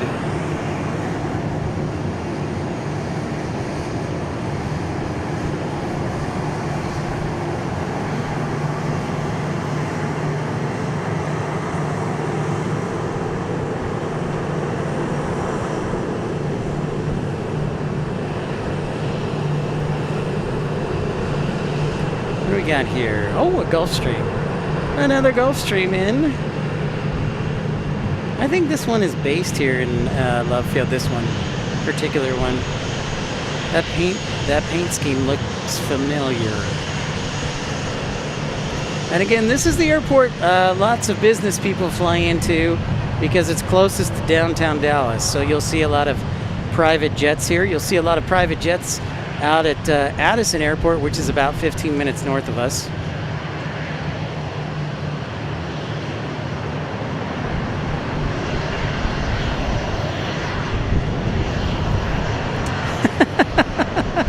You're already back at work, Eddie? Man, I would have milked that and taken another day off. You are the man. You are the man, dude. Rainy Cajun is a big fan of getting overtaxed and also E175s.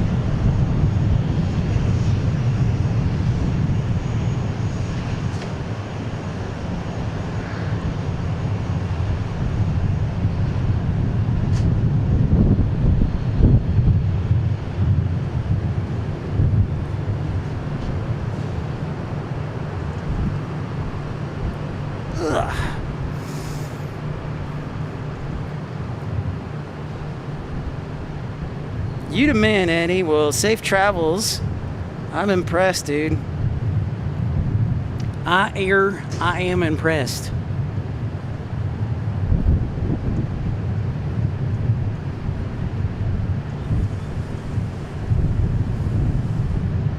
So this NetJets is going to Bentonville, Northwest Regional Airport. Or is that Northwest Arkansas Regional Airport? That's it. That's the one. That's the airport that you fly into if you want to go to a Razorbacks game, or if you want to fly into, hang out at the Walmart headquarters, or also Tyson Chicken.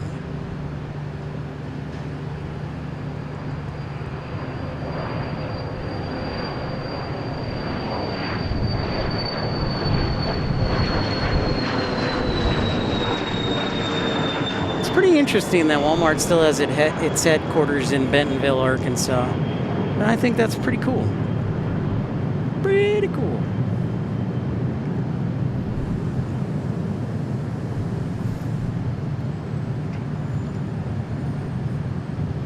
'88, Jim says, here today in the 80s in Portland over the weekend, not bad.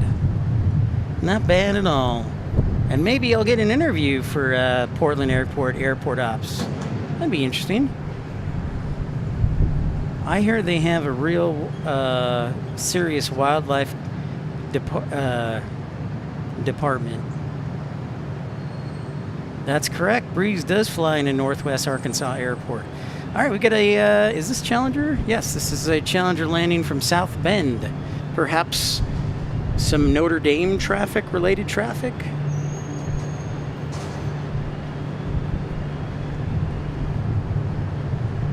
I still can't believe I did 12 hours. That was not healthy, but it was fun.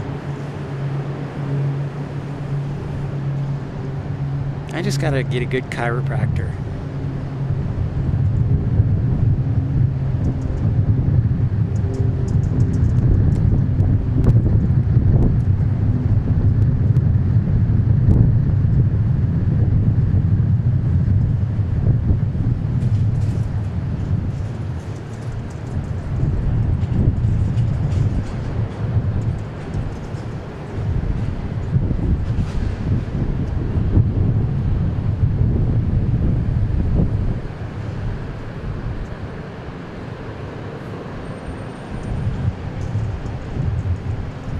Anything taking off? Landing? No? Okay.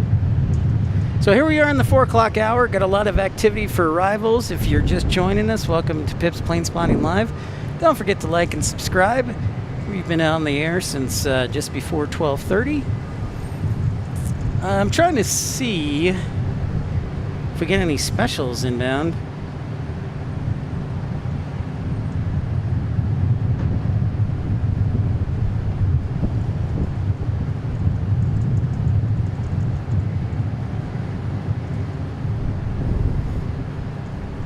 Again, if you are viewing Dallas Love Field here for the first time, this is predominantly a Southwest Airlines airport. I would say 90%. But there's a ton of corporate jets that are based here that fly here because of the proximity to downtown Dallas. And we'll see a lot of sports charters fly in here.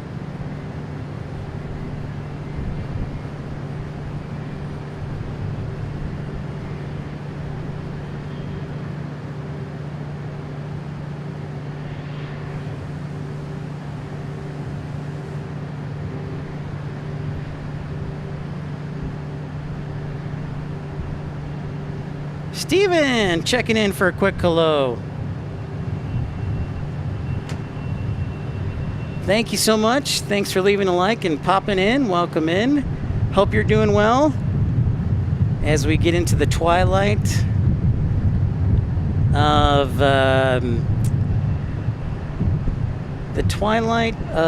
summer. Well, maybe not twilight just yet, but we're getting closer to the fall as this Jet Suite X checking in, landing from, I believe, Las Vegas on an Embraer.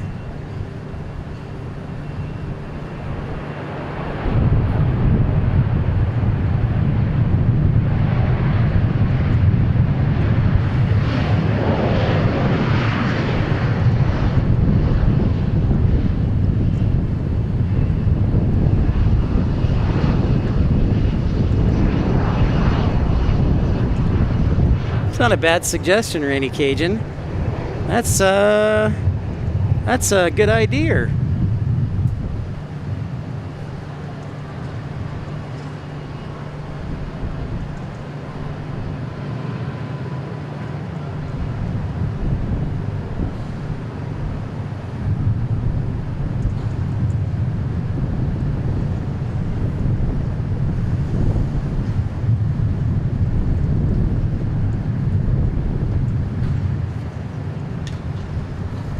Steven says, I am so ready for some cooler weather. I bet you are in Florida.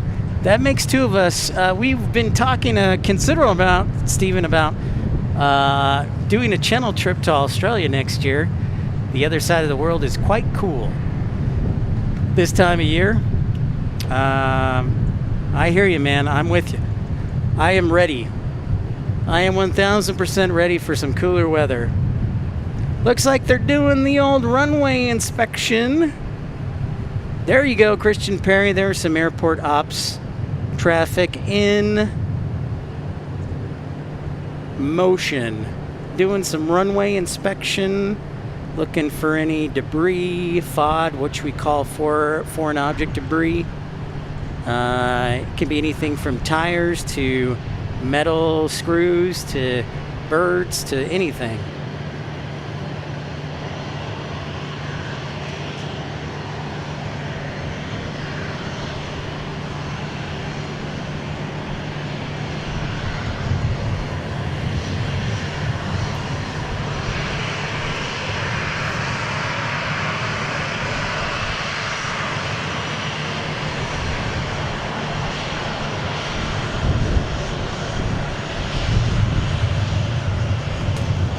Yeah, an Aussie trip we definitely are interested in. Man, Christian Perry, you're missing out. You got ops action in the house. So this is a daily thing. Each day they are required by the FAA to do one inspection during the day and one inspection at night. You can do more if you want. I mean, at Tucson, when it was down, we would jump on the runway. No, we've determined that we're going to be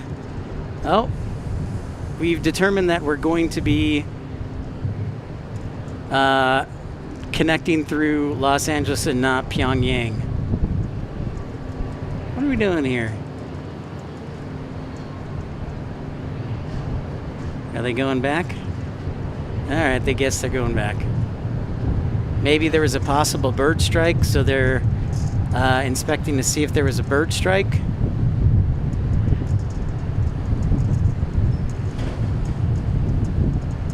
No, and they probably... I see what they did. Okay, I got it now. We've got an inbound aircraft for the runway. So ATC can let them on the runway, but if ATC needs to get the airport ops off the runway for traffic, they'll kick them off the runway. So airport ops holding short there of runway 13 left, 31 right at Mike 3. So they're holding short of the runway at Mike 3, taxiway Mike 3.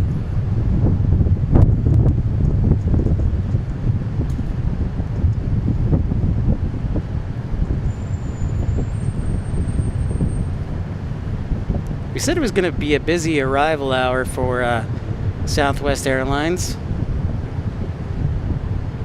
Well, Steven, I'll cross my fingers that you win the lottery, man, so you can join us.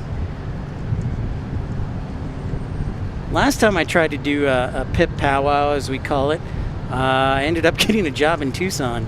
And so I can't, I better say no to the next job I have offered.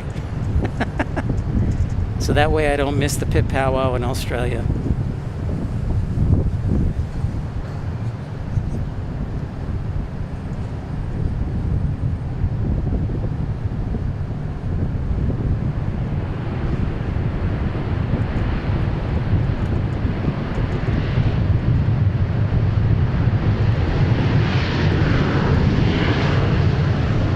I see you over there, Just Bean.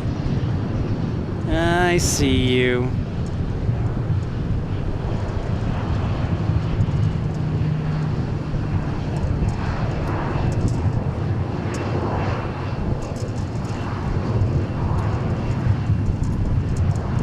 Right, Stephen Likens, it's very similar to Chicago Midway. 100%, yeah. Houston Hobby is very similar too.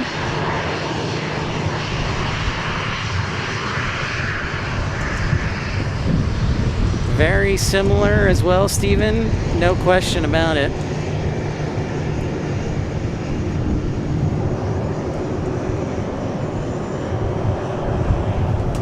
Thank you so much for tuning in, leaving a like, subscribing. Thanks for all the great support today and the contributions. Thank you.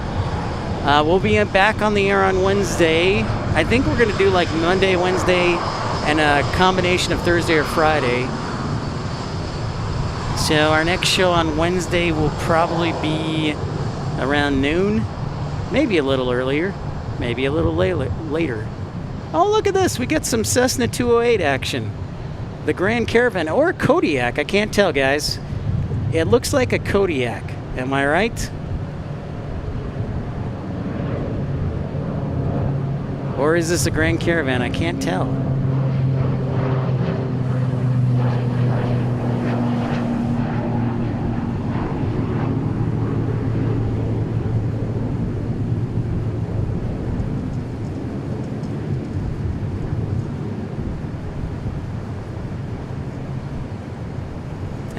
Kodiaks and Caravans, to me, always look similar. I think it is a Grand Caravan.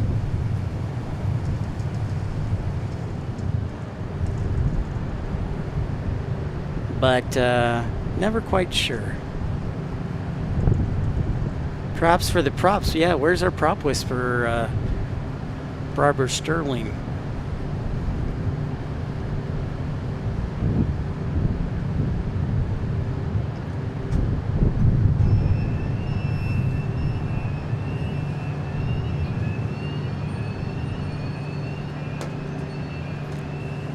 Cessna, what's up, Q? 182 Quebec, Fort Worth. What's going on? It is a Cessna, thank you, Q.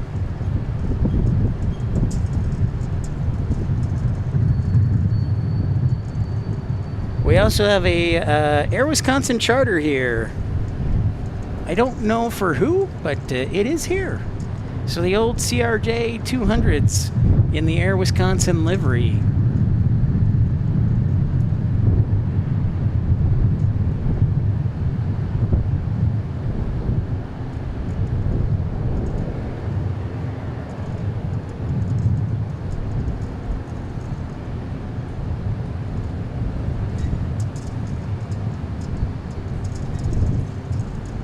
We'll be at DFW on Wednesday, by the way.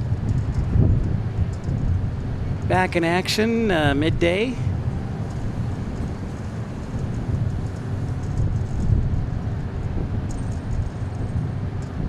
I know, Rainy Cajun. That's why I said I would send you some videos of E175 so that you felt better.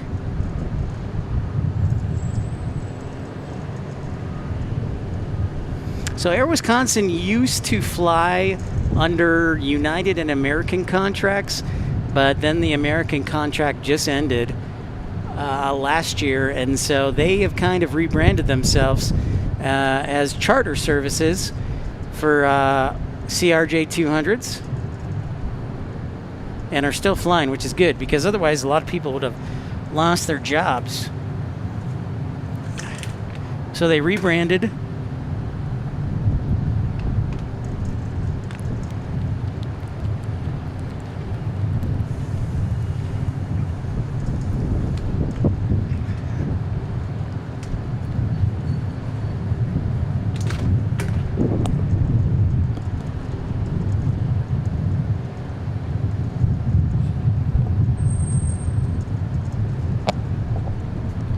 And are still cracking. We got a southwest departure on runway 13 left, getting ready to roll down the runway. It is headed to Nashville on a Max 8. Nashville, I think, is 600 miles from here. We could probably make it in one day.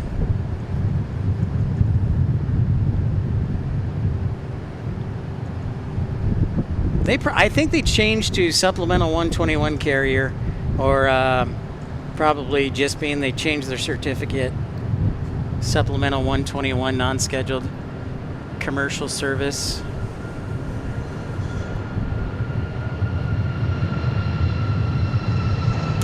I remember Stephen, I remember Northwest Orient. I do not remember North Central Airlines, but I remember Northwest Orient. I do remember that, absolutely. In fact, you know what's funny, Stephen? I was watching the old movie Major League, and they show a Northwest 757 like from the 80s, and I was like, oh, memories.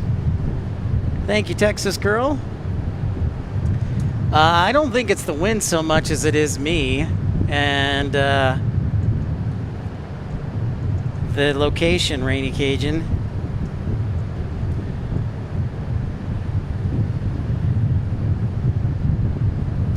But now that it's just stabilized right there, then yes. The wind does that. That's what wind does. I know you folks in Seattle aren't used to wind, so... That or low taxes either. I don't pay any state income tax, suck it. And Washington doesn't have that rule anymore.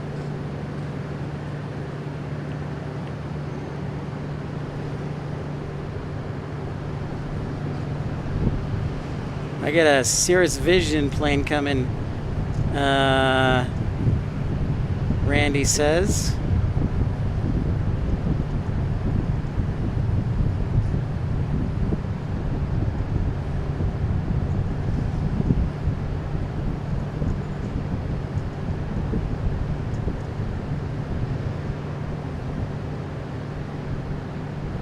Okay, North Central became Republic Airlines at some point, Steven says.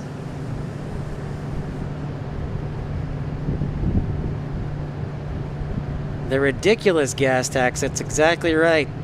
Houston, Texas, exactly right. Ridiculous is the correct answer. And their speed limits are really slow.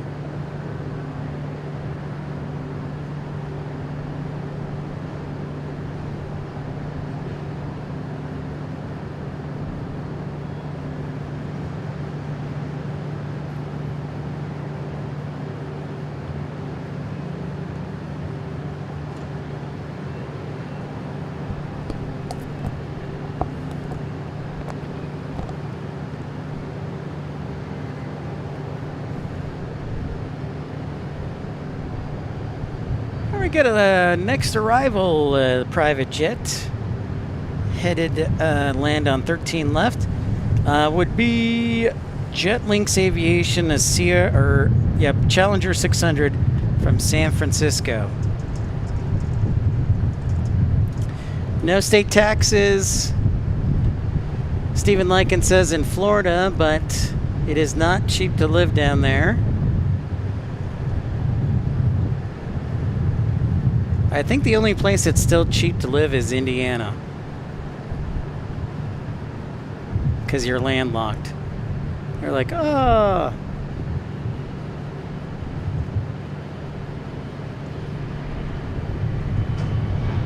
Challenger 600.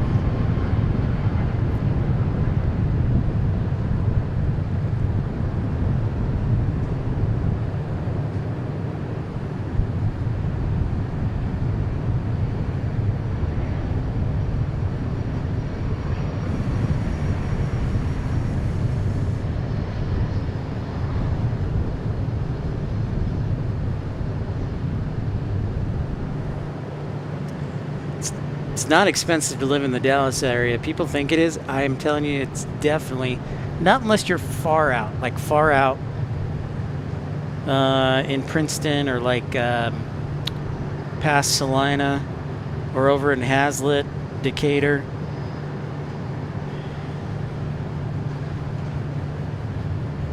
Paid $3.85 for gas, Steven says.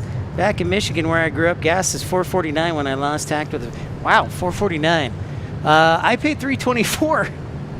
I'm surprised gas is so expensive up near Jacksonville, Steven.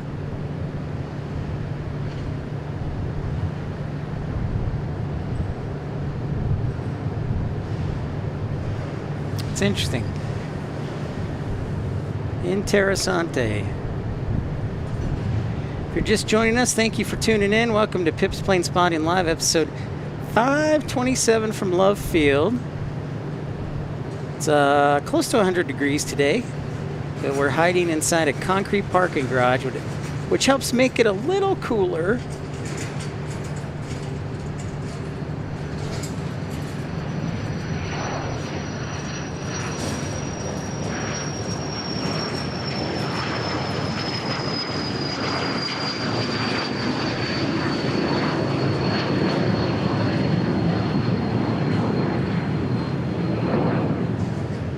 Oh, you got gas in Palm Coast. All right, well, see you later, Steven. Thanks for tuning in, good sir.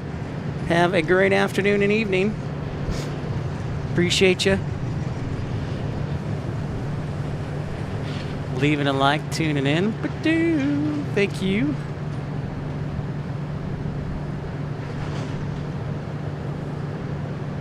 What do we have nearby? Oh, interesting. We're going to have a Skyhawk, a Cessna 172 land here shortly.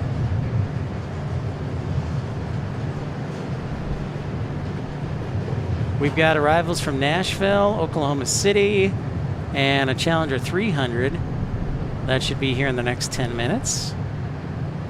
And anything else? No. Thank you, Joey.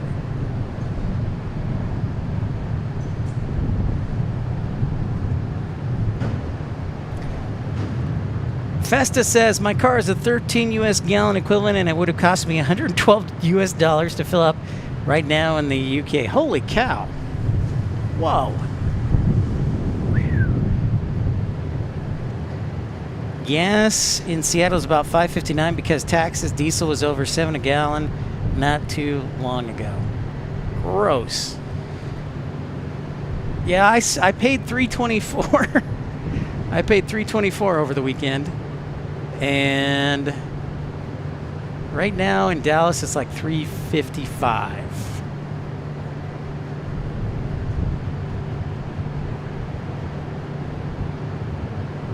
$112, Festa.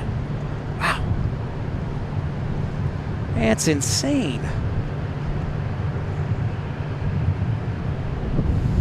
Dinner on the table sounds good. Oh, look at that. The A380 over at DFW, they're lucky today. It looks like it's going to land on the east side, even though there's a plethora of traffic inbound. Interesting. From the west corner post.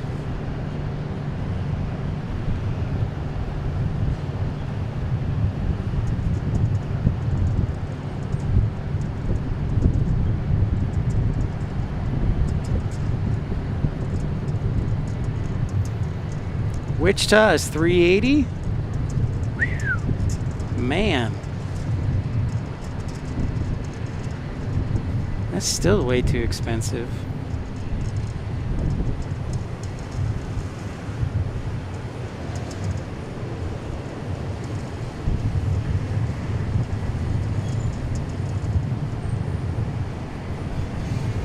Hey, Francis, how are you? Good day to you. Good evening. Look at all those Jet Suite X's. Greetings. And you know, there's a museum right here. Yeah, the museum is right there. Sorry. That is the, what's it called? I can't remember. Frontier Flight? No.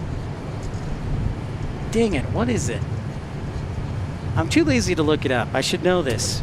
But there's a museum right there you can go check out. Oh, this is pathetic. This is pathetic. But there is a museum right there. Right there. Right there. It looks different now that the 747, or excuse me, the 737 from Southwest isn't parked right over there.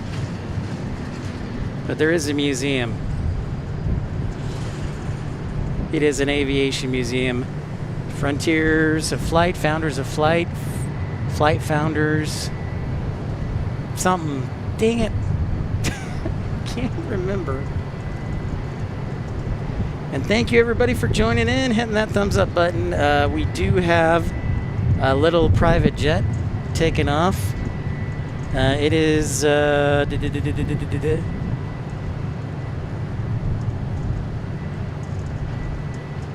going to Santa Fe, a CJ3. Cessna CJ3 going to Santa Fe, New Mexico.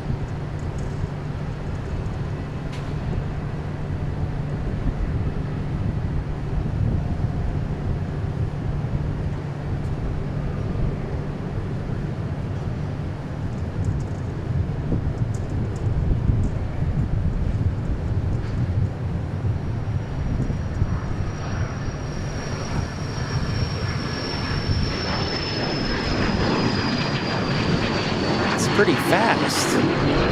Fast and small. Up, up and away.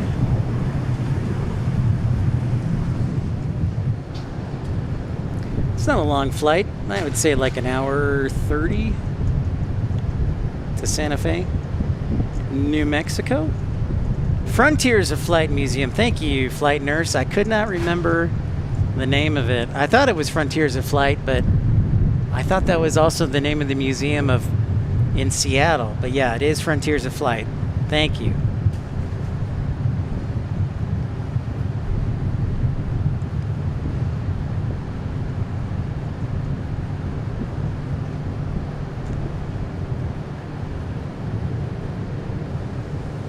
Yeah, I could not figure it out for the life of me.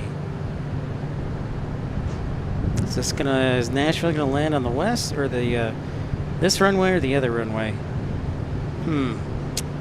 I think it's, oh no, it's gonna land on this one. So Nashville, our next arrival, 737.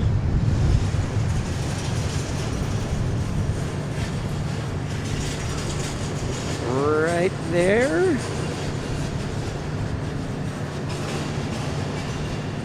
And then you can see the Oklahoma City arrival in the background. That might land on the south runway.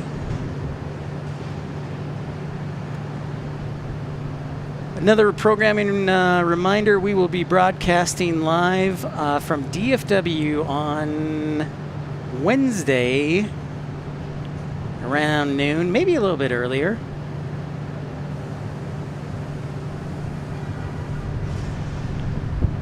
Oh, Francis says, I've got 5 hours and 30 minutes of flying ahead of me early on a Thursday morning on a Jetstar A320. Wow, that's a long flight on a single aisle. Make sure you bring a cushion and plenty of snacks for 5 hours and 30 minutes of flying.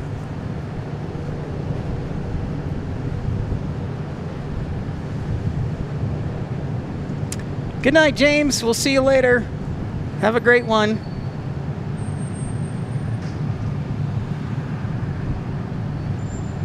Yeah, where are we headed, Francis? This is interesting.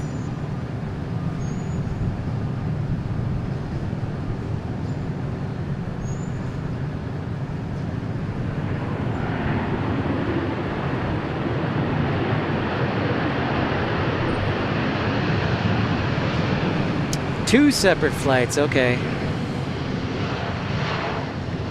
right, well, that's better. You headed up the coast of Australia. Headed to Sydney from Brisbane.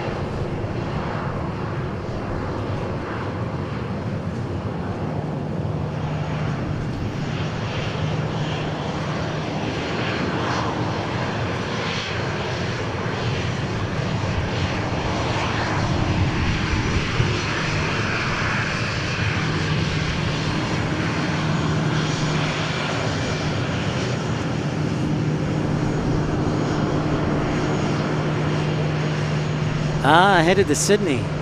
Excellent. Well, safe travels. We were just talking about how we want to do, Francis, a 2-month vacation next summer from the United States down to Australia for the cooler weather.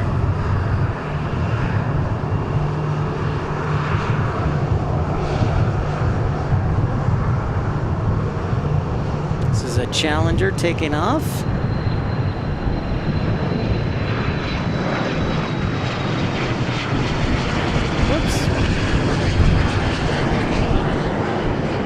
Tripod got a little loose there.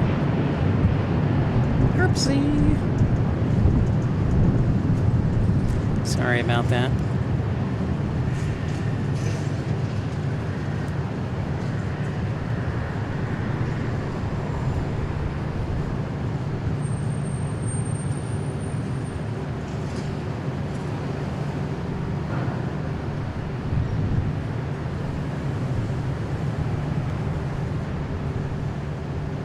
Got a Southwest waiting to take off over there. Again, no specials today. Except for the Starlink.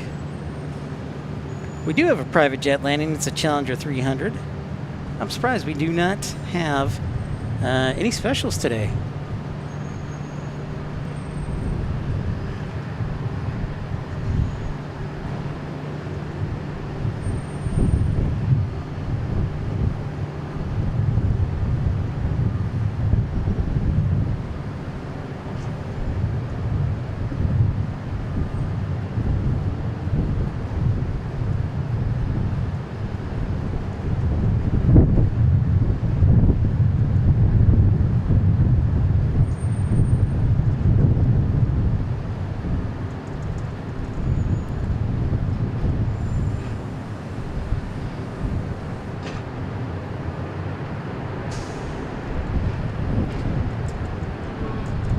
Mark, it's about a 3-hour flight from Seattle, 3 hours and 20 minutes from Anchorage to, or Seattle to Anchorage. I actually flew it in October. So yeah, I've about 3 hours and change. Not too long. And yeah, it wasn't too bad. I think we were like 3:33 maybe.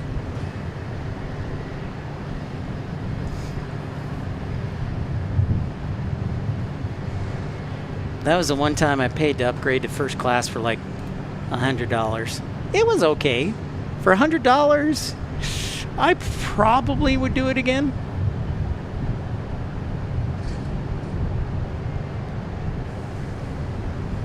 I don't know. It just depends what kind of mood you're in. But I was like, if I don't pay for it, then somebody else is gonna get it. So I was like, all right, I'm gonna pony up the $100. All right, got another departure, Southwest Airlines. I don't know where, but it's going somewhere. And if you're joining us, thank you so much for being a part of the action. Don't forget to like and subscribe, tune in, hit that thumbs up button.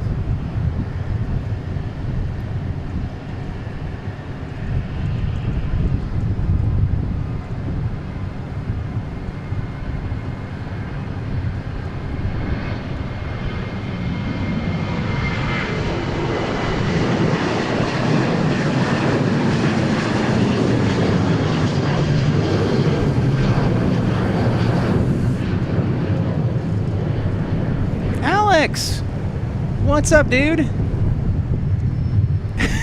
You need to convince Speedbird 777 coming in amongst all the United diversions at RDU. I agree. All right, I'll message him right now, Alex. He should have been watching. I'm like, you know, there's only so many times you can lead a horse to water, but you can't make him drink. So I will text him right now.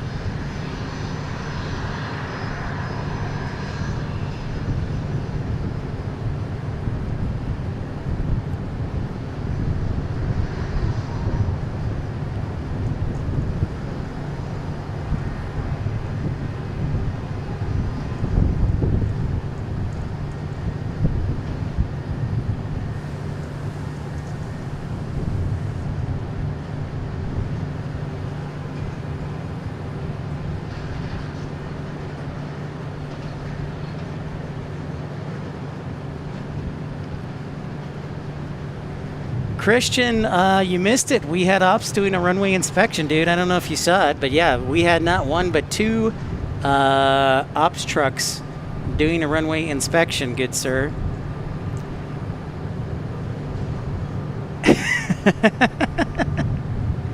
I'm with you, Alex. I would have jumped on that. I'll tell you what, you got to jump on that stuff, man.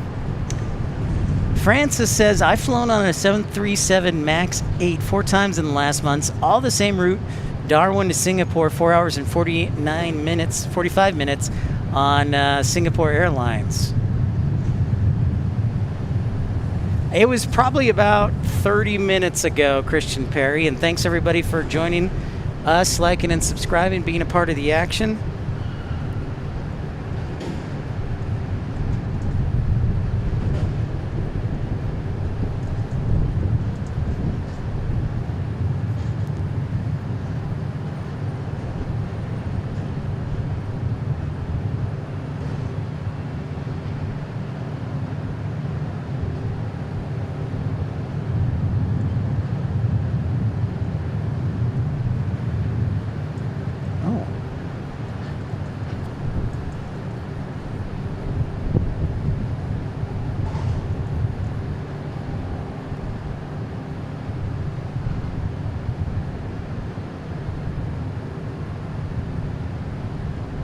What's up, Carolina Aviation?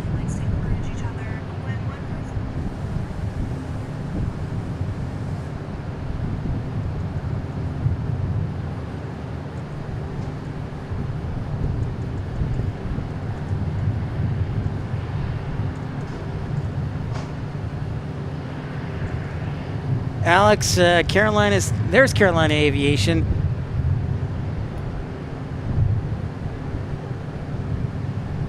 All right, Rainy Cajun, have a great afternoon. Back to the grind, working hard. And thank you, everybody, for everybody tuning in here to Love Field. A lot of corporate jet action today. And it's a Monday, so that's pretty cool.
Look at that, Airline Aviation.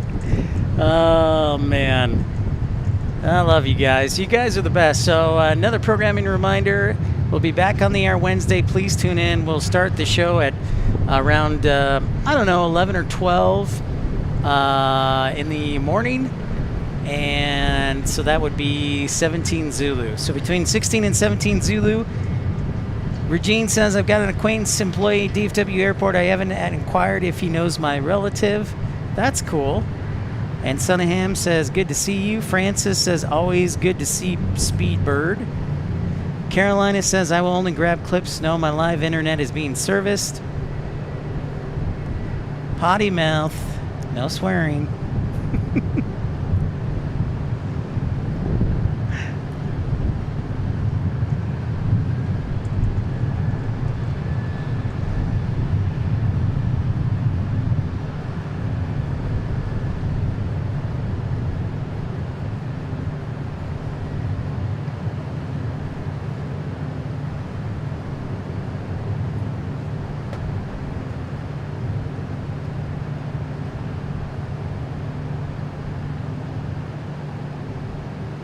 All right, our next arrival is from Amarillo, 737-700. Will it land on this side?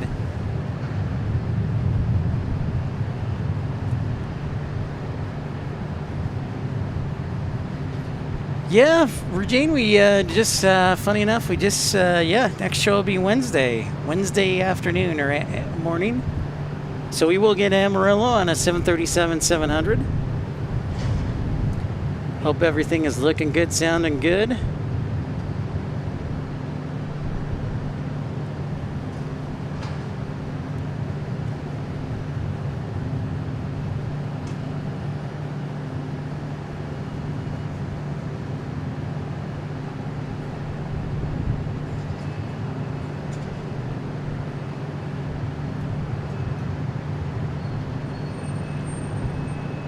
There is Amarillo. Amarillo, for you folks who don't know, is known for livestock, like it's big for livestock, like meat and beef. And then also there's a company that actually disarms nuclear warheads. So that's cool. There you go, Telly. Thursday morning for the folks on the other side. Yes. Folks on the other side, Telly. Yes, we'll be ending actually here, Mark, in the next little bit. Awesome, Eddie. Thank you for letting us know you made it home safely. Yeah, we're going to be wrapping up the show here soon. We're going to try and get one more arrival in here, and then we'll head on out.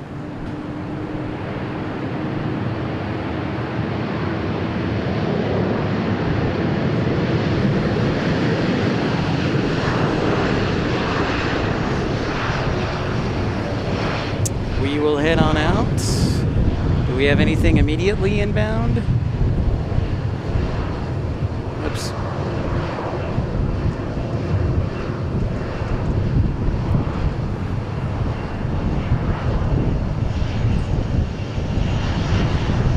I'm going to take a quick look here and see if we got anything. Okay, we got a Challenger 350. And then looks like a Embraer Praetor 500 will be our next two.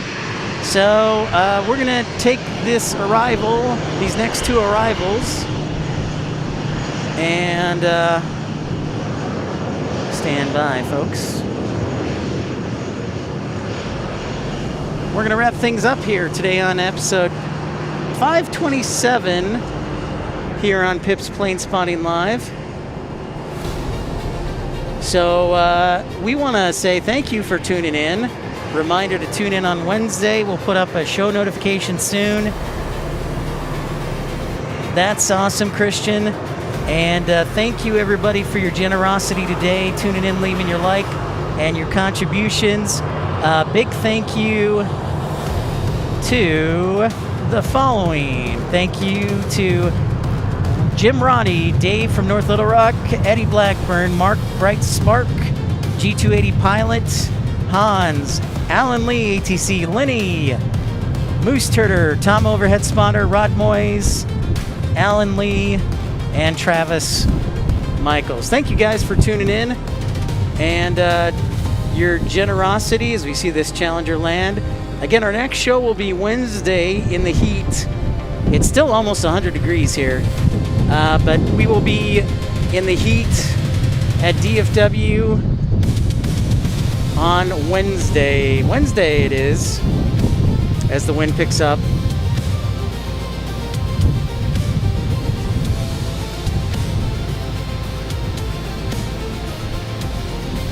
Whoops. Trying to use my computer and hold the tripod at the same time. Thank you, Randy. Thank you, Alex. Thank you, Francis. Thank you, Eddie. Thank you, Connie. We'll see you Wednesday. We'll be back. Thank you, guys. Had a great time here. Hope you enjoyed Love Field. Something different. Something in the mix. Episode 527 in the books. Good night, everybody. See ya, guys.